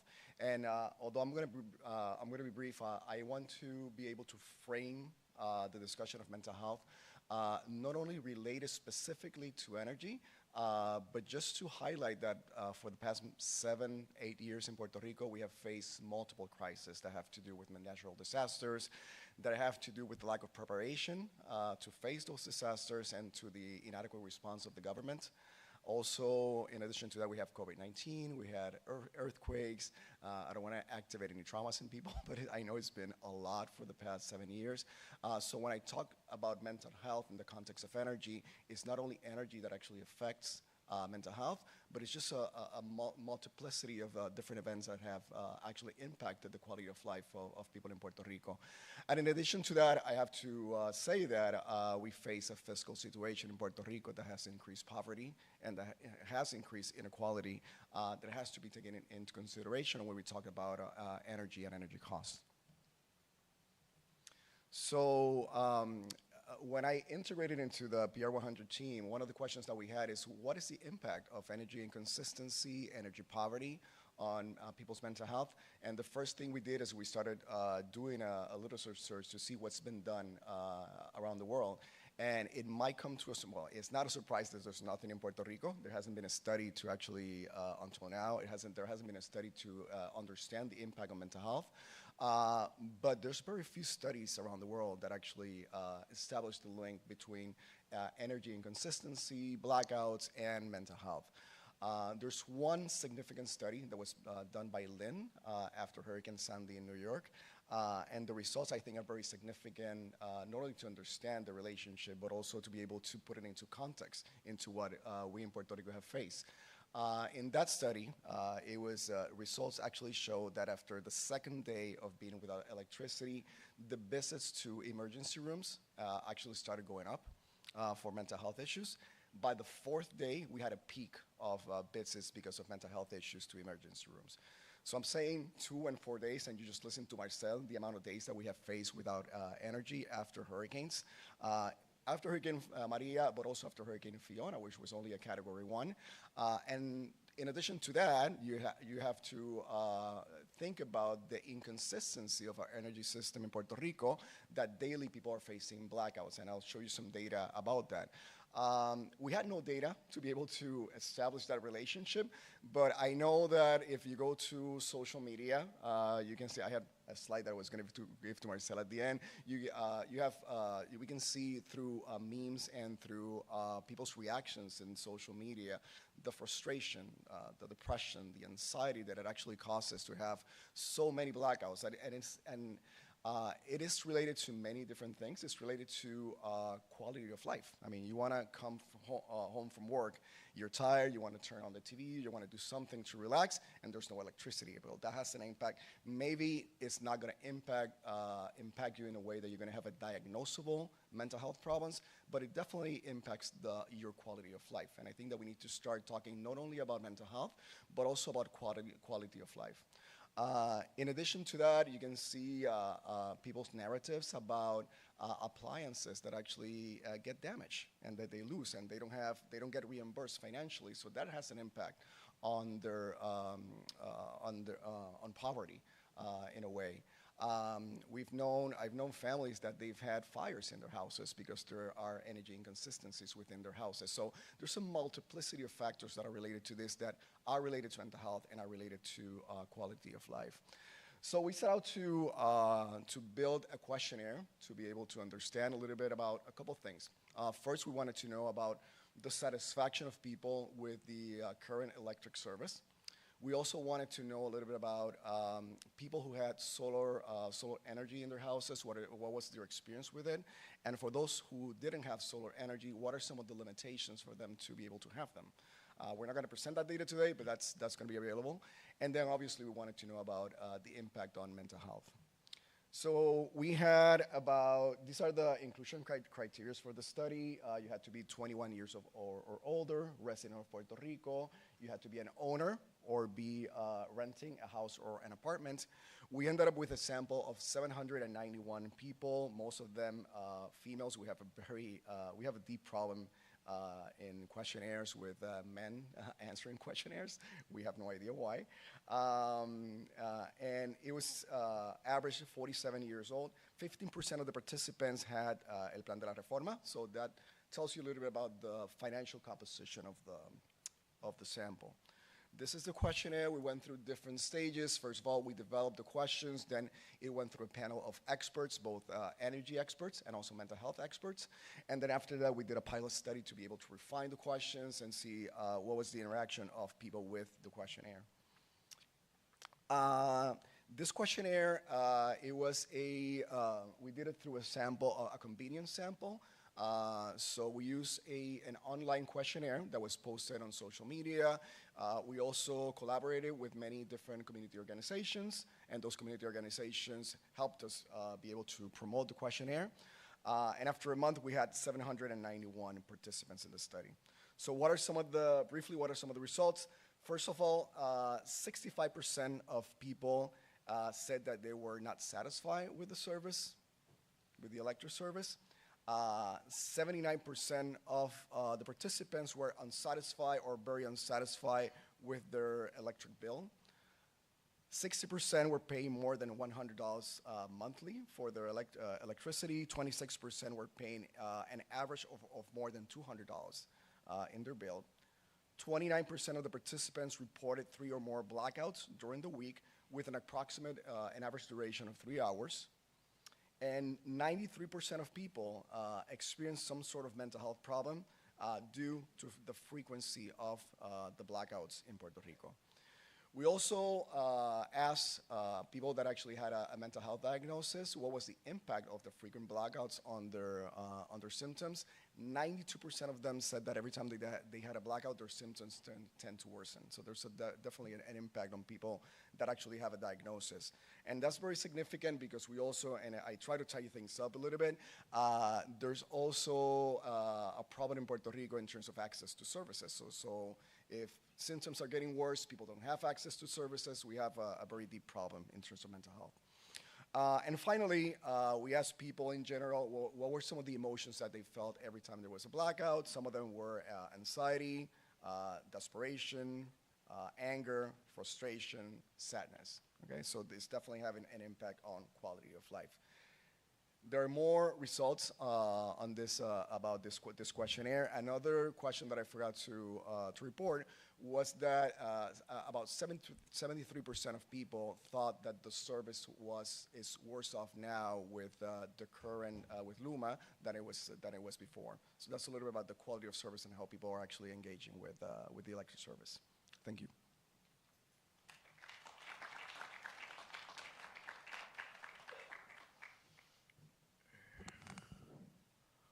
Buenas tardes. ¿Por qué no tenemos un intérprete? Mi nombre es Agustín Irizarry. Yo soy profesor de ingeniería eléctrica y bueno, usualmente molesto bastante, así que por eso que empiezo con esa pregunta. Yo creo que en estos eventos necesitamos un intérprete. Gracias a los que han organizado el evento y confío que lo podamos tener en la próxima ocasión. Voy a hacer algo un poco extraño, me voy a traducir a mí mismo. ¿Sí? Okay, I just said that we need a translator for these events, so that the people that select to speak in Spanish can be understood by those that don't understand Spanish, and the people that select to speak in English can be understood by the people that think in Spanish. That said, vamos a hablar un poco. Yo tengo un solo slide, que me parece que es la mejor manera de presentar cuando uno es cuando uno está entre medio de ustedes y el happy hour. Realmente uno debe tener un solo slide. Okay? If I'm between you and your happy hour, we should only have one slide. So I only have one slide. I have two things to say. Voy a decir dos cosas. Uno, en Puerto Rico lo que está creciendo en adopción de energía solar fotovoltaica y almacenamiento es la energía solar distribuida en los techos. Okay? And that's what you see there written in large letters. In Puerto Rico, utility scale renewables are not growing, while distributed renewables are growing at an accelerated pace. Entonces, ¿por qué razón en Puerto Rico crecen de forma dramática la energía solar distribuida, mientras que en otras partes se usa energía solar a gran escala? Nos volvimos locos los taínos y hacemos cosas que no hacen los demás. Pues no, los taínos tenemos muchas razones buenas para hacer las cosas que hacemos. Nosotros vivimos el huracán María y sabemos, porque lo vivimos en nuestras carnes, que los parques solares grandes, la energía solar que no es en el hogar, o la energía eólica grande, o la energía fósil, no nos ayudan a la resiliencia y no nos ayudan a resolver los problemas que Eduardo nos está ayudando ahora a cuantificar. Los problemas de salud mental, los problemas de angustia, los problemas de falta de resiliencia. Nosotros nos dimos cuenta hace tiempo, sin que nos lo explicaran mucho, que el tener energía solar distribuida de almacenamiento se resuelven. Con la otra opción no se resuelven. So I just said that the reason we are incorporating large quantities of distributed generation is because we learned the hard way with Hurricane Maria that the technology that provides us with resilience is distributed solar rooftop and batteries. It's not large-scale renewables, it's not fossil fuel, because we cannot rely on the electric grid. Y lo último que les voy a decir, porque el happy hour empieza pronto, es hablar un poco de esa gráfica. Eso es una imagen de los datos que tiene el negociado de energía, según se los informa Luma. El negociado de energía obliga al operador de red a presentarle datos cada 13 semanas, ¿no? Un cuarto del año. Antes lo hacía la Autoridad de Energía Eléctrica, ahora lo hace Luma. Y ahí tenemos los datos desde, creo que es abril del 2021 hasta... No, desde junio del 2021 hasta abril del 2023. Y como pueden ver, aparecen dos datos. El número de clientes que están conectados a red eléctrica con medición neta, solar fotovoltaica, el programa de medición neta, y cuánto es la capacidad instalada de esos sistemas. Y como pueden ver, lo que crece en forma dramática. I'm showing there graphs of the incremental installations of distributed solar photovoltaic generation, net metering clients and total capacity from June 2021 to April 2023. Y como pueden ver, el número de clientes en medición neta se duplica cada 15 meses. Se lo voy a repetir. Cada 15 meses se duplica el número de clientes en medición neta. ¿Okay? La capacidad instalada, ese es el número de clientes. La capacidad instalada se duplica alrededor de cada 18 meses. So, net metering PV clients doubles every 15 months and installed PV capacity doubles every 18 to 19 months. Cada 5 meses, el número de clientes de medición neta aumenta 1% del total de los clientes residenciales. Every 5 months, net metering clients increase by 1% of total residential clients.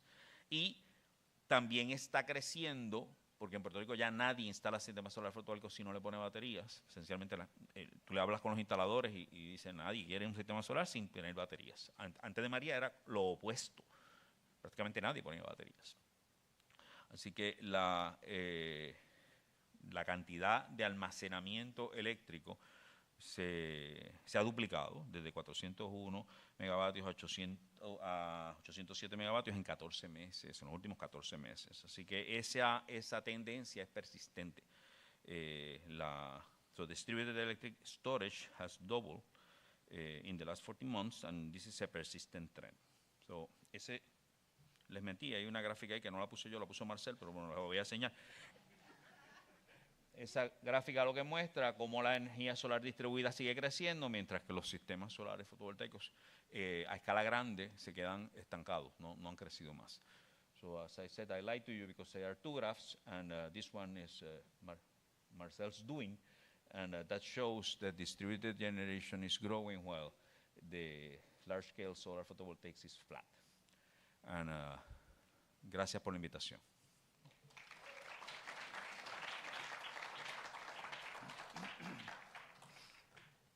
Me gusta el método de Agustín. Traducirse el mismo. Vamos a tratar de imitar. Let's try to imitate Agustin's method. I like that, especially at the time when the presentation and the happy hour is it's in between. Yeah. Well, aquí estamos viendo un poquito lo que es el costo de PV con batería en Puerto Rico actualmente, ¿verdad? Lo primero que queremos ver, y de hecho la gráfica arriba es un instrumento, fue uno de los instrumentos que se usaron. Hicimos el análisis en términos de cuánto es la inversión inicial versus cuánto de esa inversión resulta en términos de costo de energía. Solamente costo de energía, tomando en consideración el costo total, la producción que tiene ese sistema, y en 20 años específicamente cuánto nos costaría el kilovatio hora. Hay otra cosa que se llama el costo de energía nivelado. Este no es el nivelado, este es flat, ¿verdad? Un poquito, se supone que sale un poquito más caro, pero en términos generales, in general terms, the plot at the top it's the way, it's an instrument, it's the way that we use to find the cost of energy for whatever is happening in Puerto Rico right now, and we try to compare two periods, the period between 2019 and 2022, and the period recent period from April to September, something in between. And as you can see in the first bullet, after 2023, during this year, the cost of energy is about 10 cents per kilowatt hour with batteries. O sea que tenemos un costo de 10 centavos por kilovatio hora para el sistema, promedio por supuesto, para un sistema con batería, PV con batería. Los sistemas no eran idénticos, ¿verdad? Para el periodo del 2019 al 22 tuvimos un costo de 16 centavos. For the period between 2019 and 2022, we had a cost of about average 16 cents per kilowatt hour. So we can say that there's a drop in the cost of PV plus battery system. Although those systems were not exactly the same, so los sistemas no son idénticos, so podemos ver unas variaciones, pero no necesariamente son perfectas, ¿verdad? O sea, quizás ese 16 era 15 o era 17, quizás el 10 es 11 o es 9, ¿verdad? Pero esos son, con los datos que teníamos disponibles, esos son los promedios. Lo otro es que hay una tendencia, y tiene sentido en el análisis, hay una tendencia a que los sistemas mejor diseñados en términos de cuánto PV y cuántas baterías, cuánto en baterías se diseña, si nos mantenemos en los tamaños de los inverters, ¿verdad? Que ese inverter que es de 4 kilovatios, yo tenga 4 kilovatios, un poquito más en PV, me va a dar mejor rendimiento. Si tengo un inverter que da 4 kilovatios y le pongo 1, pues no tiene el mismo rendimiento porque produce menos. Entonces sale un poco más costoso. Y esos son los ejemplos que pudimos ver que eran más costosos. there's a tendency to have a better effectiveness in the cost of energy when you have when you design, you make a right design of PV with the inverters and batteries. So that's something that we have learned. It makes sense. It's logical, but it's, you know, there's a lot of offers around that say otherwise. Pero la realidad es que hace lógica, tiene sentido, pero hay ofertas por ahí que usted cuando las ve tiene un inverter bien grande y pocos paneles o cosas así, ¿no? Lo otro que es importante señalar es que el rooftop solar en Puerto Rico es más económico. Rooftop solar con baterías es mucho más económico que utility scale solar. We have to emphasize that utility scale in Puerto Rico it's more costly than PV plus batteries at the rooftop level. And that's, I think it's very important for two things. First, because it is, the government actually is trying to sign some, I think it's 15 or 16 new contracts, 18 new contracts at around 14 to 17 cents per kilowatt hour, right, Marcel? 10 to 14. And we have seen PV plus batteries on rooftop at less than 10 cents kilowatt hour. If you add let's say it's 10 cents per kilowatt hour, the utility scale cost. If you add the rest of the charges that Luma has to add, you end up with 15, 16 cents per kilowatt hour. So it's, you know, and you don't have batteries. This slide, este slide que también añadió Marcel,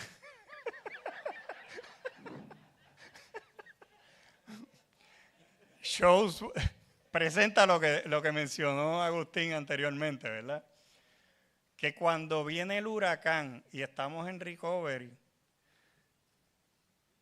si usted se fija en la línea anaranjada, la línea anaranjada son los utility scale, las unidades utility scale renovables en general, y cómo fueron recuperando, y se tarda 15 meses, después de María, se tardó 15 meses en ponerse al nivel que estaba antes del huracán. So this plot is very important in decision making in Puerto Rico. It's not resilient. Agustin said before, right, that utility scale PV is not resilient, and that graph shows that clearly and simple. So, Marcel me puso otra vez.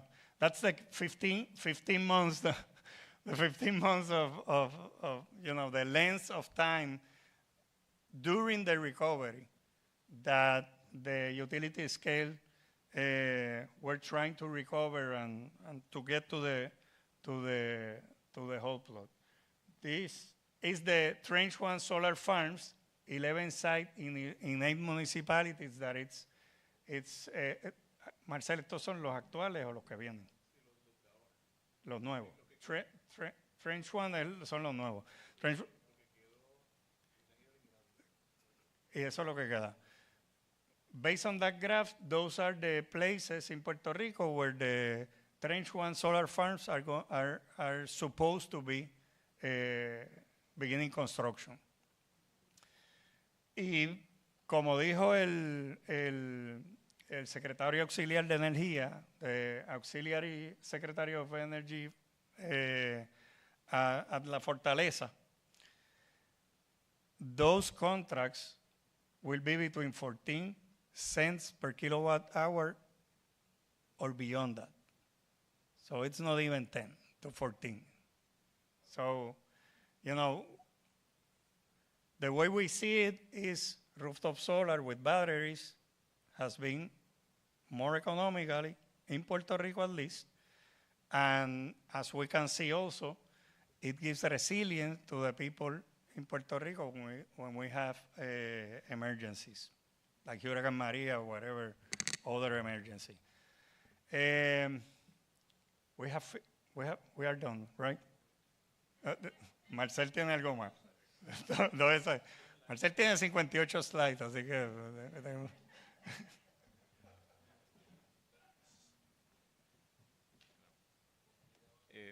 Yo quiero decir algo de esa gráfica, y es que esa noticia es el 34% de aumento por inflación, y se aprobó.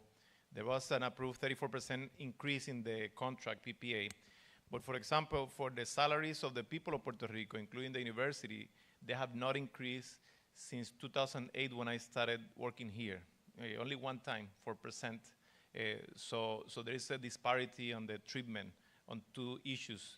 We are also affected by inflation, so I wanted to mention that. And so what Lionel mentioned, it's make it clear that we do not need solar farms at this point and in the near future. We need solar rooftop, because sometimes we hear in the advisory group or other places that, oh, we need all the options on the table to go to 100% renewable, but that is not. There is enough rooftop solar. There are other results that we could bring that show how much potential we have in the roofs. That's one of the projects we collaborated with NREL. Actually, Megan Mooney did that work. So there is enough rooftop, it's cheaper, and it's resilient. So I'm going to repeat that one more time. We do not need solar farms at this point. We need to push harder for the rooftop solar with batteries, and that is an issue of life and death, especially for people that spend months. This is not the same map. This is the last 5%. So the people here spend more than 200 days without power, or some of the people in these communities. And you can see that it's not only a selected few, it's quite a few areas, mainly in the center and the southeast of Puerto Rico, that spend more than 200 days without power. So then the last thing that I wanted to say is that the work that we do here, we work for energy justice, and we work with numbers, we work with data, but we also go to communities. Earlier, Javier showed pictures of students in this community. By the way, this was taken by William Pacheco. He's here with his camera, a graduate student working in the project in Jayuya. Robert was in that community, also Villa Esperanza. We are working in this community. And I'll leave you with a map that includes the municipalities and the communities within those municipalities that we have been working in the last 6 to 7 years. Because we need to work with the communities for the benefit of those communities, and that's part of the mission in the university. And that's why I thank those that invited us to speak here. And I thank the students that have been working to have all these maps and graphs. So with that, I finish, and then I open to the questions. Thank you. Thanks very much to all. Now we have a couple of minutes before the Agustin happy hour for questioning.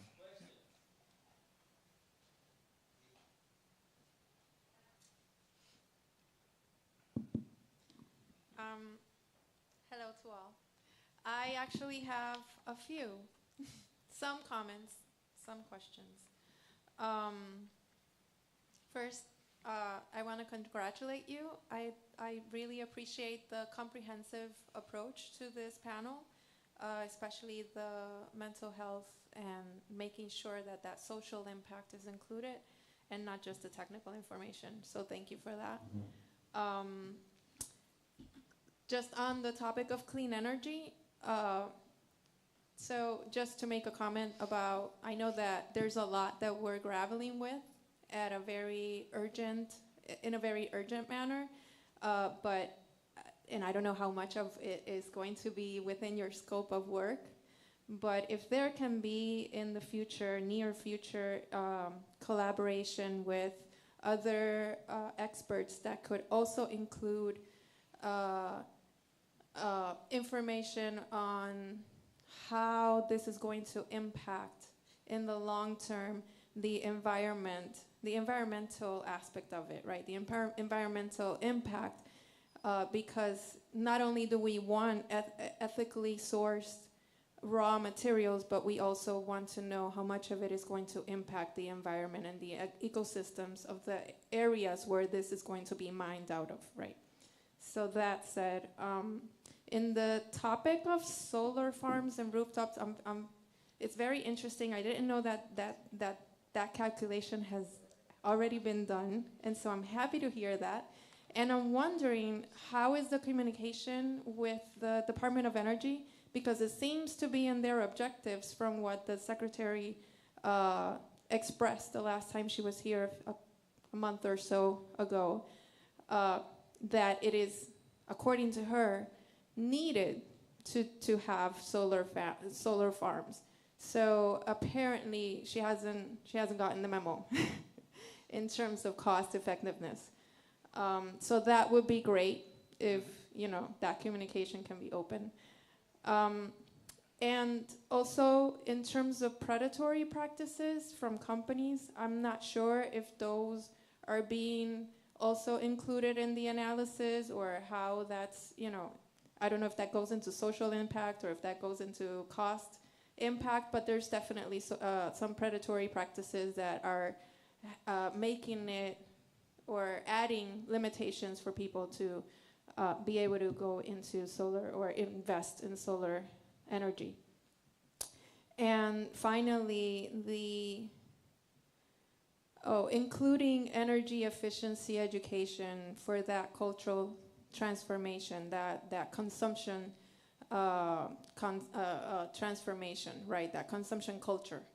Because I think that one of the things with transforming into solar is also being aware that it's a limited source, and that idea that we have been accustomed to, which it never was unlimited, but the idea that we have grown to believe that energy is unlimited, then it makes us consume in a way that is also not efficient to transform efficiently into solar in a at that wide scale that we're looking into. So those, I guess those were all comments, but thank you. Thank you. Gracias. Yo puedo añadir algo a lo que ella menciona. Vale. Sobre lo del impacto ambiental, hay que añadir, ¿verdad?, que en el utility scale se están usando fincas agrícolas. Sí, y es una preocupación nuestra también, ¿verdad? Lo hemos planteado, que hay mucha finca agrícola que se va a impactar, y obviamente la excusa actual es que no se están usando, pero está bien, pero son fincas agrícolas, y en los últimos 20 años hemos perdido más de 2/3 de nuestras fincas agrícolas, entre una cosa y otra.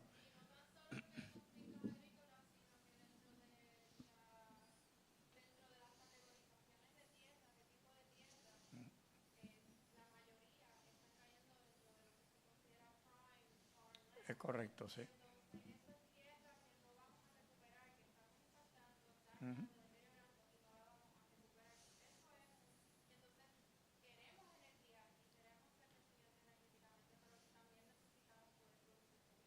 Claro. Agustín tenía unos comentarios. Sí, la ingeniería no se ejecuta en un vacío. We don't do engineering in a vacuum. Uno escoge tecnologías en base al marco mental y a la perspectiva que uno asume. So we make technology decisions based on our mental framework and the perspective we adopt. El equipo de Mayagüez tiene una perspectiva del ciudadano, nuestra situación en el hogar, en el negocio. y escogemos, seleccionamos la tecnología solar fotovoltaica en techo con almacenamiento, porque para nosotros una prioridad es la resiliencia del ciudadano. Hoy nosotros tenemos tecnología para que cada hogar nuestro sea una carga crítica.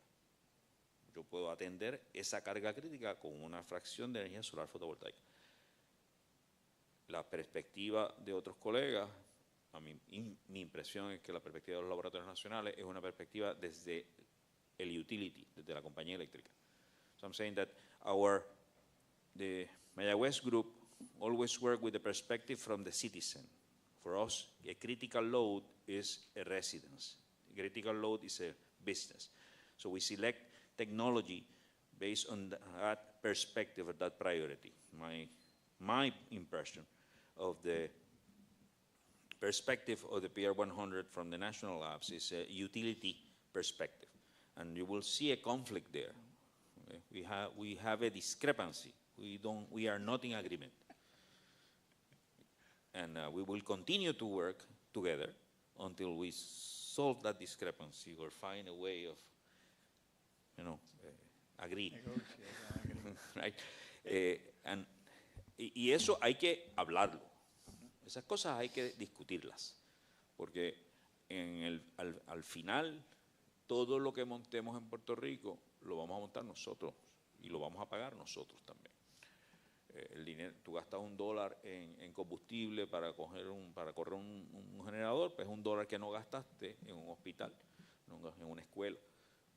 Así que tenemos que tomar decisiones. So we need to find a way of agreeing on this perspective thing and the technology we are going to use, because in the end, eventually we will all pay for it. We here in Puerto Rico. Nate has a comment also.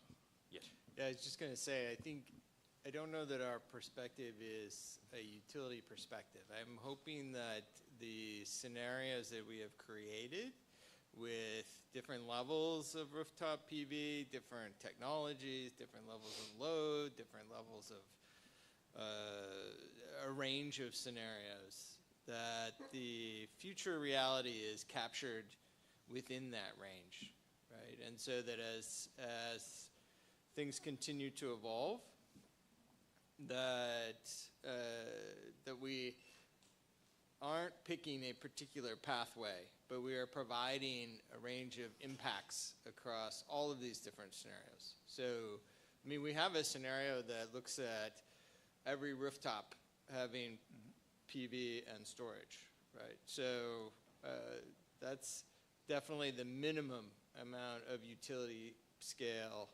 deployment that gets built, right? So, and I think there are a variety of positive and negative impacts, cost-wise and impact-wise and resiliency-wise on all of these different scenarios, right? So that's all I wanted to say. Like, I'm hoping that across the scenarios you can find one that is, what you expect to, you can see yourself in these different scenarios and this range of results, and then find the results and the impacts that are most useful as you make decisions. Marcel. I wanted to make a comment related to this. It's from philosophy, and it's that technology is not neutral, and the models that we build are not neutral either.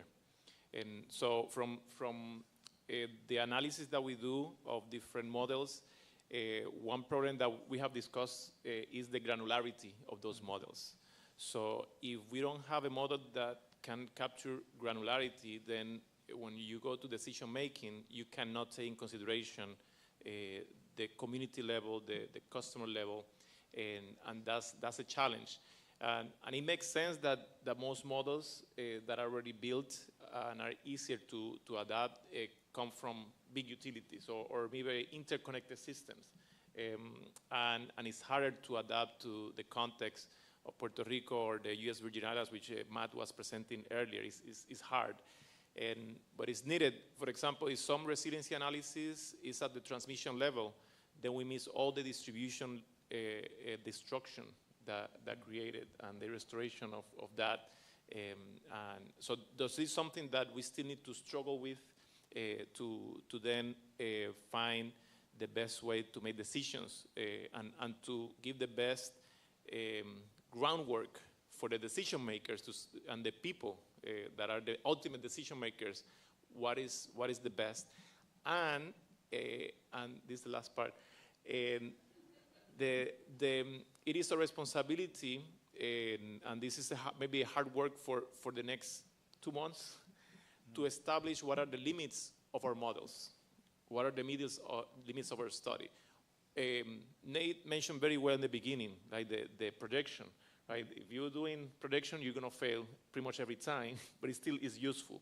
How useful? How are the limits? It is very important to establish, so that way they can be used appropriately, because they could be useful in that context. So that's a challenging task that we have ahead.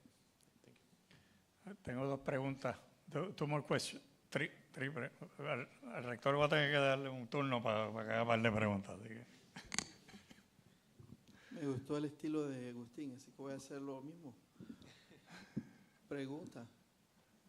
¿Ustedes creen que ha habido suficientes estudios para entender qué pasa en la transición entre un sistema centralizado que tenemos hoy y la estructura de costos que va con eso, a un sistema descentralizado que, según lo que aprendí hoy, posiblemente es más económico para los bolsillos? La dificultad que veo entonces, como tenemos todavía un par de millones de personas atadas al sistema eléctrico que tiene sus costos fijos, ¿quién está viendo los intereses de esa gente que están todavía pegados a ese sistema? Esa es una pregunta, si se sabe eso, de cuál va a ser el efecto en esa transición, y si ustedes ven que existen políticas suficientemente evolucionadas aquí, o hacen falta, para que en esa transición no perdamos parte de la justicia energética que estamos buscando. So my question there was really about this dichotomy between a system that has a fixed cost, the electrical system, and this vision of a fully distributed system, which seems to be, they're making a case, we heard today, that might be cheaper, potentially more resilient. The issue is in the transition, what do we do with a fixed cost and we still have millions of people connected to that system? Do we understand that technically, and do we have the tools on the policy side to figure out how to get there with energy justice?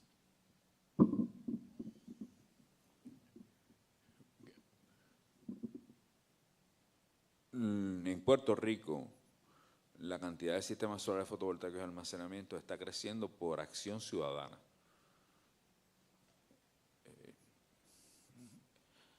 La Junta de Control Fiscal no se enteró de que Puerto Rico tenía un sistema solar fotovoltaico creciente hasta después de que sometió su plan de ajuste de deuda, y los peritos que fueron a corte le dijeron: todo lo que tú presumes de adopción de energía solar fotovoltaica es incorrecto, deberías consultar los datos públicos. Lo voy a repetir. Nosotros le pagamos millones de dólares a los peritos de la Junta de Control Fiscal y ninguno miró los datos públicos en el negocio de energía, y se atrevieron a decir en un apéndice F de la propuesta que hicieron para pagar deuda que en Puerto Rico los sistemas solares fotovoltaicos eran caros y que no se imaginaba un escenario en el que se pusieran baterías, porque eso es demasiado caro. Y estos que están aquí, los cientos de miles que tenemos ahora, ¿de dónde? Así que, y traigo el ejemplo de la Junta de Control Fiscal porque me parece que es el más dramático, porque está escrito. Tú lees el plan y lees el apéndice y eso es lo que dice allí. O sea, no es un asunto de opinión, está escrito. Y el gobierno de Puerto Rico hoy en día sigue lo que le dice la Junta de Control Fiscal. Así que, contestando la pregunta de si hay políticas establecidas y si la cosa está bien organizada por parte del gobierno, la respuesta es no. Porque ni siquiera miran sus propios datos. I'm saying that in Puerto Rico, the government doesn't have in place enough policy to address the fact that they are not using their own data when they are taking decisions.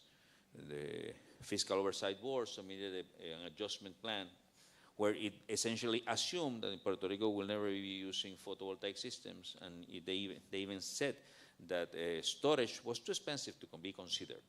Well, the public data shows otherwise, but it wasn't part of the plan. It was not included in the plan. So again, I don't see the policy portion of it taking place as of now. That can change. And we hope that our results and our continued struggle to show that this is happening and the citizens of Puerto Rico are not waiting for government, okay, to take action. We are taking action by ourselves. And it's very understandable. I mean, when you have, as Eduardo showed, 3 blackouts every week and the average duration of the blackout is 3 hours, you need to solve your own problem. Now, regarding how do we transition from one system to the other, we are still struggling with it. My response to that is we will pay for both.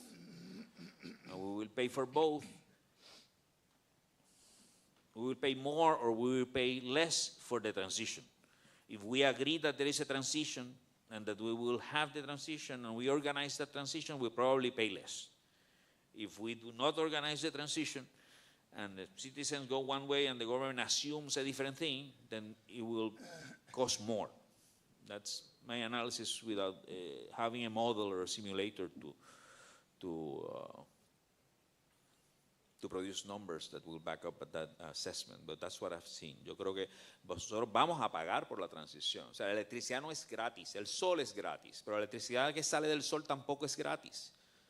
Esto me lo enseñó a mí Fernando Pla Barbie hace mucho tiempo. Me dijo, la electricidad, el sol es gratis, pero los cacharros que hacen falta para producir electricidad no son gratis. Y Pla tenía razón y tiene razón. O sea, los únicos que le dicen a usted que la electricidad es gratis son los políticos cada 4 años. Yo voy a sacar el chavo de este bolsillo para bajarte la luz. Ese bolsillo también es mío. Me vas a sacar chavo del bolsillo izquierdo para meterlo en el bolsillo derecho y me estás haciendo un favor. Hay gente que se lo cree, va y vota, tú sabes, merece que lo ahorquen. Es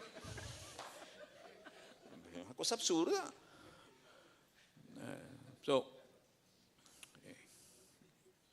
I don't even know how to translate that in English.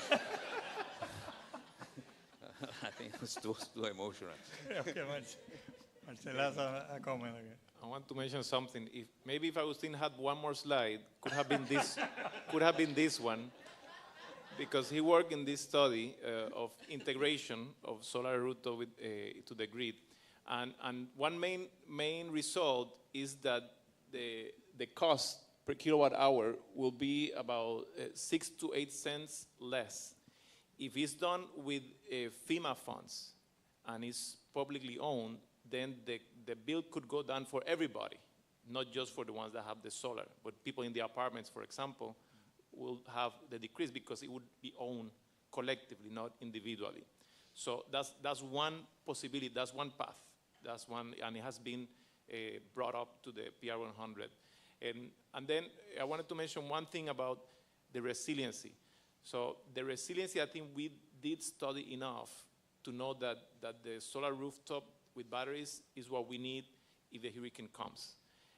How to best integrate that solar and battery resource, then we need to do a lot of more study, and then we look electric vehicles and vehicle to grid, vehicle to home, virtual power plants, and we need to work more on that. Yeah, there is work on that, ongoing work. But in terms of resiliency and how to save lives, then there's no doubt about that, because we need the houses to have power. And the best way is for those houses that are very remote to have the solar system with batteries. And I'm not really worried about the integration to the grid, because in our case, we need batteries for resiliency. So when you have batteries, then you have many more options of how to integrate, when, and all that. But we do need to work on the how. But let's say I'm not worried. We just need to work more on that.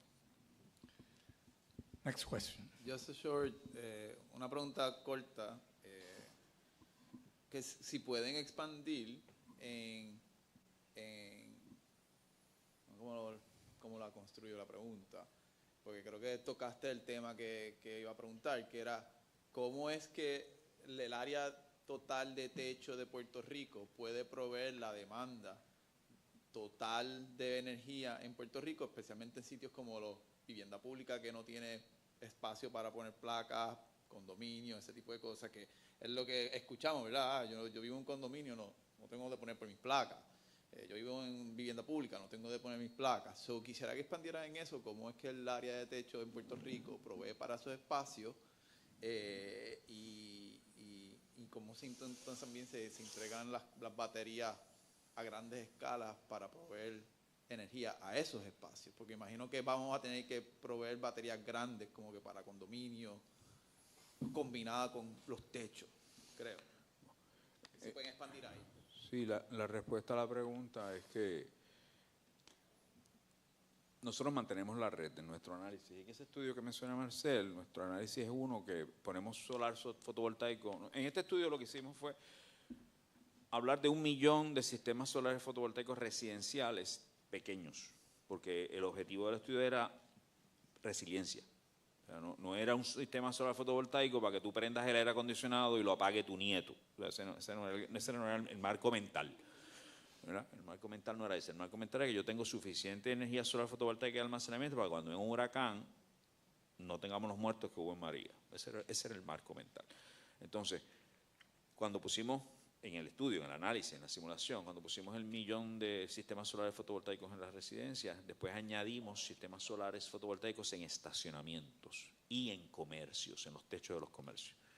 Entonces, cuando tú sumas todos esos espacios, estacionamientos, los techos de los comercios, son unos 100.000 clientes comerciales, más los techos de las residencias, llegamos a que Puerto Rico podía producir el 75% de toda la energía que se demanda en todas partes de Puerto Rico en el año, 75%.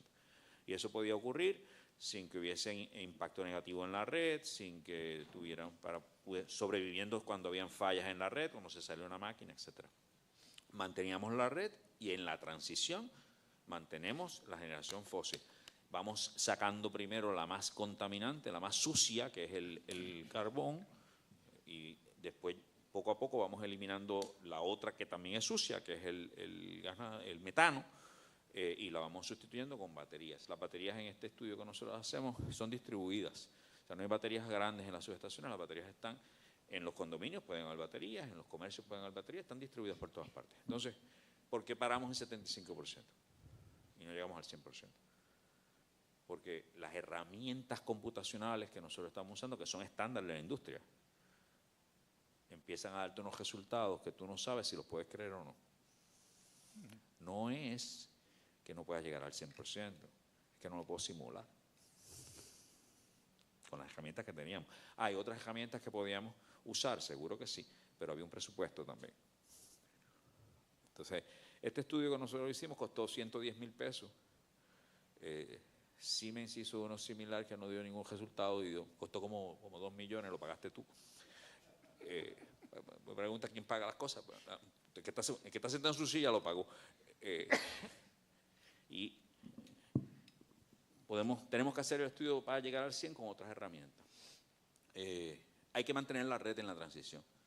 Si tú quieres realmente ser justo, llevarle la energía al que está en el condominio, que no puede poner las placas, llevarle la energía al que está en la falda del Yunque, tiene poca radiación solar. Digo, en la falda del Yunque hay más radiación solar que la mitad de Alemania y allá tienen más paneles solares que nosotros, pero eso es otra cosa. Pues los pones en el sur y los llevas allá. O sea, la red entendemos que hay que mantenerla. So we need to keep the electric grid. Our study shows that we can achieve 75% of the total demand supplied by solar rooftop with batteries if we have residential system, commercial systems, and parking spaces. Hector. Yes, I have one quick question for Dr. Orama, and then a general comment of what I've been hearing in the last few minutes. Dr. Orama, did you develop the cost model for comparing rooftop versus the farm type of, or is there a reference that I can read? It's a very simple study using actual data of systems that have been offered in Puerto Rico in the last years.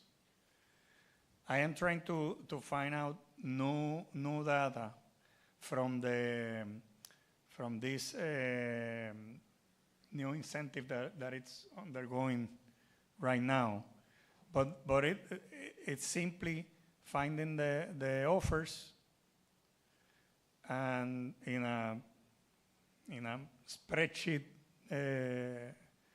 worksheet find the cost. You know, it's very simple. There's no reference yet because most of the 2023 all the 2023 data is from social media. Offers through social media. So in that sense, I only have the information of the total cost of the equipment plus installation. I was looking for systems that include installation, the name of the company, the number to reach them, etc., and the information about the main devices, inverters, solar modules, and batteries. So it's a simple model. Eventually, we will have that memo available for the public, but it's still we're still working on it. And the estimate for the farm type of generation? The utility scale solar, the cost, it's publicly available through newspapers and actually the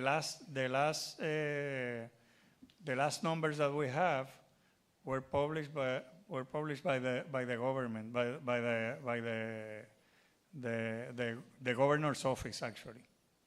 Okay, I asked that question because I am a little bit skeptical that there is such a difference, and that I propose to you that we should not use that as our main decision driver.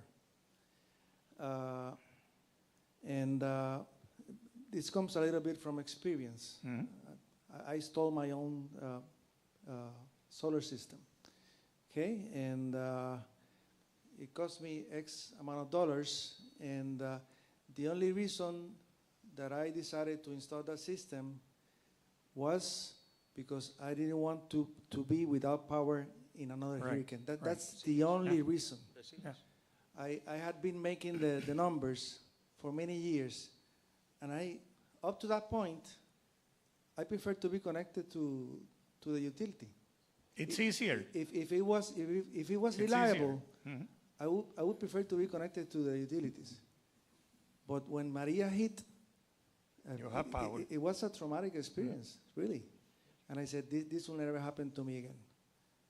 And it's paid off because the blackouts have been increasing in frequency. It's very unreliable. It's worse every time. We had another hurricane. So I said, I made the right decision this time because I made the decision because I wanted to be more resilient. Also, I made the decision because I became more conscious about the environment, climate change, and so on. I said I had to do something at a personal level to stop contributing to this situation. Yeah. So those are the only two reasons why I did what I did. It was not cost. The truth is that it still costs a lot to have a solar system.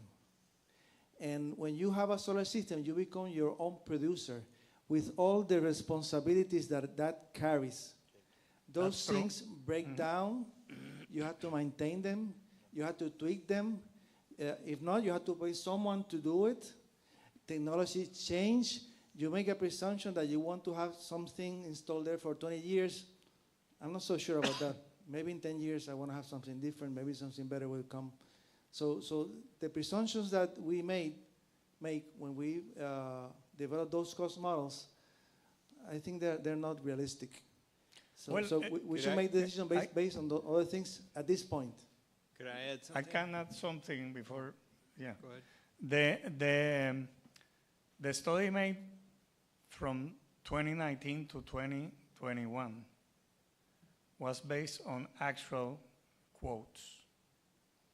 And that was the real cost of those projects. Yeah, But maybe you're looking at, okay, I have this system, it costs X amount, and you're looking at the cost per watt maybe, and it's expensive. I have to say, Another PV plus batteries is expensive.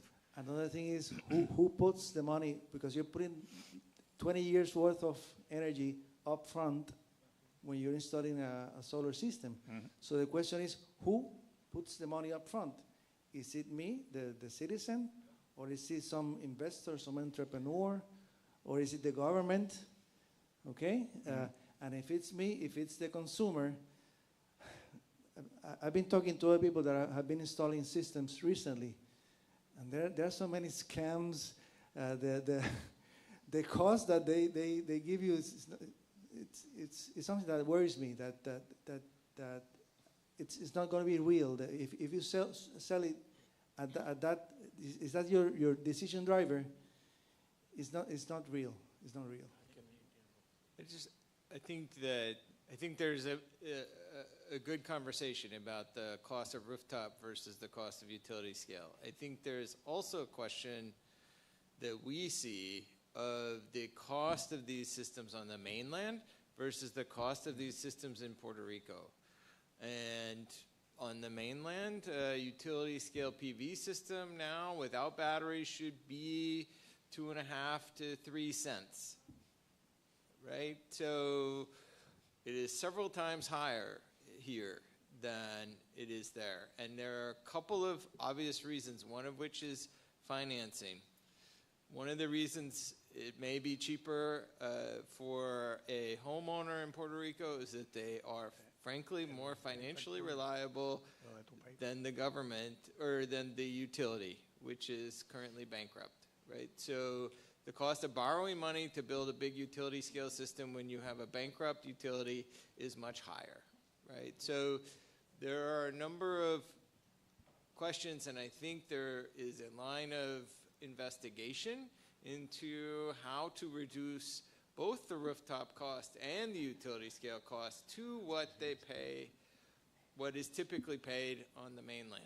And I think that would be an interesting investigation. You know, are there supply chain constraints? How do we improve that? How do we expand the supply chain?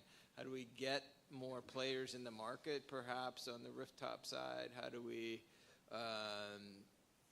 look at, what will it look like after coming out of bankruptcy, et cetera? So I think there's a lot of questions that we have worked really hard over the last 2 years to try to adjust what we typically put into our models for costs to what the costs are in Puerto Rico. And it's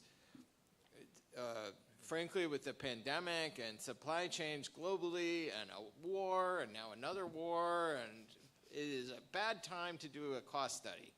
But I will say that I think to my mind, that I think is a really interesting line of questioning on cost is how do we reduce all the costs so that they are aligned with what you would build, what you would pay in Florida, for example. Yeah, I also forgot to mention something that I lived personally, but I'm the chancellor here, and I have to make some decisions here too.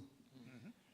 It is more difficult to maintain my house now that I have panels on my rooftop. Houses in Puerto Rico, they have a flat rooftop. You have to keep applying something to it because it leaks. If you don't maintain it, it leaks. Okay? So now I find that the part of the roof that is under the panel, it rains a lot in my house. So it dries slower, and something grows there, some fungi or something, So now my treatment for my roof lasts me maybe 1 year. Previously, I could be 2, 3 years without buying the thing. Here, people ask me, why don't you have panels on all your rooftops? The rooftops here in this university are a nightmare. They all leak all the time. To have a project to fix that, it's really a nightmare. And we don't always have the funds. So now I'm thinking it's going to be a lot more difficult. We will have leaking rooftops all the time. The warranties for the so there are other considerations. And I'm for it. It may seem that I'm against this type of thing, but I'm just saying that it's not as simple as you mentioned. If we do it right now, it's for other reasons other than what it's going to cost us. Yo estoy completamente de acuerdo con que la razón principal por la cual la gente pone sistemas solares fotovoltaicos es por la resiliencia. Yo conozco poca gente que se ha puesto a hacer el análisis de costo. Usted es ingeniero industrial, pues claro, va a hacer análisis de costo, porque eso es como second nature, ¿no? Nosotros hacemos análisis de costo. Pero la mayor parte de la gente que pone un sistema solar fotovoltaico lo hace por el asunto de resiliencia. So I agree that most people do invest in solar system because of resilience. And none of the cost numbers you have seen include resilience. None ours, not what the government is paying for the tranche 1 large-scale solar system. None of that costs include resilience. When we calculate the numbers of cost, we are using just the amount of money that comes out of your pocket when you pay for the thing, an installation. Okay? Maintenance is not included in that cost. It's often included in that cost in other calculations like levelized cost of energy. And I agree with you because I do have solar panels on my rooftop. The way I solve the problem you are mentioning is that now I go upstairs, I climb to my rooftop and clean the rooftop twice a year. And then I don't have the growth. And then my ceiling do last 3 years. But you do need to add that maintenance. That is a fact. Because you added the solar panels, you do have to do more maintenance under the panels. That is completely correct. Now, I think resilience is worth that. And I think most people will either pay for that or do them themselves if they are able to do it, because the value of resilience is greater than the effort or the cost of doing that maintenance. So in terms of cost, on the cost numbers, the way we do it is just that we can compare our values with the values that are being reported by Entel and other in the United States, where costs are calculated following a certain method. And we are following similar method, but using our own data, the data that we can collect from Puerto Rico. And we do it that way so that we can compare apples with apples, so to speak. But as you correctly pointed out, the value, not the cost, the value of resilience is not captured in these calculations. That is completely correct. In neither of them. It's not captured in the solar rooftop cost that we are calculating. The value of resilience is not captured there. And we are working on assigning value to that resilience. And certainly the cost to utility or to LUMA or to the customers of paying for solar photovoltaic large scales is only the cost of energy. It's not there's no resilience added to them because you need the grid. If you lose the grid, there is no resilience added to these systems. So those are very good observations. I agree with most of that. 30 segundos. Okay. Bueno, Robert Garcia Cooper has a paper accepted that we should share about the cost of the blackouts. So that's something to add to this conversation. In terms of the cost of the solar farms, this is taken is what is negotiated. It's not what it costs to be installed. But that's from the customer perspective, as Agustin was saying, this is what we will end up paying for that. And it does have to do with finance, but it also has to do with the government that is not good at negotiating this. So there are many factors.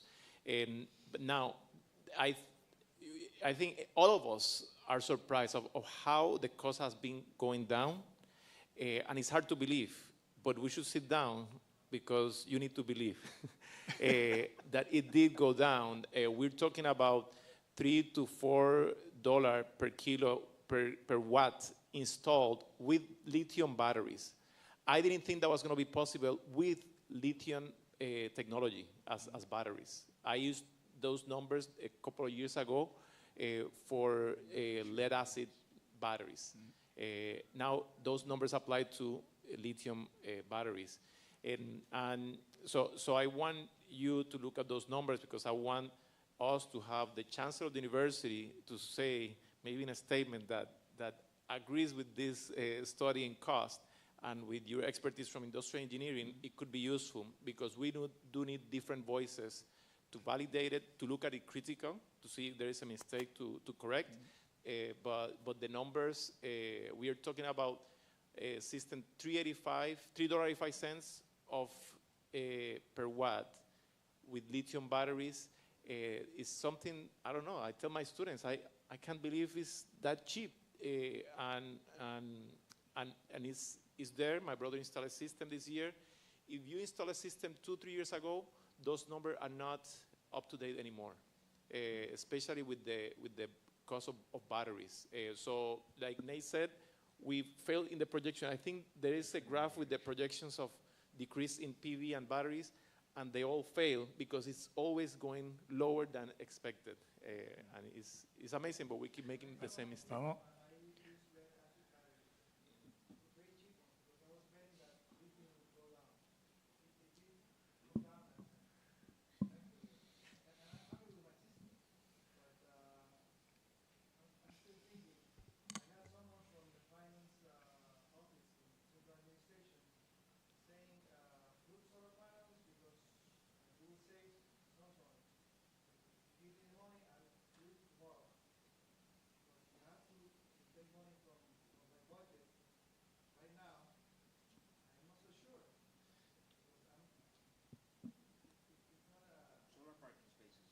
Solar parking spaces. And we should talk to Omar because we did submit some CDBG funds and FEMA funds mitigation, see what happened with those. We did the analysis, so it's still pending. No?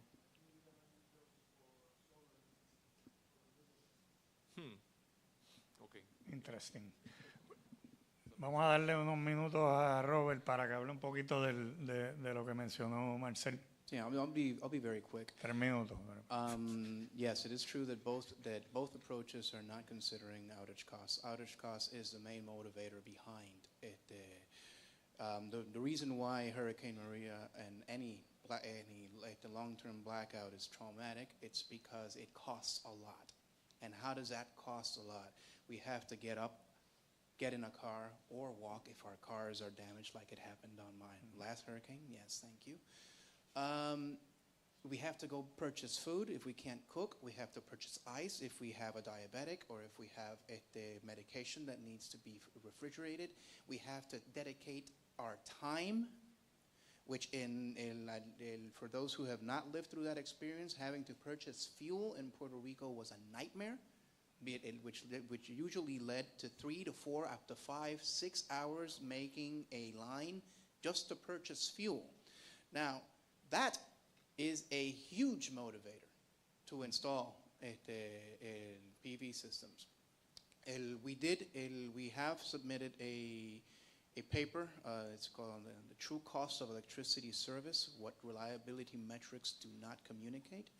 It is under evaluation from the Electricity Journal, and it pretty much does an effort to quantify those costs, to put a face to the hurt, you know, because we talk about Kaidi and we talk about the outages, but we don't talk about how it's actually bleeding our families and our people.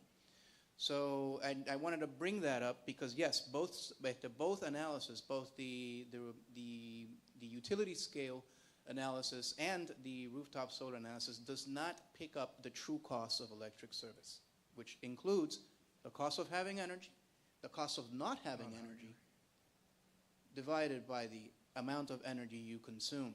And it usually is way higher than utility rate or the levelized cost of energy from a renewable energy system. That was my 2 cents. Thanks. Gracias. Thank you very much. Thank you to the panelists and to the IEEE for such a symposium. Los dejo con Javier. Thank you, everyone that has been up until now over here. I want to thank all the speakers in this panel and throughout the whole day because it has been an amazing day. I hope you've enjoyed, and I want to share some of the details to invite you tomorrow to come again because this is a 2-day event, and the 2 days include lunch. Tomorrow, we'll be starting with the keynote session by Dr. Arturo Masol de Ya from Casa Pueblo. We'll have a social and community perspectives in energy transition presentation by Eduardo Lugo, which he was excused. He needed to leave. That's why he left earlier. We're going to be presenting transactive energy blockchain. We're going to have a presentation on cybersecurity in energy systems. We're going to have a panel in transportation electrification efforts in Puerto Rico. We're going to have a presentation on what the University of Puerto Rico Power Department is actually doing right now. We'll have a panel on community participation in energy transformations, a presentation on cooperative energy, presentation on the Environmental Defense Fund efforts in Puerto Rico, and we'll close out the session with a panel titled, Is the Puerto Rico 2050 Transition to a 100% Renewable Energy Is the Puerto Rico 2050 transition to 100% renewable energy a pathway for energy justice, which will have Dr. Marcel Castro and the executive asesor energético del gobernador de Puerto Rico, the executive advisor on energy affairs for the governor of Puerto Rico will be here in the last panel of the event. So I hope to see you tomorrow. And I hope you enjoyed the remaining of your day. We have an activity of a dinner coming soon, so you're all invited in La Casa del Rector. So thank you, and have a great evening.